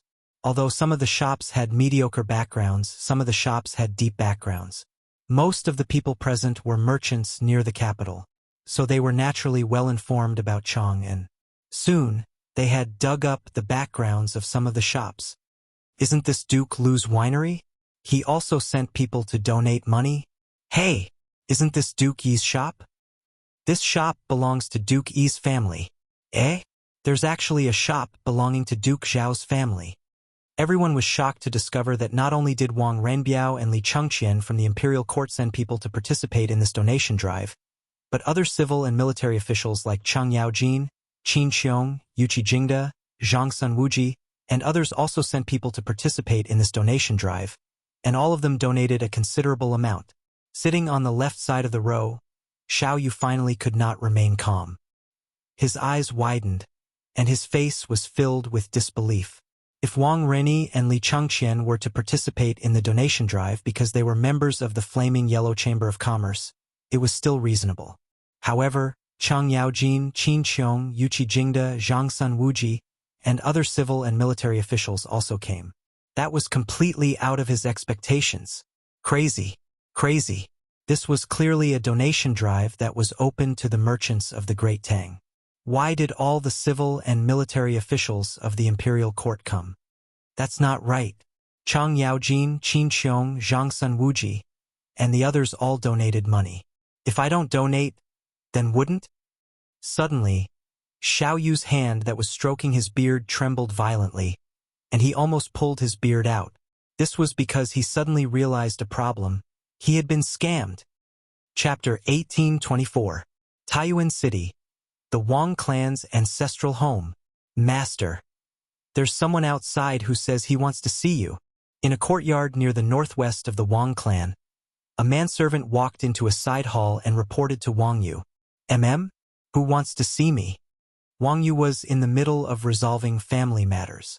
Speaking of which, since his second son had requested to be adopted by the second branch as his father, he naturally had to ask Wang Ren's birth mother, Madame Cui, about this. His intuition told him that Wang Ren's adoption was not as simple as it seemed, and Madame Cui had returned to the ancestral home several months ago. In theory, she should know some secrets. But before he could ask a few questions, the manservant said that someone was looking for him. He couldn't help but be surprised. He had only returned to Taiyuan a few hours ago, so why was someone already looking for him?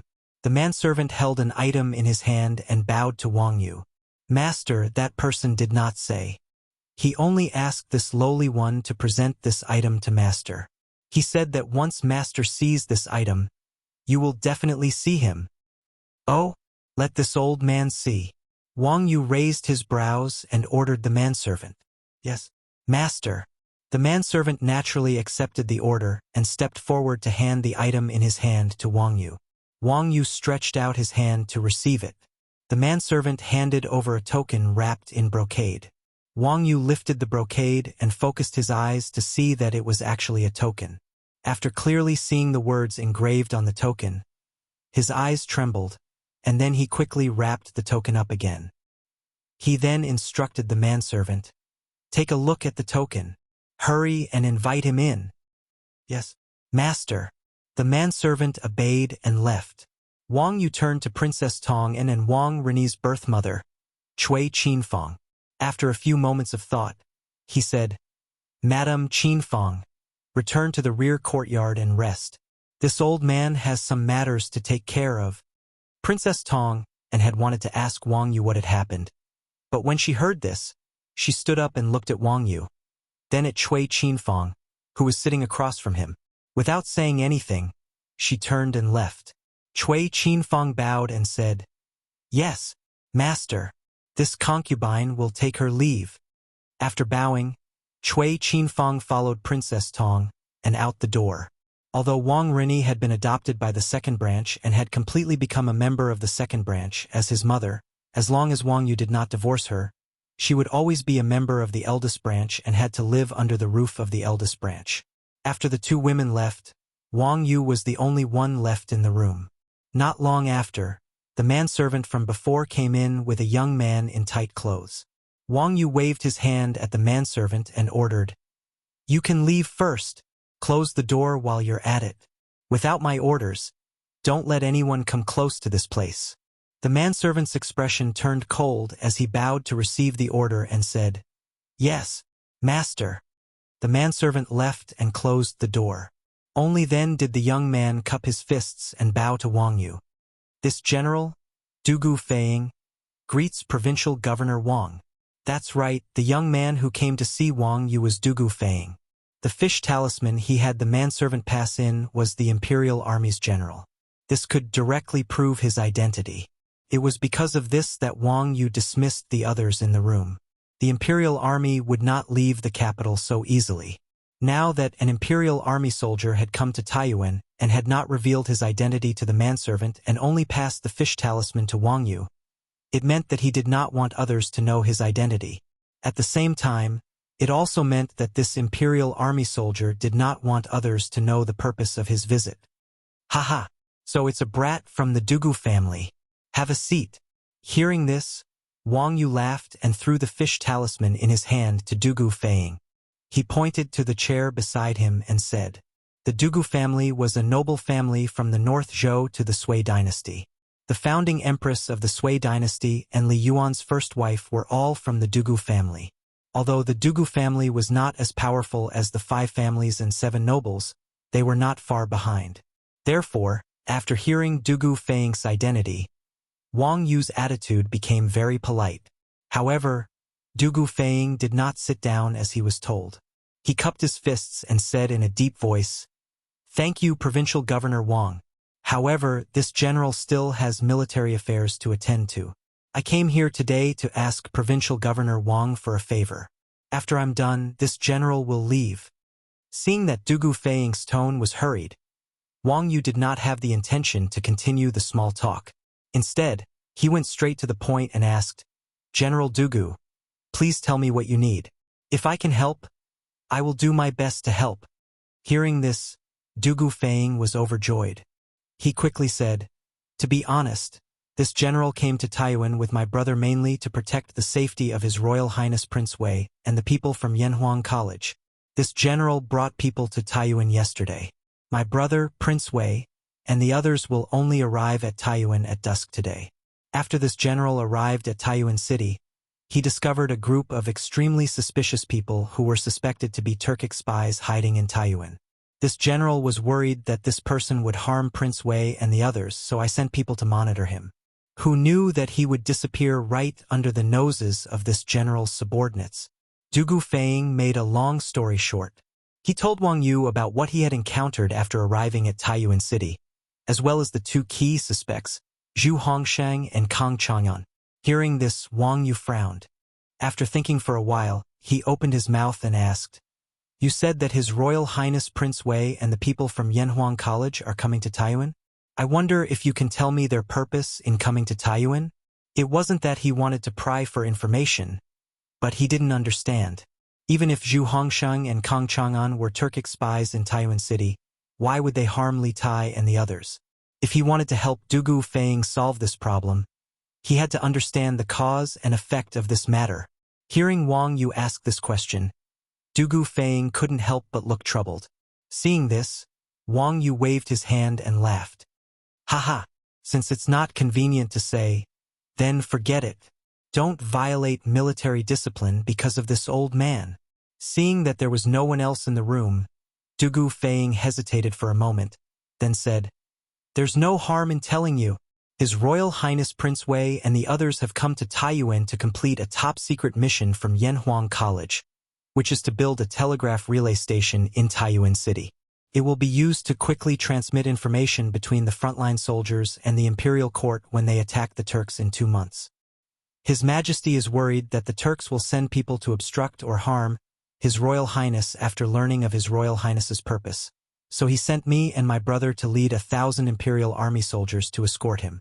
When we were in Shihe County in Fan Province, my brother suspected that we were being followed, so he sent me to Taiyuan City first to clean up the hidden dangers in the city. Unexpectedly, the suspects escaped. The Wang clan has operated in Taiyuan for many years. If Provincial Governor Wang is willing to help, it won't be difficult to find those two people in Taiyuan City in a short time. As the head of the Wang clan and the Provincial Governor of Sui Province, Wang Yu couldn't be unaware of the pros and cons of this matter. Moreover, Wang Yu had a close relationship with the imperial family and Li Zishuan. He couldn't possibly reveal the secret and put Li Tai and the others in danger. It was precisely because of these prerequisites that Dugu Feiying told Wang Yu the true purpose of Li Tai's trip. He believed that Wang Yu would definitely keep this secret. Yanhuang College? A telegraph relay station. Hearing this, Wang Yu's expression suddenly became serious. He said in a deep voice, General Dugu, rest assured, this old man will do his best to help this matter that concerns Prince Wei's safety and Yanhuang College's mission. Just as Dugu Feiying thought, Wang Yu was the emperor's son-in-law. His son and Li Zishuan were close friends. He was now firmly tied to the imperial court's war chariot. When it came to the safety of Li Zishuan's son and Li Zishuan's students, he couldn't just stand by and watch. At this point, Wang Yu muttered to himself for a moment before continuing. This old man hasn't been in Taiyuan for a long time. The affairs of the clan are handled by second elder. You just said that you suspect that the Chuji Ironware Shop and Zhu Hongshang are accomplices, and the Chuji Ironware Shop's daily iron or needs come from the Wang clan. This old man will immediately send people to the clan to investigate this clue. In addition, this old man will use all the resources of the Wang clan to find Zhu Hongshang and Kang Chang'an in Taiyuan City as soon as possible. Wang Yu's words meant that in the next few hours, all of the Wang clan's overt and covert spies, guards, servants, shopkeepers and servants in Taiyuan City would be involved in the search for Zhu Hongshang and Kang Chang'an. Dugu Feiying secretly let out a sigh of relief. He cupped his fists and said to Wang Yu, "Many thanks, Provincial Governor Wang. Since that's the case, this general will take his leave first." With the help of the Wang clan, who had been entrenched in Taiyuan City for many years, he believed that Zhu Hongshang and Kang Chang'an wouldn't be able to hide for long. Then, he would be able to free up his hands to investigate if there were any other hidden dangers in the city. "Good.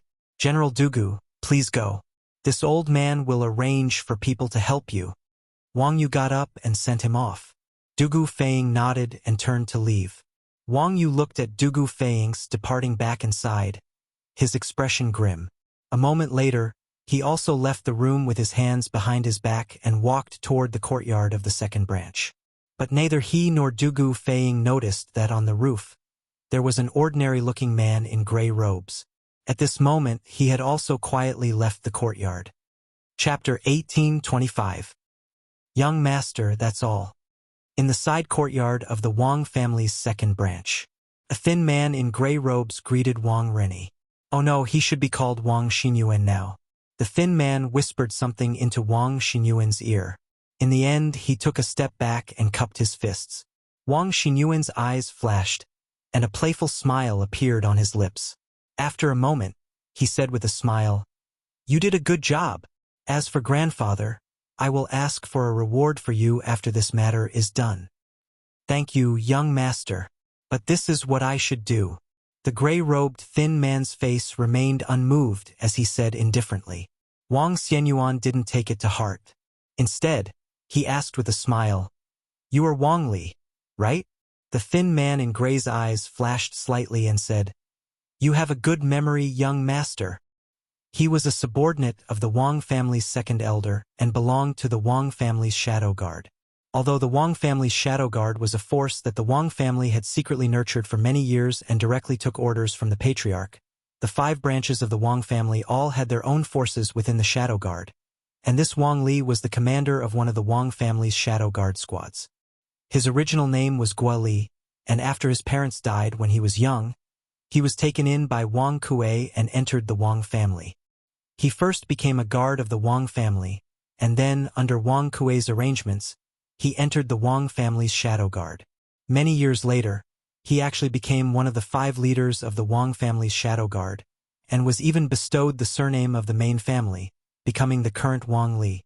In terms of loyalty, Wang Li was naturally loyal to the Wang family, to Wang Yu, the head of the family, and to Wang Kuei.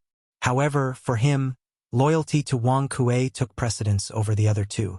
Wang Xinyuan asked meaningfully, "Haha, I know a little about the realm of martial artists like you. I wonder what realm you are in now." Wang Li didn't understand why Wang Xinyuan asked this, but he still replied, "Fortunately, I was nurtured by second elder. I reached the peak of Qi transformation 3 years ago, but I didn't make any obvious progress in these 3 years. Now I am only half a step into the guru realm." Half a step into the guru realm. Wang Xinyuan's eyes flashed, and he couldn't help but murmur, "That's still far from Li Zixuan." Although his voice was soft, it was still heard by Wang Li. After all, those who practiced martial arts had sharper ears than ordinary people. The corner of the latter's mouth twitched involuntarily. It was rumored that Li Zixuan had stepped into the supreme power realm at the age of 20 last year. Such an amazing martial arts genius was rarely seen in hundreds of years. How could he compare with him? Speaking of which, if he had Li Zixuan's talent, there would be countless sect leaders fighting to recruit him. Why would he settle for being a lowly guard in the Wang clan? The atmosphere stagnated for a moment before Wang Xinyuan continued, "I know that you are loyal to grandfather, but since grandfather sent you here, did he tell you that you have to listen to my commands during this period of time? Second elder has already instructed this subordinate to be at young master's disposal for this month." Wang Li cupped his fists and said, in fact, he really looked down on Wang Xinyuan, who betrayed his father for glory, and took the initiative to be adopted by the second branch. However, due to Wang Kuei's orders, he didn't show his disdain on his face. Wang Xinyuan smiled, and then his face suddenly became serious. He said in a deep voice, I don't only want you to obey me on the surface, but I also want you to obey me in your heart.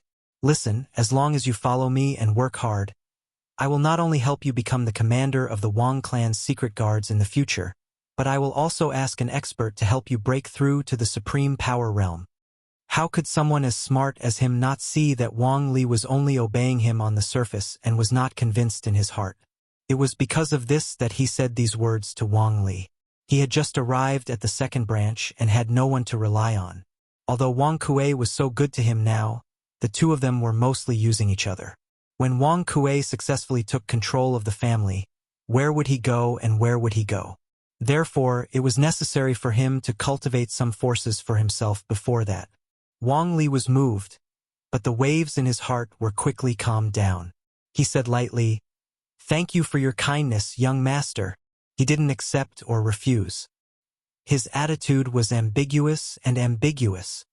Haha, it's up to you whether you believe me or not. My words are always effective. However, the most important thing now is that you must help me with this matter in front of you. Wang Xinyuan knew that the other party didn't believe him, but at the moment he was really poor. As the saying goes, haste makes waste. Fortunately, he didn't continue to force him, but said lightly, "It's all up to young master." Wang Li cupped his fists and said. His attitude was no longer as frivolous as before. Wang Xinyuan nodded secretly and said, "Continue to monitor the family head. Report to me immediately if there is any new situation. However, you must be careful to hide and not be discovered." Chapter 1826. Provincial Governor. The Wang family's shadow guards are out in full force. All the peddlers and servants in the city have also heard the news.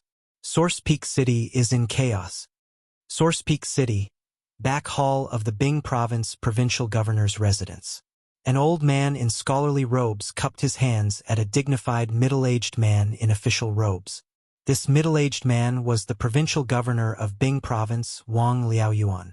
When Li Zishuan intercepted Wuxia at Longmen Pass, he had borrowed troops from him. The Wang family's shadow guards are out in full force? Hearing this, Wang Liaoyuan frowned and couldn't help but ask, what exactly happened that made all the hidden guards of the Wang clan come out and cause such a commotion? Although Wang Liaoyuan was a collateral descendant of the Wang family of Taiyuan, he was now the provincial governor of Bing Province, which meant that he represented the imperial court. The sudden appearance of the Wang family's shadow guards and such a big commotion put him in a difficult position. The scholar cupped his hands and said, "This old man doesn't know. I only heard that the Wang family is searching for two people in the city. One is a Turkic merchant called Zhu Hongsheng who just arrived in Source Peak 2 days ago. The other is the owner of the Chuji ironware shop, Kong Chang'an." Wang Liaoyuan was even more confused. He muttered, "A Turkic merchant and the owner of an ironware shop. Why is the Wang family looking for them?" After a moment of silence, Wang Liaoyuan stood up and said, "Have someone prepare a carriage. This official is going to the Wang family ancestral residence." He had heard that Wang Yu had just returned to Source Peak and wanted to meet him. At this time, a soldier came in and cupped his hands at Wang Liaoyuan. "Provincial Governor, the Wang family head has sent someone to deliver a letter. He says that it must be opened by you." "Oh, bring it here." Wang Liaoyuan's expression shifted as he hurriedly ordered the soldier. "Here." The soldier came forward and handed the letter to Wang Liaoyuan with both hands. Wang Liaoyuan took the letter and saw that it was sealed with wax. His expression turned solemn. He did not immediately open the letter. Wang Liaoyuan said to the soldier, "You can leave first." "Yes." The soldier received the order and left. Only then did Wang Liaoyuan open the letter. There were only a few words in the letter, but Wang Liaoyuan's expression suddenly became more solemn. The scholar at the side couldn't help but ask curiously, "Provincial Governor, what did the Wang clan's head say in the letter?" Wang Liaoyuan immediately put away the letter and said with his hands behind his back, "The Wang family's hidden guards have been mobilized under the orders of the imperial court.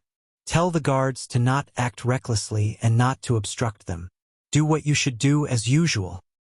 The imperial court's order? The old scholar was startled when he heard this. When he came to his senses, he quickly cupped his hands and said, "Understood." With that, he turned around and left. Wang Yu had expected that the provincial governor's office would definitely receive news of the Wang clan's actions and take action. That was why he wrote a letter to Wang Liaoyuan. However, in this letter, he did not explain too much, nor did he ask Wang Liaoyuan to mobilize the bailiffs of the provincial government to help him search. This was because this matter concerned the safety of Li Tai and the others, as well as the Turkic spy. The fewer people who knew, the better. Dugu Feiying had told him to keep this a secret. In addition, the Wang clan's ability to find people in Taiyuan City was far superior to the provincial governor's office. There was no need for the guards of the provincial capital to get involved in this matter. Although Wang Yu's letter was abnormally simple, Wang Liaoyuan could tell from the few words that there was something unusual about this matter. As for what exactly was unusual, he could not guess. This Taiyuan city will probably be in chaos soon. Wang Liaoyuan stood with his hands behind his back and sighed. Chapter 1827. Yuzhou was located to the northeast of Chang'an. Together with Ji, Yun, and Feng provinces, they formed a firm military barrier on the northern border of the Great Tang. 70 li north of Yuzhou, one would enter the territory of the Turks. Another 30 li north would bring one to the Tuli Khan's Yatan. For a Khagan of the steppe to set up his tent on the border of the Great Tang seemed extremely illogical, but there was a reason behind it. The Tuli Khagan was a member of the Ashina clan named Shparga, and he was the son of Shibi Khagan. In the second year of Wuda, Shibi Khagan died of illness. Shparga was too young to succeed the throne, so his uncle, Silafoshi, succeeded him and was given the title of Chuluo Khagan. After Chuluo Khagan succeeded the throne, he appointed Shparga as Nibu Khagan and placed him in the eastern part of the Turks. The land bordered the northern part of Yuzhou. In this way, if the Great Tang attacked the Turks in the future, Shparga's subordinates would be the first to bear the brunt of the attack and be able to hold off the Chuluo Khagan for a while. If the Turks attacked the Great Tang, Shparga's subordinates would be the vanguard and charge into the enemy lines for Chuluo Khagan. If Shibi Khagan knew in the netherworld that his brother treated his son like this, would he be so angry that he would flip open his coffin lid? But this was not the end. In the fourth year of Wuda, Chuluo Khagan died, and Shparga's other uncle took over the throne, becoming the current Sheli Khagan. After Sheli Khagan took the throne, in order to win over the old subordinates of Shibi Khagan, he appointed Shparga as Little Khagan and put him in charge of the chitons and swans. However, the location of Tuli's tent did not change. It was still connected to Yuzhou in the south, located in the eastern part of the Turks. It was a special military barrier between Li-Er and Sheli. At this moment, a caravan was traveling on the steppe, and they were heading in the direction of Tuli Khagan's tent. There were 20-some people in this caravan. The leader of the caravan was slightly plump and wore a round collar made of green silk. A belt was tied around his waist, and his long hair was not tied up. Instead, it was tied into small braids that casually draped over his shoulders. This was the typical attire of the Turks. The 20-some people behind the merchant were all dressed in coarse leather clothes, their hair braided style with scimitars at their waists. All of them appeared Turks. Obviously, these people were the merchant's escorts. In addition to the people, there were more than 10 carriages accompanying the caravan. They were the kind of carriages that were used to transport goods, not people. Through the door of the carriage, one could see that the interior of the carriage was filled with a dazzling array of goods. There were silk, porcelain, and even daily utensils in the boiler. The caravan traveled on the prairie at a leisurely pace. Suddenly, a group of soldiers wearing leather clothes and armor and holding curved sabers galloped towards them. "Stop right there!" When the group of soldiers arrived in front of the caravan, they immediately reined in their horses and stopped. The leading soldier's face darkened as he asked loudly, "Who are you people?" As for the language spoken by the soldiers, it was naturally not Han, but Turkic. Ever since Tumun defeated the Rurin in 552 AD and established the Turkic Khaganate, the Turks had continued to expand for 200-some years until the Uyghurs defeated the white-browed Khagan in 745 AD. At their peak, they had occupied the Mongolian Plateau, the Yungar Basin, and the Central Asian steppe. As a powerful nomadic people active in the northern steppe of China, the Turks had an important influence on the history of China, Central Asia, and the rest of the world. In addition, the Turks were also the first nomadic people in China to possess their own writing system and language. Several hundred years ago, the Xiongnu and Rouran did not have their own language or writing system. They only used Chinese characters. We're from the Pugu tribe. On the orders of our tribal chief, we've just brought back a batch of Great Tang specialties from Taiyuan to offer to the Great Khan. In the face of these soldiers, the merchant remained unperturbed. After sizing up these tensome soldiers, he placed his right hand on his left chest, bowed, and then began to speak in fluent Turkic. What was strange was that this was clearly the territory of the Tuli Khagan, but this merchant was clearly standing on the side of Sheli Khagan. It was truly perplexing. Was he not afraid that these soldiers would kill or capture all of them and bring them to the Tuli camp? However, after hearing the merchant's reply, those soldiers didn't have any strange expressions on their faces, nor did they make any extreme movements.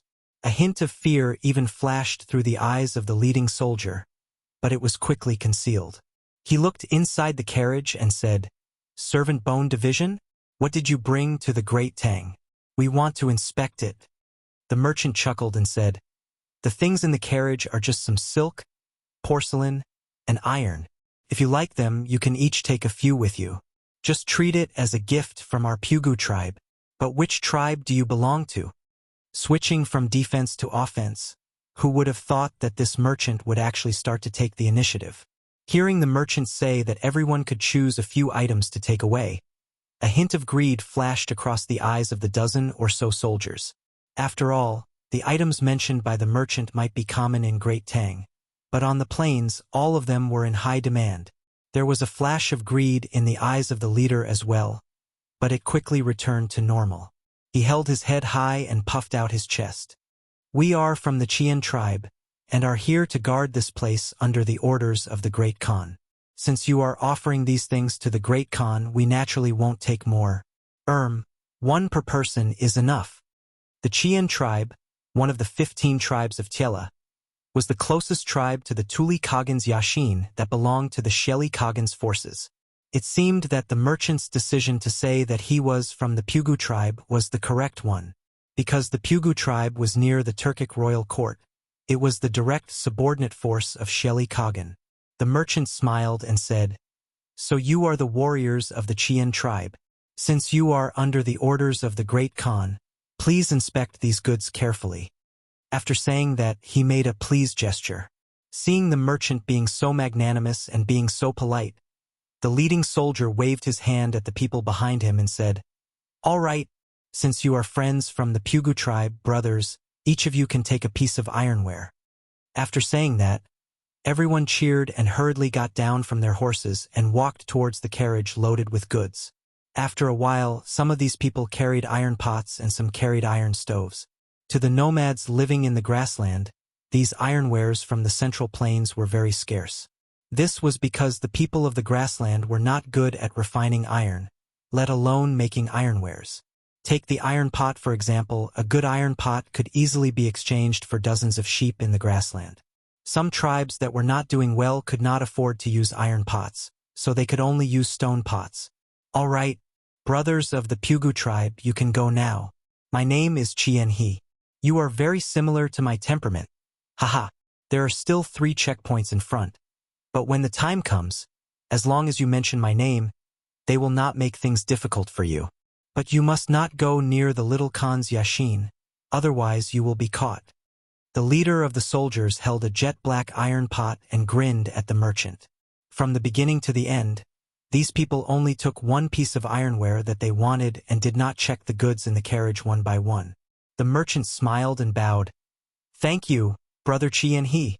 The soldier by the name of Cheetah, he waved his hand and left with his subordinates in satisfaction. The merchant stood still for a while. When he saw that the soldiers had gone far, he then said to the guards behind him, "Let's go. We must reach Tuli Yashin before dark." Mandarin. At this moment, this merchant was actually speaking in Mandarin. "Yes." The 20 guards behind the merchant cupped their fists and said in unison, What was even more bizarre was that these people were all speaking in Mandarin. It turned out that they were actually a group of Central Plains people who came to the grassland in disguise. But that merchant was from the Central Plains. So why was he able to speak Turkic so fluently? The group once again set out on their journey. Just as Chien-He had said, they encountered 3 more checkpoints in the following journey. But the name Chien-He seemed to have some effect on these Turkic soldiers.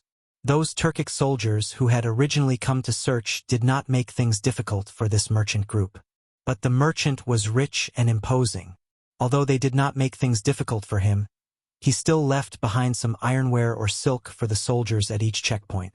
These soldiers were all beaming with joy and declared that if they went to the Great Tang to buy goods again, they would definitely not stop them.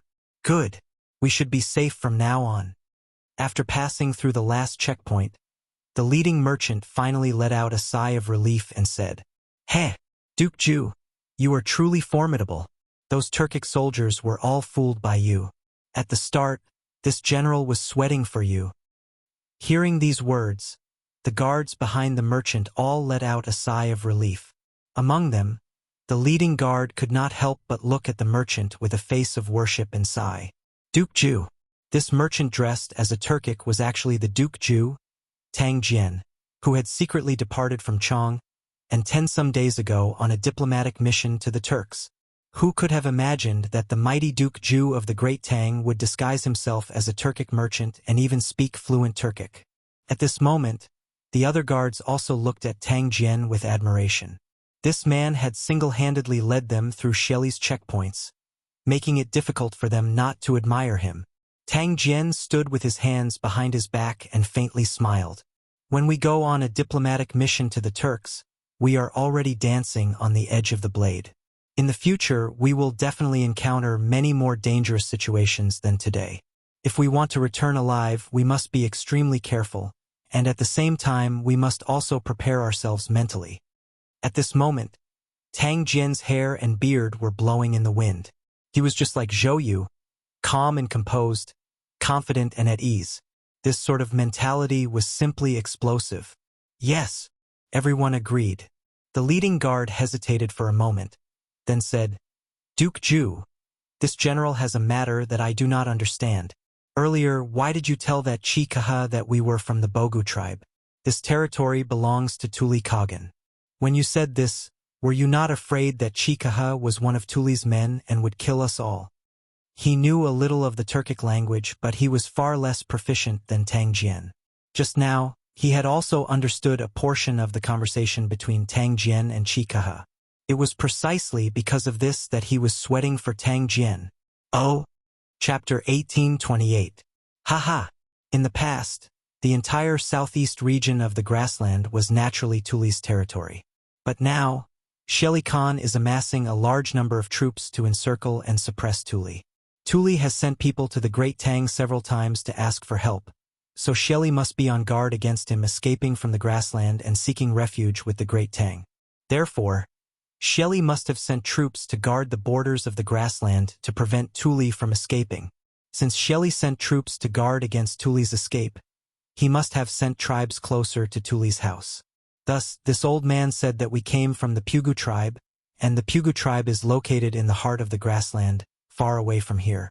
Even if the guards here find us unfamiliar, they probably won't find it strange, so they didn't make things too difficult for us. On the grassland, Tang Jian, who had passed through many checkpoints, was leading the group forward quickly while explaining to the guard beside him. The people accompanying Tang Jian to the grassland were all elites of the Imperial Army, and the guard beside him was a lieutenant general of the Imperial Army named Yu Minghu. During the Wuda years, he had followed Li Er to fight the Turks many times, so he knew a thing or two about the Turk language. However, compared to Tang Jian, the little bit of Turk knowledge in Yu Minghu's mind was completely lacking. During the Wuda years, Tang Jian had interacted with some Turk nobles and generals many times. Not only was he familiar with the Turk language and writing, he also knew the Turk tribal divisions and power relationships like the back of his hand. Therefore, after Li Er ascended the throne, whenever he sent an envoy to the Turks, Tang Jian would be among them. So that's how it is.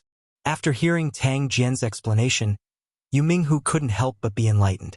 He cupped his fists toward Tang Jian and said in admiration, Duke Ju is far-sighted and insightful. This Yu admires you. This was sincere admiration. Although Tang Jian did not know martial arts and seemed to be in existence of fighting five dregs. On this grassland, his brain and the knowledge in his stomach were completely comparable to a mighty soldier who had experienced hundreds of battles. Tang Jian waved his hand, not taking this matter to heart. He said indifferently, If this old man remembers correctly, we should be able to see Tuli's house after walking a few more li to the north. After saying that, he added, If it's not necessary, try to speak as little as possible to avoid being overheard and exposing our identities. Yu Minghu had long been convinced by Tang Jian, so how could he not agree? He hurriedly cupped his fists and said, Yes. The group of people rode their horses and pulled their goods towards the north. The afternoon sun shone on their bodies, causing the sweat on their faces to increase. Although the heat was unbearable, they were more confident that they could return alive. South of Taiyuan City in the E-Temple under the incense burner table. At this time, there were also two people here who felt the unbearable heat. Not only was it unbearable, but it was also unbearable. Hunger. Thirst.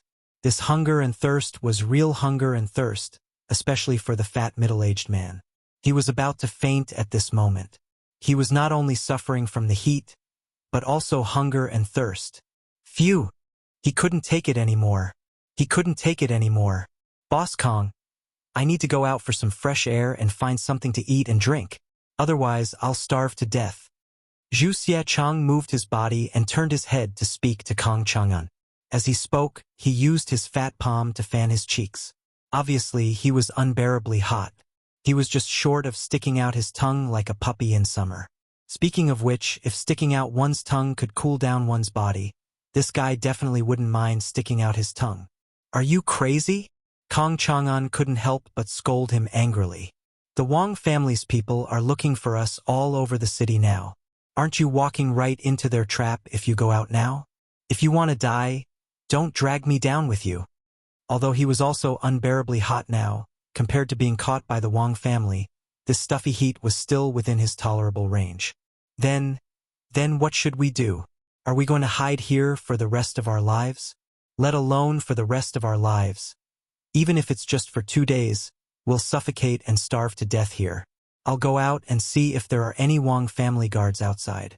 They can't be nearby all the time, right? Zhu Xiachang said impatiently. Chapter 1829. Reporting to Patriarch, Zhu Hongxing's attendants, as well as the manservant and shopkeeper of the Chu ironware shop, have all been captured by us. However, Zhu Hongxing and Kong Chang'an's whereabouts are unknown. Their attendants and subordinates are all stubborn and unwilling to divulge their whereabouts. Oh right, and that Zhu Hongxing is a fake name. His real name is Zhu Shiqing. Taiyuan, the Wang family's ancestral home. A tall man in black with a round collar cupped his fist and reported to Wang Yu. Other than the two of them, Princess Tong En and Wang Bing were also in the room. The pursuit of Zhu Shiqing and Kong Chang'an involved a secret mission of Yanhuang College, as well as the safety of Li Tai, the Tang Empire's prince. Therefore, Wang Bing had only used his authority as the master of the family to help Dugu Feiying catch the spies. As for the details, he hadn't told anyone else in the family. It wasn't that he didn't trust them, but that he didn't dare to, because the slightest mistake could doom the Wang family. Even so, Wang Yu had still told Princess Tong En and Wang Bing about the inside story.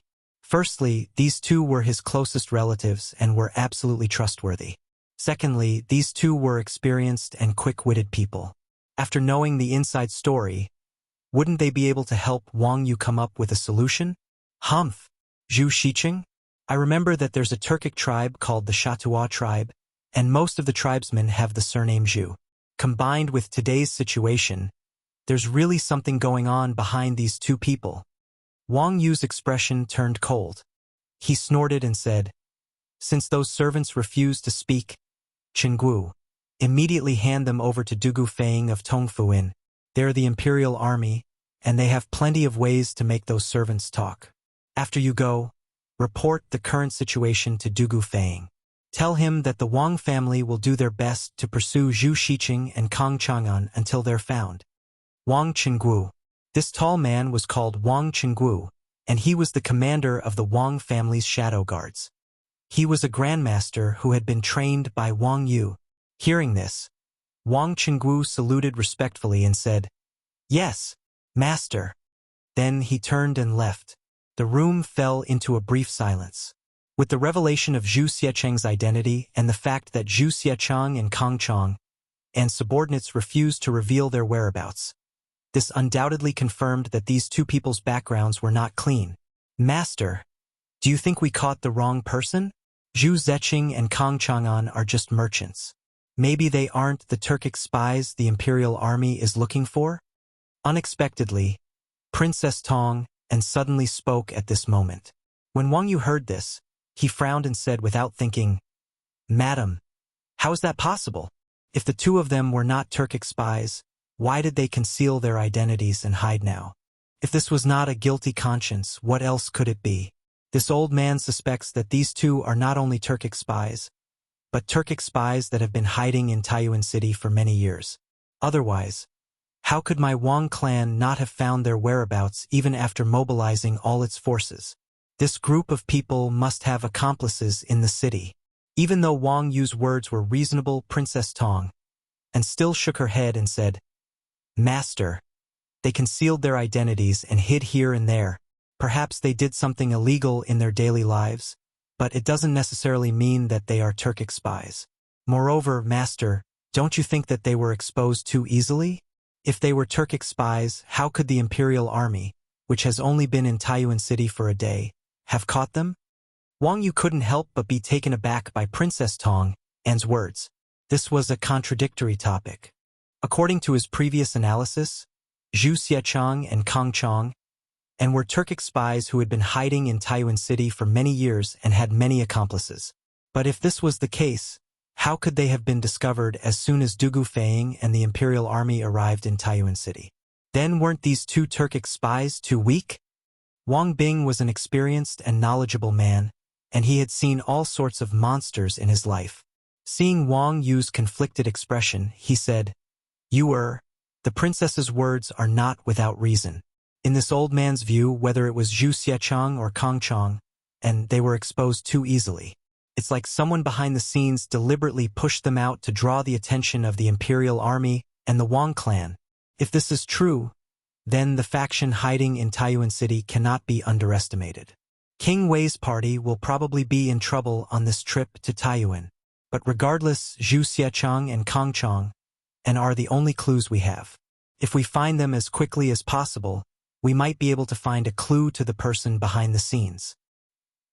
Chapter 1830. Whoosh! In the blink of an eye.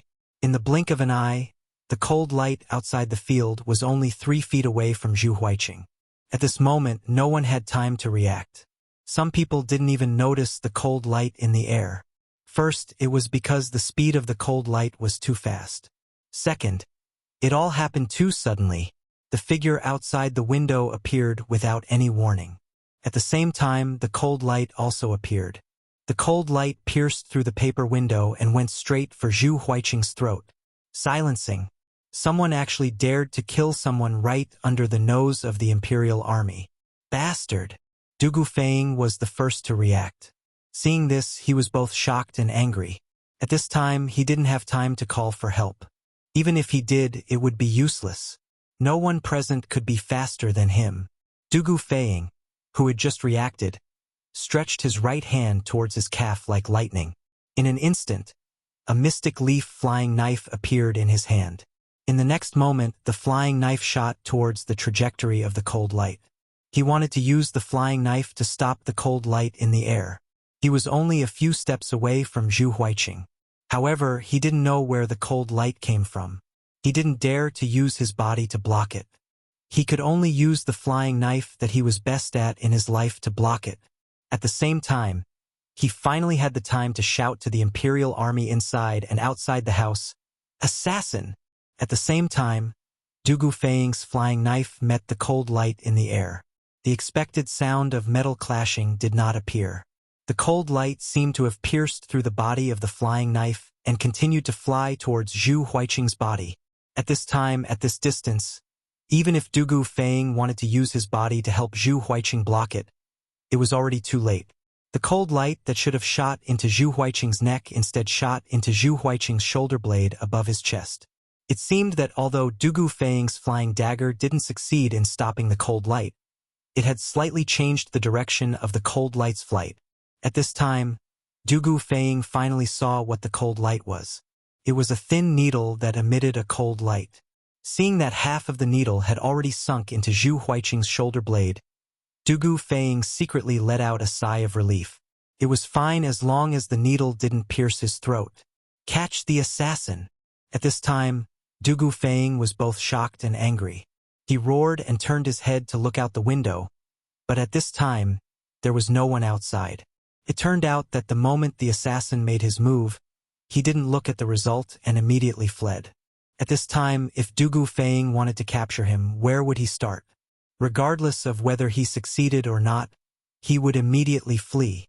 Was this assassin a professional or not? Or perhaps the opponent was confident that he could kill the target with this move. Quick!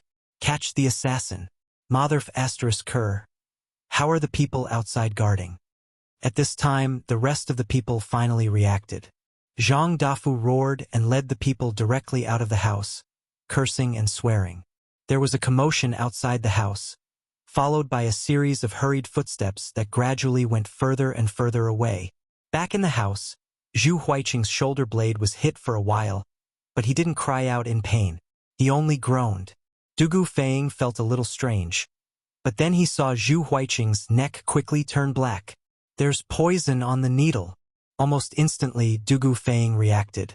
He quickly squatted down, grabbed Zhu Huiqing's shoulder, and shook it, saying, "How are you?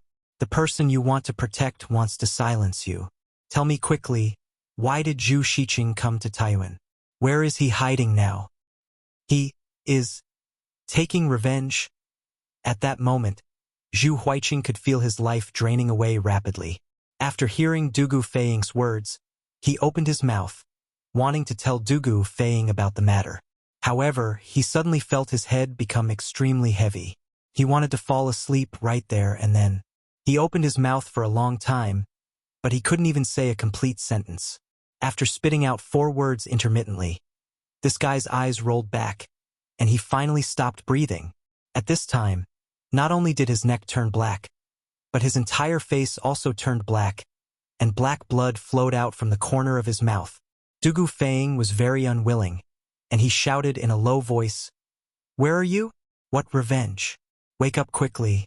As he spoke, Dugu Feng reached out to check Zhu Huiqing's breathing, but he didn't feel anything. Dugu Feng's heart suddenly sank to the bottom of the valley. What a strong poison! It actually kills the throat as soon as it touches blood. Dugu Feng muttered to himself and stood up, while Zhu Huiqing, who had no one to support him, fell to the ground. Dugu Feng stood with his hands behind his back, his face as calm as water. He didn't say a word, and he was waiting for his subordinates to return. In the small house, the rest of the people saw Zhu Huiqing's tragic death, and all of them were so frightened that their faces turned pale and their bodies trembled. They didn't even dare to breathe loudly. Dugu Feng didn't have to wait for long. After about 15 minutes, Zhang Dafu brought a group of Imperial Guards back. "How was it? Did you catch the assassin?" Dugu Feng's face darkened as he asked. Zhang Dafu's face was full of shame as he cupped his fists and said, "Reporting to General, that person's martial arts is very strong. Especially his Qinggong is very good, and he should be a Grandmaster expert. I brought people to chase him down 2 streets. But in the end, he disappeared." Grandmaster expert? Dugu Feng was shocked when he heard this. Although Grandmaster experts were the most powerful in this world, if a mortal wanted to reach the Grandmaster realm, talent, hard work, and opportunities were all indispensable. In this way, Grandmaster experts represented the top of the martial arts world, and there were only a few Grandmaster experts in this world. They were definitely not some common trash. To be able to send a Grandmaster expert to assassinate a person, How powerful was the other party? This question appeared in Dugu Feiying's mind, and it was terrifying to think about. From the martial arts, can you tell where the other party came from? After thinking for a while, Dugu Feiying frowned and asked. Zhang Dafu thought for a while and said shamefully, "We didn't fight with that person, and we were in a hurry to catch up to him, so we didn't look carefully." What he meant was that he couldn't tell. When Dugu Feiying heard this, he was instantly disappointed. He turned around and said sternly, "Set up defenses in this house. If anyone else sneaks in without a sound, you will all be punished according to military law." Zhang Dafu's face turned serious, and he quickly said, "Yes, General." Then, he looked at Zhu Huiqing, who was lying on the ground, from the corner of his eye, and mumbled, "General, he's dead. That person's needle is highly toxic, and it will kill the moment it touches blood. Later, use something to remove the needle, and then bury him." Without waiting for him to finish, Dugu Feiying said coldly, "Yes, General." Zhang Dafu cupped his fists and agreed, and then quickly went to arrange for people to do so. At this time, Dugu Feiying turned around and looked at the other people who were tied up. He said coldly, "Now you know how the person you want to protect treated you, right? If you don't want to end up like Zhu Huiqing, tell me what you know immediately, and I will ensure your safety. Otherwise, even if I don't kill you, your boss will send people to kill you." Chapter 1831. A living person was still stubborn in front of Dugu Feiying just a moment ago, and the next moment, he was bleeding from all 7 orifices and died on the spot. This kind of strong impact made the people who were caught by the Imperial Guards all change their expressions. Especially Dugu Feiying's last sentence, "Even if I don't kill you, your boss will send people to kill you." It directly broke down their inner defenses. Because anyone with a discerning eye could see that Zhu Huiqing's death was definitely caused by another group of people. Now, who wanted Zhu Huiqing to die? Perhaps anyone with a normal IQ could think of it. Under the immense fear of death, many people immediately took the initiative to jump out. The manservant named Zhao Fugue wanted to kneel down and kowtow to Dugu Feiying, but because his hands and feet were tied, he couldn't make any large movements. Thus, kowtowing became bowing over and over again. He repeatedly said, he kept saying, "General, please spare me. I'm really from Wutai County in Daizhou. I'm not a Turk. I've already told you everything I know. Please be merciful and let me live."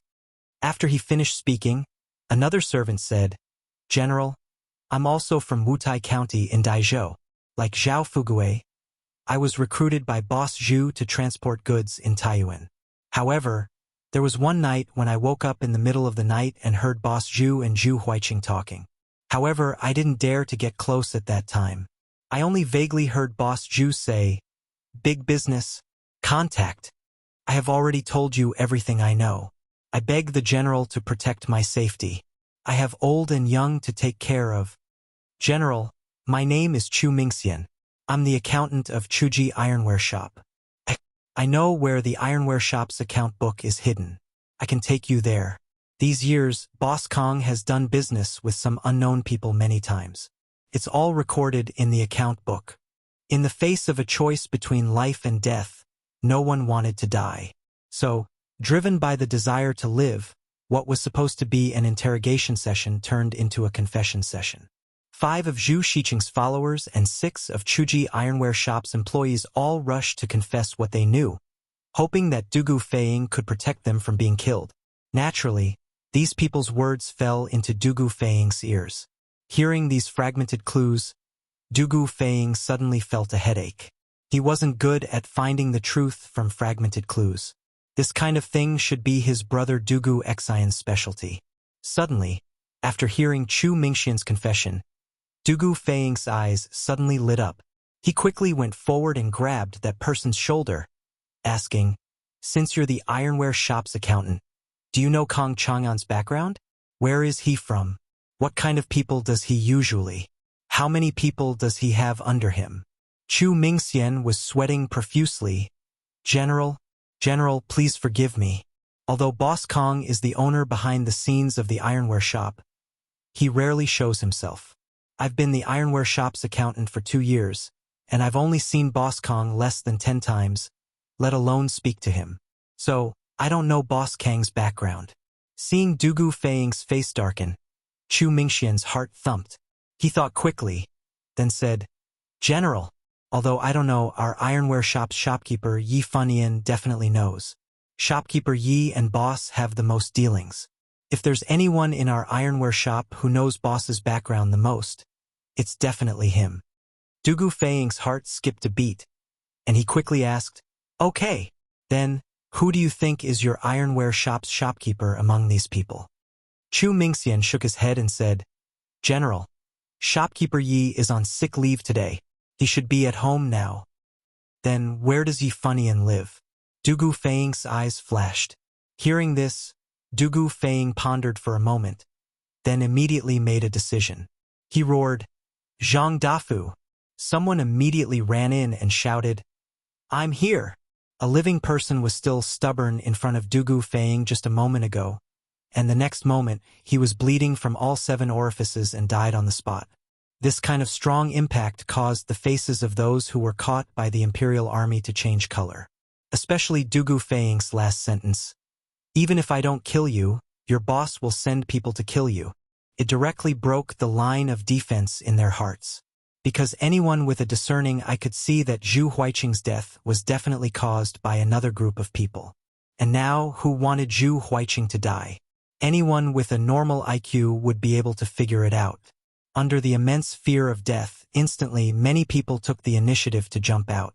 The servant called Zhao Fugue wanted to kneel down and kowtow to Dugu Feiying, but because his hands and feet were tied, he couldn't make any large movements. Thus, kowtowing became bowing again and again.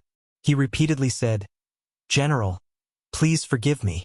I'm really from Daizhou's Wutai County. I'm not a Turk. I've already told you everything I know. I beg you to be magnanimous and let me live. After he finished speaking, another servant said, General, I'm also from Daizhou's Wutai County. I'm the same as Zhao Fugue. I was recruited by Boss Zhu to transport goods in Taiyuan. However, there was one night when I woke up in the middle of the night and heard Boss Zhu and Zhu Huiqing talking. However, I didn't dare to get close at that time. I only vaguely heard Boss Zhu say, Big business, contact. I have already told you everything I know. I beg the general to protect my safety.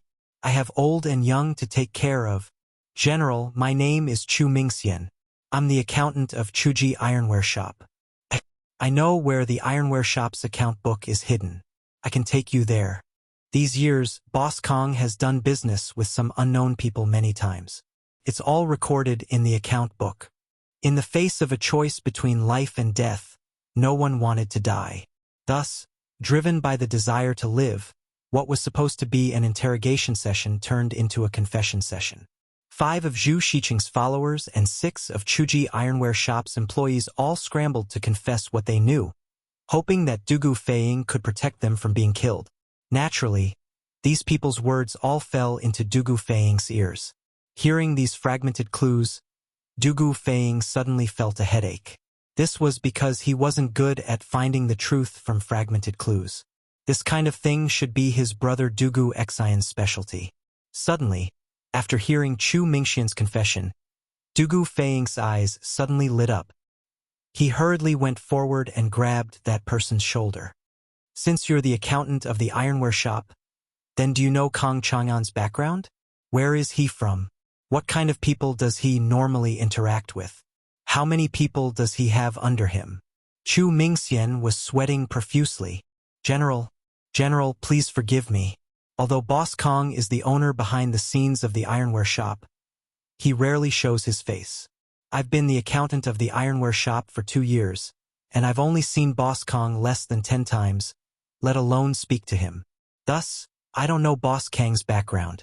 Seeing Dugu Feiying's face darken, Chu Mingxian's heart skipped a beat. He thought quickly and hurriedly said, General, although I don't know, our ironware shop's shopkeeper, Yi Funian, definitely knows. Shopkeeper Yi and Boss usually interact the most. If there's anyone in the ironware shop who knows Boss's background the most, it's definitely him. Dugu Fang's heart skipped a beat. He hurriedly asked, "All right, then tell me, who among these people is your ironware shop's shopkeeper?" Chu Mingxian shook his head and said, "General, shopkeeper Yi is on sick leave today. He should be at home right now." "Then where does Yi Funian stay?" Dugu Fang's eyes flashed. Hearing this, Dugu Fang pondered for a moment and immediately made a decision. He roared, "Zhang Dafu!" Someone immediately ran in from outside and shouted, "General is here!" A living person was still stubborn in front of Dugu Fang just a moment ago, and the next moment, he was bleeding from all 7 orifices and died on the spot. This kind of strong impact caused the faces of those who were caught by the Imperial Army to change color. Especially Dugu Fang's last sentence. "Even if I don't kill you, your boss will send people to kill you." It directly destroyed their inner defenses. Because anyone with a discerning eye could see that Zhu Huiqing's death was definitely caused by another group of people. And now, who wanted Zhu Huiqing to die? Anyone with a normal IQ would be able to figure it out, right?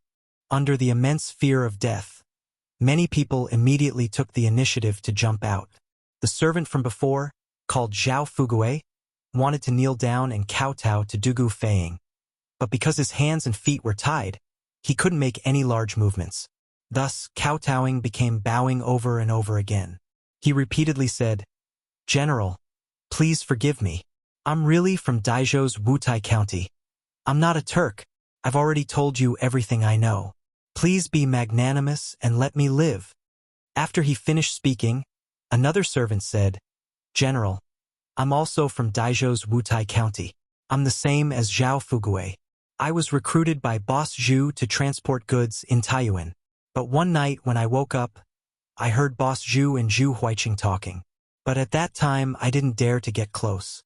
I only faintly heard Boss Zhu say the words big business. Contact. I've already told you everything I know. I beg the general to protect my safety.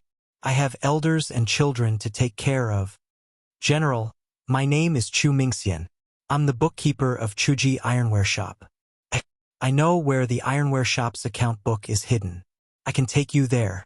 These years, Boss Kong has done business with some unknown people many times. It's all recorded in the account book.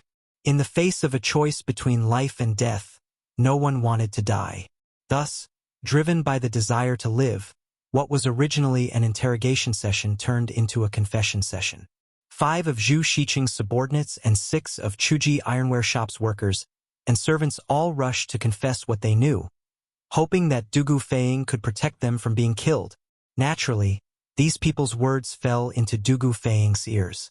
Hearing these fragmented clues, Dugu Fang suddenly felt a headache. This was because he wasn't good at finding the truth from fragmented clues. This kind of thing should be his brother Dugu Xian's specialty. Suddenly, after hearing Chu Mingxian's confession, Dugu Fang's eyes suddenly lit up. He quickly went forward and grabbed that person's shoulder, asking, "Since you're the bookkeeper of the ironware shop, then do you know Kong Chang'an's background? Where is he from? What kind of people does he normally interact with? How many people does he have under him?" Chu Mingxian was sweating profusely as he said, General, please forgive me. Although Boss Kong is the owner of the ironware shop, he rarely shows his face. I've been working as an accountant for the ironware shop for 2 years and I've only seen Boss Kong less than 10 times, much less spoken to him. That's why I don't know anything about Boss Kong." Seeing Dugu Fang's face darken, Chu Mingxian's heart skipped a beat. He thought quickly and quickly said, "General, although I don't know, the shopkeeper of our ironware shop, Yi Funian, definitely knows. Shopkeeper Yi has the most dealings with Boss. If there's anyone in our ironware shop who knows Boss's background the most, it's definitely him." Dugu Fang's heart skipped a beat, and he quickly asked, "All right, then tell me, who among these people is the shopkeeper of your ironware shop?" Chu Mingxian shook his head and said, "General, shopkeeper Yi is on leave today due to illness. He should be at home now." "Then where does Yi Funian stay?" Dugu Fang's eyes flashed. Hearing this, Dugu Fang pondered for a moment and immediately made a decision. He shouted, "Zhang Dafu!" Someone immediately ran in from outside and shouted, "General is here!" A living person was still stubborn in front of Dugu Feiying just a moment ago, and the next moment, he was bleeding from all 7 orifices and died on the spot. This kind of strong impact made the people who were caught by the Imperial Army change their expressions. Especially Dugu Feiying's last sentence. "Even if I don't kill you, your boss will send people to kill you." It directly broke down their inner defenses. Because anyone with a discerning eye could see that Zhu Huiqing's death was definitely caused by another group of people. And now, who wanted Zhu Huiqing to die? Anyone with a normal IQ would be able to figure it out, right? Under the immense fear of death, many people immediately took the initiative to jump out. The servant called Zhao Fuguei wanted to kneel down and kowtow to Dugu Feiying, but because his hands and feet were tied, he couldn't make any large movements. Thus, kowtowing became bowing again and again. He repeatedly said, "General, please forgive me. I'm really from Daizhou's Wutai County. I'm not a Turk. I've already told you everything I know. Please be merciful and let me live." After he finished speaking, another servant said, "General, I'm also from Daizhou's Wutai County. I'm the same as Zhao Fuguei. I was recruited by Boss Zhu to transport goods in Taiyuan. But one night when I woke up, I heard Boss Zhu and Zhu Huiqing talking. But at that time, I didn't dare to get close. I only faintly heard Boss Zhu say the words big business. Contact. I've already told you everything I know. I beg the general to protect my safety. I have elders and children to take care of. General, my name is Chu Mingxian. I'm the bookkeeper of Chuji Ironware Shop. I know where the ironware shop's account book is hidden. I can take you there. These years, Boss Kong has done business with some unknown people many times. It's all recorded in the account book. In the face of a choice between life and death, no one wanted to die. Thus, driven by the desire to live, what was supposed to be an interrogation session turned into a confession session. 5 of Zhu Shiqing's followers and 6 of Chuji Ironware Shop's workers and servants all rushed to confess what they knew, hoping that Dugu Feiying could protect them from being killed. Naturally, these people's words fell into Dugu Feiying's ears. Hearing these fragmented clues, Dugu Feiying suddenly felt a headache. This was because he wasn't good at finding the truth from fragmented clues. This kind of thing should be his brother Dugu Xian's specialty. Suddenly, after hearing Chu Mingxian's confession, Dugu Feiying's eyes suddenly lit up. He quickly went forward and grabbed the man's shoulder, asking, "Since you're the bookkeeper of the ironware shop, then do you know Kong Chang'an's background? Where is he from? What kind of people does he normally interact with? How many people does he have under him?" Chu Mingxian was sweating profusely. General, please forgive me. Although Boss Kong is the owner behind the scenes of the ironware shop, he rarely shows his face. I've been the bookkeeper of the ironware shop for 2 years, and I've only seen Boss Kong less than 10 times, let alone speak to him. That's why I don't know Boss Kang's background." Seeing Dugu Feiying's face darken, Chu Mingxian's heart skipped a beat. He thought quickly, then quickly said, "General, although I don't know, the shopkeeper of our ironware shop, Yi Funian, definitely knows. Shopkeeper Yi and Boss usually interact the most. If there's anyone in our ironware shop who knows Boss's background the most, it's definitely him." Dugu Feiying's heart skipped a beat, and he quickly asked, "All right, then tell me, who among these people is the shopkeeper of your ironware shop?" Chu Mingxian shook his head and said, "General, shopkeeper Yi is on sick leave today. He should be at home right now." "Then where does Yi Funian live?" Dugu Feiying's eyes flashed. Hearing this, Dugu Feiying pondered for a moment, then immediately made a decision. He shouted, "Zhang Dafu!" Someone immediately ran in from outside and shouted, "General is here." Chapter 1832. I am the County Magistrate of Lantian County. Today, the Yen Huang Chamber of Commerce is holding a donation event in Lantian County. I represent the County Magistrate of Lantian County and the people of Lantian County to welcome everyone and thank everyone for your generosity. County Magistrate, he did not act like the other merchants who wanted to donate and directly walked to the donation box with the donation board. Instead, he walked to the side of Lin Wenyuan. The latter understood and passed the loudspeaker in his hand to County Magistrate He. County Magistrate He took it and then used the loudspeaker's amplification function to speak loudly to the people present. At the beginning of this year, Marquis established the Department of Commerce in Lantian County. The purpose of the Department of Commerce is to create a good business environment for merchants. Although the business tax rate has been raised, the status of merchants has also been raised. In Lantian County, merchants, farmers, and craftsmen are all classified as commoners, and the government treats them equally. Furthermore, the children of merchants can also enter the school.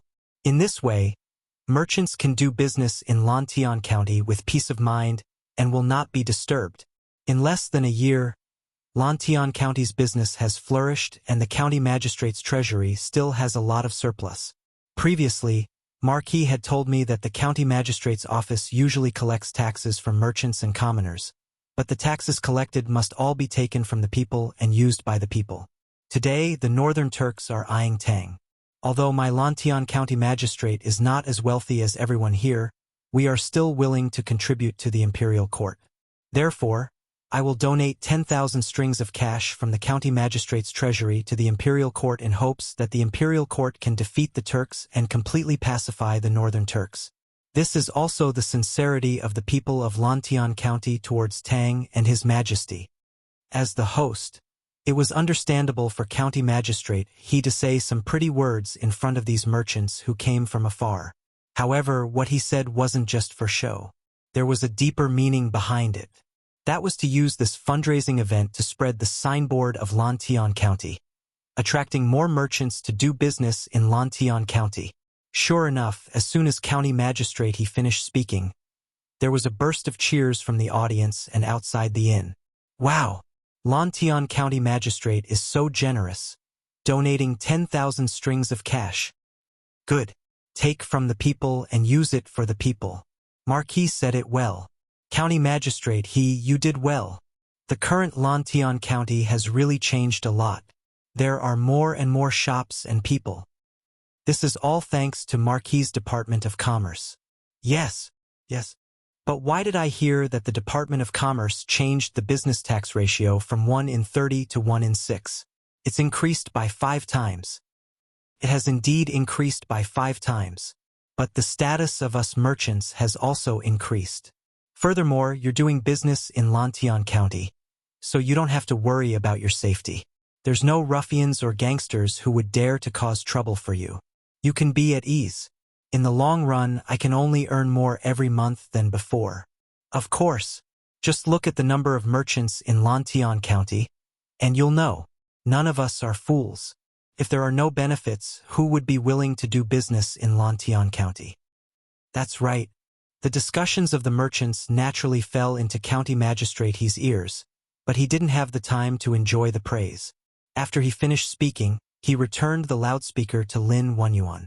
As the time for the fundraiser was very tight, it was already very rare for Lin Wenyuan to give him a chance to speak alone. Furthermore, he had to deliver the fundraising signboard and go to the second floor to handle the procedures for the transfer of funds. At this moment, Xiao Yu was sitting on the ground in a daze. County Magistrate He's words just now had already set off a huge wave in his heart that was as calm as an ancient well. The purpose of the Department of Commerce is to create a good business environment for merchants. In Lantian County, merchants, farmers, and craftsmen are all classified as commoners. The government treats them all equally. Take from the people and use it for the people. Every decree of Lantian County would cause a huge uproar in other counties. This was because every decree, to the traditional old pedants, was considered to be treason and heresy. It was only because this was Lantian County, Li Zishuan's fief, that no one cared about it. This was because as long as Li Zishuan didn't rebel in his fief, Li Er wouldn't do anything to him even if he did something out of line. Since ancient times, the vassal kings and important ministers were all like this. Previously, when the Department of Commerce was established in Lantian County, Xiao Yu, as the Minister of Revenue, had more or less heard about it. However, at that time, he didn't pay much attention to the Department of Commerce. He thought that it was just a playful move by Li Zishuan, and that it wouldn't amount to much. But now, after hearing County Magistrate his systematic explanation of the government decrees issued by the Department of Commerce and the administration philosophy, coupled with the indisputable fact that Lantian County's business was flourishing, Xiao Yu's shock and sudden enlightenment were indescribable. It turned out that merchants could exert such great power. To think that, as the Minister of Revenue, his main duty was to manage the Great Tang's purse for Li Er. But now, the achievements of Lantian County made him, a veteran of 3 dynasties, feel ashamed. In the entire Great Tang, Lantian County was considered a middle-class county. But this middle-class county's annual business tax revenue was far more than 10,000 strings of coins. The reason why it was far more than 10,000 strings of coins was because the Department of Commerce had only been established for half a year. But now, County Magistrate, he was able to donate 10,000 strings of coins to the court. What did this mean? This meant that through a series of business tax reforms, Lantian County's county office had collected more than 10,000 strings of coins in just half a year. Didn't this mean that Lantian County's annual business tax revenue was more than 20,000 strings of coins? One had to know that this was only the first year of Lantian County's business tax reform. As the reputation of Lantian County spread among the merchants, the business of Lantian County was bound to flourish. When the time came, no one could predict how much business tax this middle-class county would collect in a year. But it would definitely be more than now, not less. Just imagine if all the provinces and counties of the Great Tang were as awesome as Lantian County. No, even if they were only 1/5 as awesome as Lantian County. Given that the Great Tang currently had more than 1,500 counties, just the tax on commerce alone would add up to 6 million strings of coins. 6 million strings of coins. Thinking of this number, Xiao Yu found it difficult to breathe. If the Great Tang's imperial court could collect 6 million strings of coins every year, it wouldn't be a problem to arm 10 elite troops like the Black Armored Army. At that time, wouldn't fighting a mere Turkic barbarian be as easy as beating up a son? Xiao Shangshu, Minister Xiao. Just when Xiao Yu's imagination was running wild because of the county magistrate's words, the low-ranking official beside him woke him up from his beautiful fantasy. After coming back to his senses, Xiao Yu frowned and said unhappily, "What is it?" It turned out that this old man was still angry that his beautiful dream of Great Tang was disturbed. Minister Xiao, County Magistrate, he bid farewell to you just now. You didn't hear him. He told me to tell you that he still has work to do in the county office, so he'll be leaving first. Also, Boss Lin is about to call out shopkeeper Mo's name. Seeing Xiao Yu's displeased expression, the low-ranking official's heart skipped a beat. He didn't know how he had offended Xiao Yu, but he still mustered up his courage and spoke carefully. Speaking of which, Xiao Yu had been in a daze for quite a long time. He didn't even hear County Magistrate he greet him when he returned to his seat. At this moment, the fundraising event was nearing its end. Oh, then prepare yourself and go up in place of shopkeeper Mo later. Hearing this, Xiao Yu calmed himself down and said to the low-ranking official, "Yes." The low-ranking official replied. Then, he calmed himself down and sat by the side, waiting silently. Clear Ink Shop, Mo Tongming, donates 500 strings of coins. Not long after, Lin Wenyuan shouted from above. The low-ranking official beside Xiao Yu immediately stood up and walked forward. At this moment, the people below couldn't help but whisper among themselves. Clear Ink Shop? If I remember correctly, isn't this Clear Ink Shop a shop in Xiao Ji's hometown? That's right. It's Minister Zhao's family. I heard that Minister Xiao likes calligraphy and painting, so he opened this shop. Hiss! Does that mean that Minister Xiao is also donating today? Businessmen were indeed the most well-informed. As soon as Lin Wenyuan finished speaking, some people had already guessed the owner behind Clear Ink Shop. That's right, Xiao Yu was also donating today. He had asked the low-ranking official to withdraw the money, and also gave the low-ranking official the deed of Clear Ink Shop, so that the latter could register the donation in Clear Ink Shop's name at the entrance of the inn. Although 500 strings of coins wasn't much, it was his way of expressing his sincerity to Li Er. Although he was an elder of 3 dynasties, he had always been an honest official. His family's wealth couldn't compare to these rich businessmen in the inn's lobby. As for his identity being guessed, Xiao Yu didn't care at all. It was even better if someone guessed it. He thought to himself that no one would say that he was stingy, disloyal, and patriotic, right? On Lin Wenyuan's side, after reading out Clear Ink Shop's name, he read out 2 more names. Finally, everyone on the list was read out.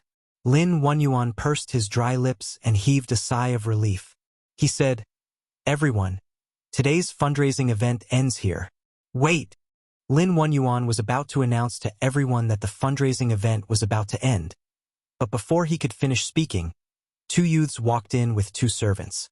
One of the older youths said loudly, "Boss Lin, please bring us along. The 2 of us also want to donate money." As the youth spoke, he waved the fundraising card in his hand. Everyone took a closer look and gasped. They saw the words, 30,000 strings of coins, written on the card. A young man actually wanted to donate 30,000 strings of coins to the imperial court. Who exactly was this young man? Chapter 1833. Fanyang Lu family donates 30,000 strings of cash. At the same time as the 2 youths walked in, a page boy quickly walked up to Lin Wenyuan and handed him a piece of paper. Lin Wenyuan's expression changed when he read it. After a moment, he calmed himself down, put the loudspeaker to his mouth and shouted, "Wow! Fanyang Lu family? Why are they here to join in the fun?" Yes, the Lu family is one of the 5 surnames and 7 watches. Why would they come all the way here to participate in the fundraising event and send money to the court? How is that possible? Haha, it's not the 5 surnames and 7 watches anymore, but the 3 surnames and 4 watches now. So what? Right now, the Lu family is not something that ordinary people like us can associate with. Looks like the Lu family is planning to side with the court. Isn't that the Lu family's young master, Lu Chengqing? Why is he here personally? Lu Chengqing? TSK. If this young man is Lu Chengqing, then who is the other young man beside him? The crowd inside and outside the inn was in an uproar again. Everyone was deeply surprised by the arrival of the Fanyang Lu family. Of course, some of them actually recognized the young man's identity. He was the eldest son of the Fanyang Lu family, Lu Chengqing, who had just rushed to Lantian County from Chizhou. As for the person beside Lu Chengqing, it was the eldest son of the Li family from Zhao County, Li Jingxian. The 2 of them had rushed all the way from Chizhou and finally made it to today's fundraising event. The Lu family and the Li family from Zhao County had many businesses in Chang'an. It was not difficult for them to get a few store deeds. With the deeds, they quickly completed the registration for the fundraising event.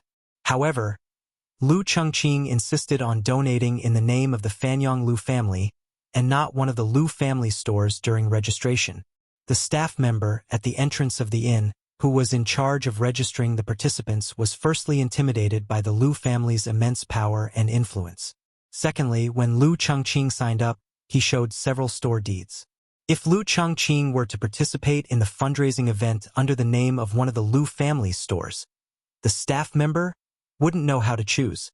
Coincidentally, the fundraising event was coming to an end and he didn't want to waste any time. Therefore, Lu Chengqing was able to participate in the fundraising event under the name of Fanyang's Lu family. The reason why he insisted on doing this was very simple. He was attending the fundraiser today for Li Zishuan and Li Zishuan to see. Since that was the case, why would he participate in the fundraiser in the name of his shop like Qinqiong, Xiaoyu, and the others? He didn't want to and couldn't conceal his identity, because there were many shops under the Lu family's name. If he attended the fundraiser under the name of one of the shops, it was hard to guarantee that everyone would recognize him. He wanted everyone present today to know that Fanyang's Lu family had participated in the fundraiser and had donated 30,000 strings of cash. Since he had done a good deed, he had to leave his name behind and let everyone know. From a certain perspective, Lu Chengqing's concept of doing good was somewhat similar to Li Zishuan's. However, Lu Chengqing did it more for the sake of his family, while Li Zishuan did it to create a virtuous cycle in society. That was why he fought for more benefits for those who did good, such as how he treated those who donated to the Warm Tang Foundation. Before leaving Qizhou, Lu Chongqing and Li Jingxian had both sent the news of their intention to participate in the fundraising event back to their ancestral home. After arriving in Chang'an, they had received a reply from their respective families' information channels. Both of them had received the support of some of the elders in their family. That was why they were now so openly and with such great fanfare, wanting to participate in the fundraising event under their family's name. Amidst the exclamations and discussions of the crowd, Lu Chongqing personally held the donation card in his hand and walked toward the donation box. When they were registering, the person in charge of registration outside the inn had already explained the general process of the fundraiser to the two of them. The Li family of Zhao County donates 30,000 strings of cash. After seeing Lu Chongqing throw the donation card into the donation box and follow the venue's staff to the second floor, Lin Wenyuan took a deep breath and shouted, "The Li family of Zhao County. This person is actually from the Li family of Zhao County." Hey, what's so strange about that? Since the young man from before is the eldest son of Fanyang's Lu family, that means that this young man's status isn't low. If that's the case, it's not strange at all that this person is from the Li family of Zhao County. Who knows, he might even be the eldest son of the Li family of Zhao County. TSK, the Wang family of Taiyuan, the Lu family of Fanyang, and the Li family of Zhao County are all here. Today, 3 of the 4 great thousand-year-old families in the world are here. Chapter 1834. What? There's actually such a thing? Dragon Gate Inn in a room on the second floor. Lin Wenyuan was slightly shocked when he heard the servants say that the commoners outside the inn were clamoring to come in and donate money. Xiao Yu muttered to himself for a moment before saying, "Let's go. Let's go out and take a look." Lin Wenyuan naturally had no objections. Then, under the servant's lead, the two of them went down the stairs and quickly arrived outside the inn. They saw that the open space outside the inn was filled with all sorts of people. These people had been outside the inn to watch the show earlier, but they didn't immediately leave after the donation gathering ended. Many of them felt empty in their hearts, as if something was missing. Immediately after, a scholar in the crowd stepped forward and wanted to enter the inn, but he was stopped by the inn's guards. The guards said that the inn wasn't receiving guests today, but the scholar said that he wasn't here to stay but to donate money. This made things very difficult for the guards. Because this donation gathering was only open to merchants, the youth in front of them was clearly a scholar. Moreover, the donation gathering had already ended, so the guards knew that Lin Wenyuan was definitely ordering people to count the money in the inn. At such a critical moment, how could they let some unrelated people in? If something happened, they couldn't bear the responsibility. Therefore, no matter what the scholar said, the guards in front of the inn refused to budge an inch. The commotion here quickly attracted the attention of the crowd outside the inn. After the crowd asked for the reason, they all began to support the scholar, because what the scholar said was exactly what they were thinking. That's right, most of them also wanted to donate. Although these people weren't as rich as the merchants, just as Lin Wenyuan had said at the start of the donation gathering, the rise and fall of the country is the responsibility of all citizens. The Great Tang is not the Great Tang of a single person, but the Great Tang of millions of people. Now that the country is facing a crisis, if we don't prioritize righteousness over righteousness, how can we talk about benefits in the future? Even the merchants, who had always prioritized benefits over righteousness in the eyes of the secular world, could be so generous when the country was in danger. If these people still remained indifferent, wouldn't they be even more prioritizing benefits over righteousness than the merchants? In the beginning, there were only a few people who agreed with the scholar, but slowly more and more people joined in. Half an hour later, there were nearly 1,000 people blocking the entrance of Dragon Gate Inn. Seeing that the situation was about to spiral out of control, the guard at the entrance of the inn hurriedly sent someone to inform Lin Wenyuan. When Xiao Yu and Lin Wenyuan arrived at the entrance of the inn, this was the scene that greeted them. "Boss Lin is out." "Great, Boss Lin is out." Seeing Lin Wenyuan walk out, there was a commotion in the crowd. In their opinion, Lin Wenyuan was definitely more reasonable than the guards at the door. Moreover, Lin Wenyuan had the right to decide if they wanted to donate money. This Elder Xiao has also come out. Soon, the crowd noticed the dignified old man wearing a scarlet official's robe beside Lin Wenyuan. Many people had seen Xiao Yu before the donation gathering, so he was quickly recognized. The crowd, which had been noisy a moment ago, immediately quieted down. They were just ordinary people. They didn't have to fear Lin Wenyuan, but they had to respect Xiao Yu, a high official of the imperial court. Chapter 1835. Someone actually dared to kill someone right under the nose of the imperial army, and that person is definitely related to that mysterious Shatua man. Madam, where do you think the killer is from? Taiyuan, the Wang family's ancestral home, in a side hall in the backyard of the Wang family's residence. Wang Yu could not help but frown as he looked at the slip of paper that the Wang clan's secret guard had just sent over. As he spoke, he handed the note to Princess Tong'an, who was sitting next to him. Princess Tong'an took the note, and when she read its contents, she couldn't help but frown. Things are getting more and more unpredictable. On the surface, the killer is probably that Shatua man named Zhu Xiecheng. If that's the case, then my previous deduction might be wrong. Zhu Xiecheng is a Turkic spy hiding in Taiyuan City, and his status might not be low. Otherwise, he wouldn't have sent a Grandmaster-level assassin to kill a key witness right under the nose of the Imperial Army. When Princess Tong'an and Wang Bingjun learned that Dugu Feiying had come to ask for help, they had thought that the possibility of Zhu Xiecheng being a Turkic spy was low, because a true Turkic spy wouldn't be exposed so easily. However, now that the only person who could identify Zhu Xiecheng had been assassinated, Zhu Xiecheng naturally became the most suspicious person. According to the intelligence, the person who had assassinated the witness was a Grandmaster-level expert. For such an expert to be willing to follow Zhu Xiecheng's orders meant that Zhu Xiecheng's identity and status were not as simple as a Shatua merchant. In the current perilous situation, the possibility of Zhu Xiecheng being a Turkic spy was many times higher than before. After hearing Princess Tong'an's words, Wang Yu nodded slightly. Indeed. However, the most important thing right now is to find Zhu Xiecheng and Kang Chang'an as soon as possible. King Wei and the others will arrive in Taiyuan City soon. If we can't catch Zhu Xiecheng and Kang Chang'an before then, Your Highness and the people from Yanhuang College will be in trouble while they are in Taiyuan. The Turks won't let this matter rest, and they might have already found out some information. Princess Tong'an was slightly surprised. Master, are you saying that the Turks have already found out the purpose of Qingke and the others heading north? According to seniority, Princess Tong'an was Li Tai's aunt and Li Er's great-aunt. Thus, it was not inappropriate for her to call Li Tai Qingke. Wang Yu sighed and said, even if they don't know everything, I'm afraid they've found some scattered clues. Otherwise, they wouldn't have spent so much effort to set up an ambush at the place where King Wei and the others are staying this time. Tongfu Inn. Wang Yu suddenly thought of something.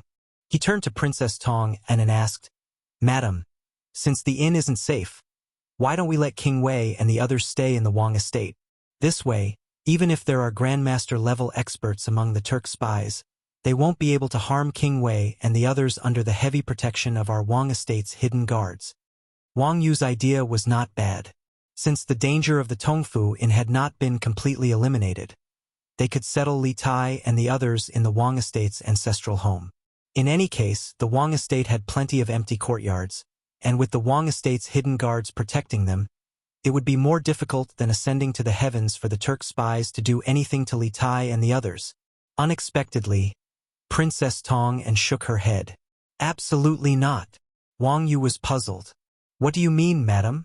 Princess Tong'an was a strong-willed and opinionated woman, so Wang Yu would often seek her opinion of his own accord. Has husband ever thought about what would happen if something happened to Qingke and the others while they were staying in the Wang estate? Princess Tong'an frowned. Letting Qingke and the others stay in the Wang estate will reduce their danger. But that doesn't mean that there won't be any danger at all. If something happens, the Wang estate will suffer His Majesty's wrath. Thus, even if this concubine agrees to husband's plan, the clan elders and the rest of the Wang estate will not agree, because the Wang estate cannot bear this risk. Wang Yu frowned for a moment before sighing. Madam is right. While this plan will reduce the danger to His Highness and the others, it will also put the Wang estate in danger. As the head of the Wang clan, Wang Yu understood the responsibility on his shoulders, and he also understood that the clan's interests were paramount. Thus, this plan was quickly discarded in his mind. At this moment, there was a knock on the door, followed by a familiar voice. Reporting to Patriarch, King Wei's convoy is only 2 li from the city gate and will soon enter the city. The person outside was the Grand Commander of the Wang clan's hidden guards, Wang Qingguo, a trusted aide of the chief branch. Wang Yu's heart trembled as he called out, "Come in." Yes. Creak. Wang Qingguo pushed open the door and entered, closing it behind him. Wang Yu immediately asked, "How is General Dugu's side? Did you manage to capture the shopkeeper of the Chuji ironware shop and obtain the account books?" Wang Qingguo bowed. Replying to Patriarch, according to the report, by the time the Imperial Army arrived at Xuanren Market, the shopkeeper of the Chuji ironware shop, Yi Funian, had already died in his home. His throat had been slit by a sharp blade, and this matter had already alerted the county yamen and the provincial governor's residence. In addition, by the time General Dugu and the others arrived at the Chuji ironware shop, the account books had already been found and burned in the hall. Fortunately, General Dugu was fast enough, and only the first half of the account books were burned. What? Wang Yu was overwhelmed with shock when he heard this. Princess Tong, and waved her hand at Wang Qingguo and said, "All right, Qingguo, you may leave first." "Yes, Your Highness." Wang Qingguo bowed and accepted the order, then turned and left. Wang Qingguo bowed and left as well.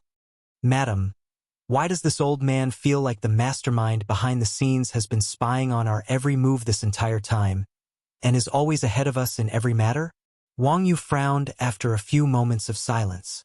Princess Tong paused for a moment, and then she probed, "Master, do you mean to say that there are Turk spies at our side or General Dugu's side?" Wang Yu shook his head. "It's probably impossible with the Imperial Army, and as for us, forget it. Let's not talk about this for now." Wang Yu suddenly paused. He looked at Princess Tong and asked, "King Wei and the others are about to enter the city. Does Madame want to accompany your husband to the city gates to take a look?" Princess Tong nodded without hesitation. "Of course. This humble one is Qingxua's elder, and this is the first time this child has come to Source Peak City. You and I just happen to be here, so we should act as hosts. Ha. Since that's the case, let's go together," Wang Yu said with a chuckle. On the other side, Dugu Feiying, who had split his men into 2 groups, found nothing. Well, it could not be said that they found nothing. At the very least, he managed to snatch back half of the account book. At this moment, Dugu Feiying was extremely gloomy. He felt like his every move was known in advance, and there was always someone ahead of him to obstruct him from investigating what he wanted to investigate. From the looks of the wound, the person who killed Yi Funian used a knife and not a sword. However, the authorities have searched the entire Yi residence, but they did not find the murder weapon. Now, the entire Xuanren market has been sealed off. The county yamen constables are searching from house to house and asking the people if they have seen any suspicious characters. Zhang Dafu was reporting the latest progress of the case to Dugu Feiying, whose face was dark. Dugu Feiying let out a deep sigh and said, "From the looks of it, the person who killed Yi Funian and the person who tried to assassinate Zhu Huiqing aren't the same person?" Zhang Dafu thought for a moment and said, "From the weapons used by the murderer, it does seem like they are not the same person, but we can't rule out the possibility that the murderer used both weapons to confuse the public." Dugu Feiying shook his head and said nothing. His intuition told him that these 2 murders were not done by the same person, but he could not find any direct evidence at the moment. As for the names listed in the account book of the Chuji ironware shop, this general has already sent people to investigate with Chu Mingxian. Seeing that Dugu Feiying was silent, Zhang Dafu continued to report. Continue to investigate. Remember, you must protect that half of the account book well." Dugu Feiying nodded and gave his orders. He had brought 30 Imperial Army elites to Taiyuan City a day in advance, so that he could eliminate the hidden dangers in Taiyuan City before Li Tai and the others arrived. But now, not only had he failed to capture a single Turkic spy, key witnesses had been killed one after another. This made him feel very embarrassed, and this half of the account book was the only thing that could comfort him. This general obeys. Zhang Dafu bowed. It's getting late. His Highness's group should be arriving soon. Take a few people and follow me out of the city to welcome them. The rest of you, stay here and watch over Chu Mingxian's group. Dugu Feng looked out the window and said, his hands behind his back. Yes. Soon, they came out of a house near the Tongfu Inn and went straight to the southern city gate. At this moment, in a private room on the third floor of a restaurant near the southern city gate, a middle-aged man wearing a scholarly robe and holding a feather fan stood by the window. He looked at the faint appearance of a group of people outside the city. He waved his feather fan and chuckled softly. Ha ha! The real big fish has finally taken the bait. King Wei, ha ha! Since you've entered the game, no one can save you. Just relax and be a fish that has taken the bait. A gust of wind blew through the middle-aged man's hair. The way he stood against the wind and gently waved his feather fan was somewhat similar to the legendary Zhuge Kongming, who had a feather fan and a silk scarf. Everything was under his control. Cough, cough. But when he looked at that person's appearance again, it was an ordinary face that couldn't be any more ordinary. It was completely incompatible with his ethereal temperament. Oh! Chapter 1836. Big Brother, you've finally arrived.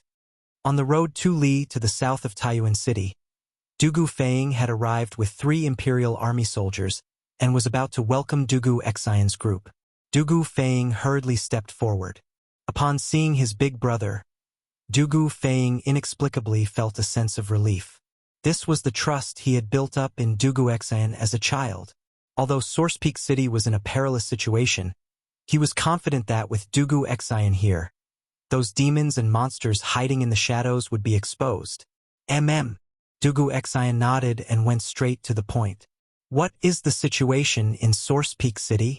Dugu Feng's face instantly turned grim, and after a few moments of silence, he said, Big Brother, the situation in the city is not optimistic. Yesterday, after we entered the city, we began to secretly investigate the new guests of the inn.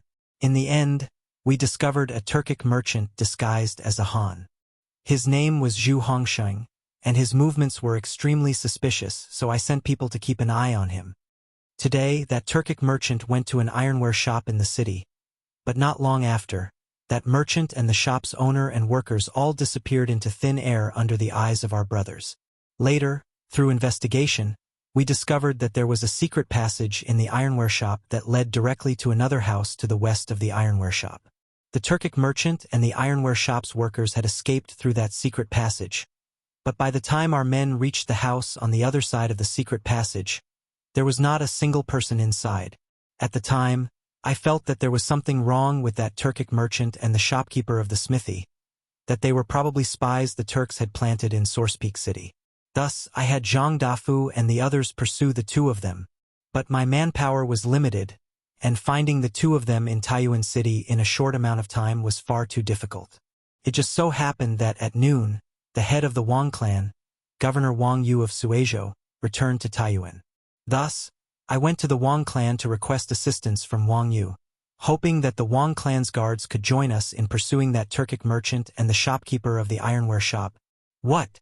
You went to the Wang clan to ask for reinforcements? Does this mean that Governor Wang already knows that your highness has come to Source Peak? Hearing this, Dugu Xian's face was filled with shock. He interrupted Dugu Feng and questioned. Hearing Dugu Xian's unfriendly tone, Dugu Feng couldn't help but shrink his neck in fear. Big Brother, Provincial Governor Wang is a member of the imperial family, and his son, Wang Renbiao, is on good terms with the Marquis of Yong'an. Be it for public or private reasons, he should stand on our side on this matter. Moreover, the situation at the time was truly urgent. If I hadn't been able to quickly track down that Turkic merchant and the owner of the ironware shop, they might have escaped the city, making it even harder to capture them. At this point, Dugu Feng didn't dare to continue because he noticed that Dugu Xian's face was ashen. Nonsense. Hearing this, Dugu Exine couldn't help but reprimand in a low voice. The objective of His Highness's expedition to the north is a top secret among top secrets. How could you tell others so easily? If your highness falls into danger because of this, not to mention me, even father won't be able to protect you. Big brother, what should we do now? Dugu Feiying hesitated for a few moments before asking. Dugu Exine helplessly said, now that things have come to this, there's no point in saying anything more. For now, we can only take things one step at a time. Continue speaking. After you asked the Wang clan for help, did you manage to capture that Turkic merchant called Zhu Hongshang and the owner of the ironware shop? Seeing that Dugu Exine had no intention of pursuing the matter, Dugu Feiying breathed a sigh of relief and continued. Strangely enough, after Provincial Governor Wang agreed to help us, quite a few factions appeared in Taiyuan City, both on the surface and in the shadows. Countless people were searching for the Turkic merchant and the owner of the ironware shop, but even so, we were unable to capture them. However, we managed to capture their retainers. Through torture and interrogation, we learned from those retainers that the Turkic merchant was called Zhu Shiqing, a member of the Shatua tribe. The owner of the ironware shop was called Kong Chang'an. This man has always been mysterious, and very few people know of his background.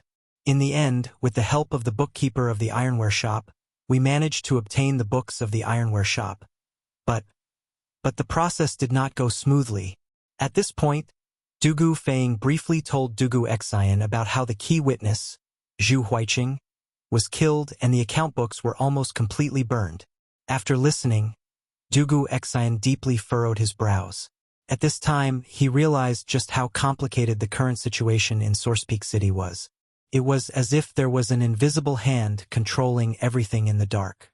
The other party had probably laid down a dark net in Source Peak City and was just waiting for them to crawl in. Seeing Dugu Exine's frown in silence, Dugu Feiying, who believed that he had messed up, didn't dare to say anything. The two brothers rode at the front of the convoy. Suddenly, Dugu Exine's eyes focused and he sternly said, Feiying, quickly enter the city and seek an audience with the Bing province governor. Say that the Northern Yamen Imperial Army has been ordered to protect His Highness King Wei's group and needs to enter the city. Ah! Dugu Feiying was alarmed. It was true that the 1,000 Imperial Army soldiers had been protecting Li Tai's group, but when Li Tai's group was resting in the county, the main force of the Imperial Army would camp outside the city and not follow them into the city.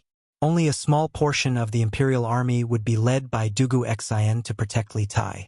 If there was an emergency inside the city, Dugu Exine would use fireworks as a warning, and only then would the soldiers outside enter the city. Dugu Exine was now ordering all 1,000 Imperial Army soldiers to enter the city. This abnormal action left Dugu Feiying very confused. Big brother, why do you want to do this? With so many of us entering the city, the Turkic spies will definitely notice us. Isn't it said that spears are easy to dodge but arrows from the shadows are hard to guard against? Dugu Exine snapped. The reason we didn't allow anyone to enter the city in the past was indeed to avoid being noticed by the Turkic spies, lest they cause trouble for us on the road. But now that you've caused such a huge commotion in Taiyuan City with the help of the Wang clan, unless the Turkic spies in the city are deaf and blind, they will definitely notice that something is amiss. We've already moved from the shadows to the light. I even suspect that the Turks already know part of the goal of the Academy's group. At this point, Dugu Exine could not help but feel a headache coming on. He had sent Dugu Feiying to Source Peak City first, intending to let him operate in secret. However, Source Peak City had been turned upside down by Dugu Feiying and the Wang family's forces. It was impossible for him to operate in secret like before. They had been forced from the shadows into the light, and they were now in a passive position. They didn't even know who their enemy was or what their goal was. Ah, then what do we do? If the Turkic Khagan learns of the goal of Your Highness and the Academy's group, won't he go mad and send soldiers to Taiyuan City to capture Your Highness and the Academy's teachers and students? Dugu Feiying inexplicably panicked at Dugu Exine's words. A little more than a month ago, the state teacher of the Turkic Khaganate, Wuxia, had risked his life to infiltrate the Cloud Mountains for the sake of obtaining confidential information from the Academy. If the Turkic Khagan learned of the goal of Li Tai's group, there was no guarantee that he wouldn't send elite soldiers to cause trouble. When the time came, Li Tai and the academy group would either be captured or killed. No matter what the outcome was, it was not something they could bear. So before you left, I warned you that no matter what, you were not allowed to tell anyone about the mission of your highness's group. Dugu Xian glared at Dugu Feiying and angrily said, "At this point, the spies the Turks have planted in Taiyuan City must know something, but Taiyuan City is several hundred li away from the Turkic Khaganate, so they won't have time to send back the news. Since this is the case, there is no need for us to continue hiding. We might as well bring out all our strength. This is Taiyuan City, not the border of the empire. Even if the Turks have some spies in Taiyuan City, as long as we protect your highness and the academy, they won't be able to find us. Immediately enter the city and head to the provincial governor's residence to inform the Bingzhou governor. Since the danger in Tongfu has yet to be eliminated, once we enter the city, we won't stay in the inn. We'll stay in one of the relay stations in the city. It will be easier for our brothers to set up defenses there." Dugu Feiying felt that his brother's words were reasonable and hurriedly cupped his fists. "Yes, big brother. I'll go to the provincial governor's residence." Seeing that Dugu Xian had nothing else to say, he urged his horse to leave the group and gallop toward the city gate. Actually, with Dugu Feiying's personality, he preferred to fight in the open. Hiding in the dark was not his forte. Now that Dugu Xian had decided to reveal his identity and lead the army into the city, this was exactly what he wanted. After Dugu Feiying left, Dugu Xian rode his horse to Li Tai's carriage. After briefly introducing the complex situation in Taiyuan City to Li Tai, Dugu Xian proposed to lead his army into the city and move to a relay station instead of an inn. The mood in the carriage suddenly turned solemn. Iron Egg, Qin Huayu, and Meng Wenhao all turned to Li Tai, waiting for his decision. After a few moments of silence, Li Tai sternly said, "Since that's the case, we'll follow General Dugu's arrangements. We have to be extremely careful in these unusual times." Seeing that Li Tai was willing to cooperate, Dugu Xian let out a sigh of relief. If this was the Li Tai of 2 years ago, he would definitely not be so understanding. After all, in terms of comfort, a relay station was definitely far inferior to a large inn like Tongfu Inn. "Thank you for your understanding, Your Highness. Please rest assured, Your Highness. We will protect Your Highness and the others with our lives." Dugu Xian cupped his fists. "General Dugu is too polite." Li Tai smiled and said softly. A trace of worry appeared between his brows. Li Tai of the past was indeed a person who only cared about his own enjoyment, but it was different now. As the commander-in-chief of this northern operation, he had the responsibility and obligation to ensure the safety of these people from the academy. Chapter 1837. This subordinate is the Bing province governor Wang Liaoyuan. "Greetings to Your Highness, Duke of Wei." The sun was setting in the west and the sky was about to turn dark. The southern gate of Taiyuan City opened. King Liaoyuan and his subordinates hurried out of the city. As for the county officials, he didn't even bother to inform them. At this moment, he saw a young man around 10 years old standing in front of the carriages. He had a calm expression and a noble aura. The soldiers beside him protected him tightly. In addition, Wang Liaoyuan had seen Li Tai a few times when he entered the court a few years ago. Thus, he directly walked up to Li Tai and bowed. "Your Highness King Wei." The aides and subordinates of the provincial governor behind Wang Liaoyuan also bowed. With Wang Liaoyuan leading the way, they didn't have to search for Li Tai in the crowd. "Everyone, there's no need to be so courteous." Li Tai raised his hands and smiled warmly at Wang Liaoyuan and the others. "This king has come to Taiyuan City to carry out an important mission under the orders of my imperial father. These 1,000 imperial army soldiers will follow this king into the city. I hope that Provincial Governor Wang can make things convenient and cooperate with this king to complete the mission given by my imperial father." Hearing this, Wang Liaoyuan frowned. When Dugu Feiying entered the provincial governor's residence with the imperial army token, he told him that Li Tai was going to lead 1,000 imperial army soldiers into Taiyuan City. However, Dugu Feiying didn't have a real imperial edict. They were only following Li Er's verbal order.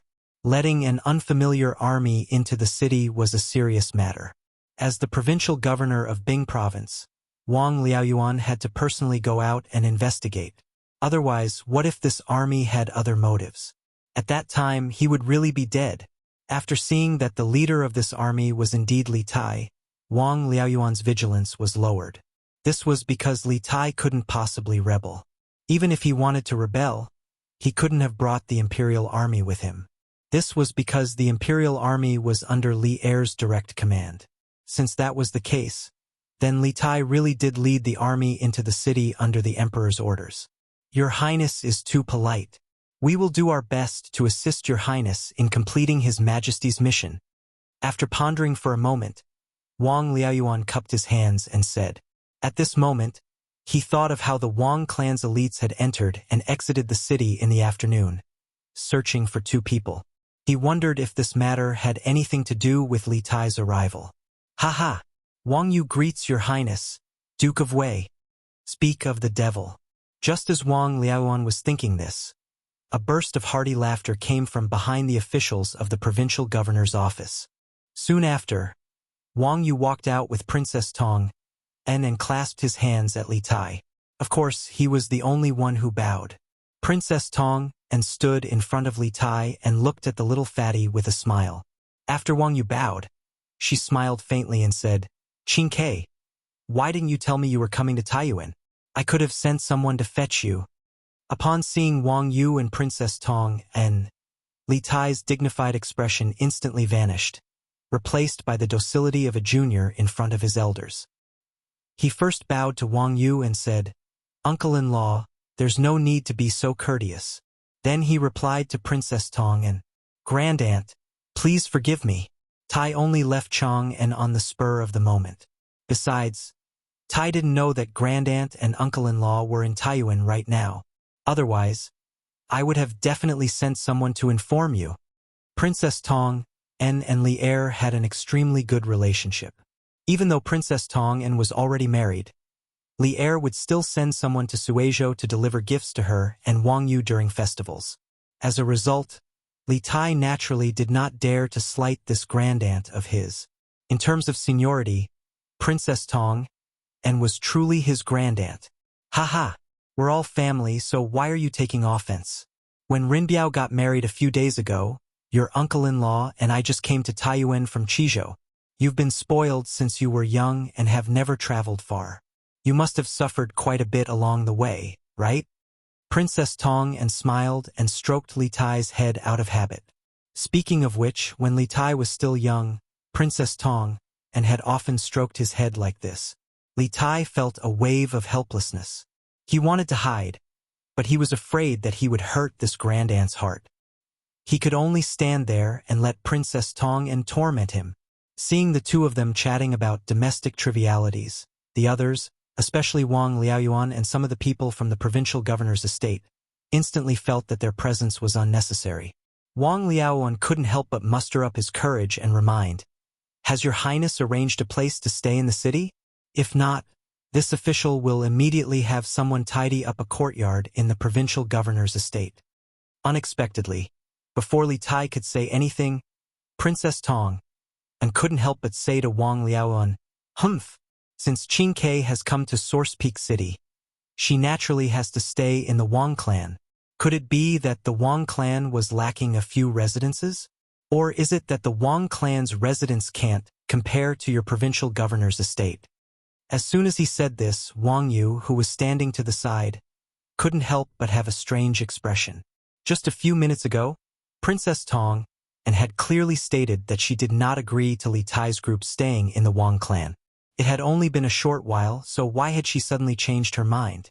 Although he thought this, Wang Yu did not step forward to undermine Princess Tong Meanwhile, Wang Liaoyuan, who was standing in front of Li Tai, had an awkward expression at Princess Tong's words. He hastily said, I wouldn't dare. I wouldn't dare. Even as the provincial governor of a province, he did not dare to provoke this woman in front of him. Li Tai and Dugu Xian secretly exchanged glances. then stepped forward to smooth things over. Many thanks for Grand Aunt's good intentions, and many thanks for Provincial Governor Wang's good intentions.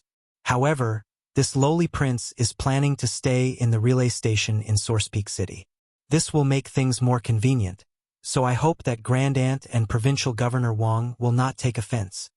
Wang Yu, who had been silent all this time, couldn't help but inwardly sigh in relief. Wang Liaoyuan said, "Since your highness has made up your mind, this official will immediately have someone bring you to the relay station in the city." Princess Tong and frowned, her expression faintly displeased.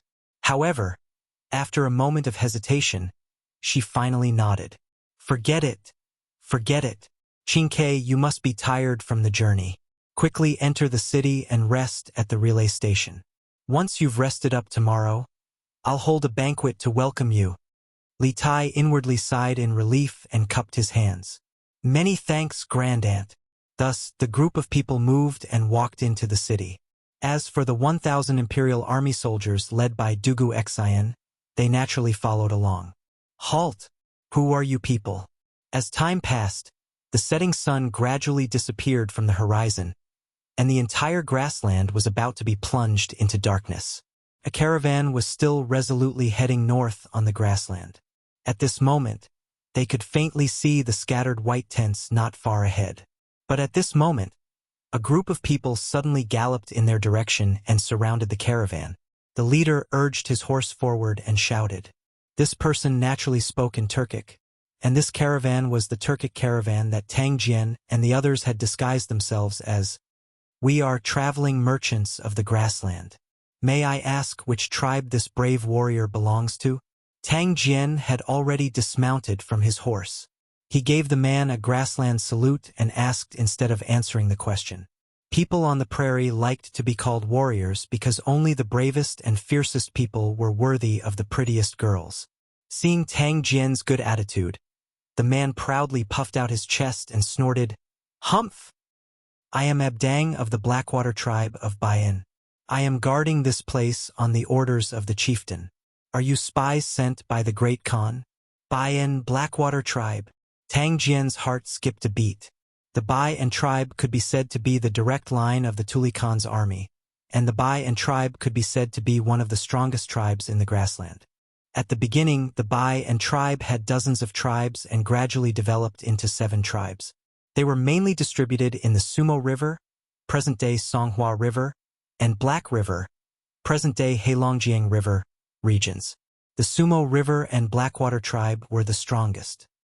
Chapter 1838. You're the one who wants to see Little Khan? On the prairie, 1,000 feet away from Tuli Yuting, Abdang was walking towards Tang Jian and the others with a big bearded man. The big man was nearly 7 feet tall, with a stocky back and a bare waist. He was born tall and powerful. Coupled with his rough face, he was the typical tough man of the prairie. The bearded man, under Abdang's guidance, asked Tang Jian loudly when they got closer. "What are you doing?" Tang Jian's eyes flashed. He thought that this man should be the Bai and Blackwater tribe chief that Abdang mentioned just now. So he replied calmly, "That's right. I'm the one who wants to see Little Khan." The man glanced at Tang Jian and said coldly, "Little Khan is busy with military affairs. How can you see him just because you want to? Just because of these few carriages of Central Plains goods behind you? Besides, who knows if you're a spy sent by Great Khan?" Obviously, before coming over, Abdang had already introduced the situation of Tang Jian and the others to this burly man. However, he was not as talkative as Abdang. As the chieftain of a tribe, he had many more problems to consider. Tang Jian seemed to be prepared for the bearded man's difficulties. He replied with a normal expression. "A few years ago, when I was doing business in the prairie, I was taken care of by Little Khan many times. Later, I settled down in Central Plains for a period of time. A few days ago, I heard that Little Khan was besieged by Great Khan's army, so I specially brought a few carriages of Central Plains treasures to Little Khan, hoping to help Little Khan survive this calamity. As for whether I'm a spy sent by Great Khan, dare I ask your excellency, now that Little Khan is besieged by Great Khan's army of hundreds of thousands, Does your excellency think that Great Khan would take the extra step of sending a spy to Little Khan's camp? Tang Jian's words were reasonable and his thoughts were clear. Especially the last sentence. It was simply an interrogation to the bearded man's soul. Indeed, in the current situation, to Shelley, who had a lot of soldiers and generals, as well as sufficient provisions, Shelley was at an overwhelming advantage. If this situation continued to develop, perhaps Tuli's destruction was only a matter of time. It seemed that Shelley indeed did not need to send spies to infiltrate Tuli's main camp. Although the bearded man was angry, he obviously understood that Tang Jian's analysis was reasonable. But even so, he did not intend to let Tang Jian go so easily. His face was calm as he continued to ask, "So, what do you think of this? Which tribe are you from? Also, you said that you were taken care of by the Little Khan when you were doing business in the grasslands. I have followed the Little Khan for almost 10 years. Why have I never heard of you?" Hearing this question, before Tang Jian could say anything, Yu Minghu and the others behind him felt a chill in their hearts. This was because everyone knew that the bearded man's question was very difficult to answer. If they were not careful, they would be completely exposed. Tang Jian, on the other hand, was still as calm as ever. He replied, "I am from the Shi tribe. My name is Su Bujian. Moreover, I am just a nameless soldier. Because the Little Khan is not like the Great Khan who oppresses and collects taxes, we, the traveling merchants of the grasslands, are able to survive. You should be the chief of the Black Water tribe, right? You're a big shot, so it's normal that you haven't seen a nobody like me." The Shi tribe was also a tribe under Tuli Khan. However, compared to Bai An's Blackwater tribe, the Shi tribe could only be considered a small tribe with very weak influence. Therefore, it was impossible for the bearded man to be familiar with everyone in the tribe. Chapter 1839. Su Bujian, a traveling merchant of the Shi tribe, greets the Khan. Under the lead of a soldier, Tang Jian entered this palace on the grassland. After entering, he didn't have time to admire the luxurious furnishings in the palace. In fact, there wasn't much to admire here. Although this palace could be said to be prosperous in the grassland where resources were scarce, it couldn't be compared to the past imperial palaces of the Central Plains. He directly walked up to the man sitting at the head of the table and performed a special greeting of the grassland people. He directly addressed Tuli as Khan instead of Little Khan, which was an invisible flattery to Tuli. This made Tuli's mood. "No need to be so polite." An indifferent voice came from above. Tang Jian straightened his body and finally had time to size up Tuli sitting at the head of the table. He saw that Tuli had a broad face, a high nose, and a pair of eyes as sharp as an eagle's. However, there was also a hint of depth and wisdom in them. In addition, there was a half-inch long stubble on Tuli's chin. Because he had not taken care of it for a long time, the stubble grew chaotically like weeds. This made his originally heroic and extraordinary face look somewhat decadent. Presumably, the recent situation on the grassland made Tuli feel powerless and desperate. Tang Jian thought to himself. In fact, he had met Tuli once before. That was when Shelley led hundreds of thousands of soldiers to Chang'an. Li Er led a group of officials out of the city and signed an alliance with Shelley. At that time, Tuli, as the second Khan of the Turkic Khans, was naturally present. However, at that time, Tuli, who had led his troops into the heart of the Great Tang, was in high spirits. How could he be as lethargic as he was now? "I heard from General Aishur that you can help us out of our current desperate situation. Is that true?" At this moment, Tang Jian was sizing up Tuli. Tuli was also sizing up Tang Jian. The more he looked at Tang Jian, the stranger he felt. It was not that he recognized Tang Jian, but he felt that Tang Jian looked very strange. He could not tell what was strange about Tang Jian, but he felt that Tang Jian's appearance was somewhat awkward. After sizing him up for a while, Tuli got straight to the point and asked. Actually, the reason Tuli felt strange and awkward when he looked at Tang Jian was because Tang Jian was a Tang. Although this time he entered the prairie in disguise, his face and facial features still had the distinctive features of people from the Central Plains. Replying to Khan, "There is indeed such a thing. I can help you escape from the Great Khan's encirclement." Tang Jian smiled and replied in a neither servile nor overbearing manner. Shi tribe's traveling merchant Su Bujin greets the Khan.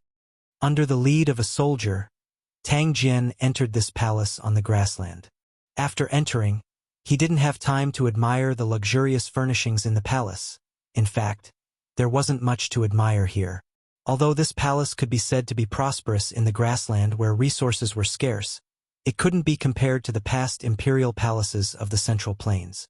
He directly walked up to the man sitting at the head of the table and performed a special greeting of the grassland people. He directly addressed Tuli as Khan instead of Little Khan. Unknowingly, he was flattering Tuli, which made Tuli's mood very bad. No need for formalities. An indifferent voice came from above. Tang Jian stood up straight. Only now did he have time to size up Tuli, who was sitting at the head of the table. He saw that Tuli had a broad face, a high nose, and a pair of eyes as sharp as an eagle's, but they also revealed a bit of profundity and wisdom. In addition, there was a half-inch long stubble on Tuli's chin.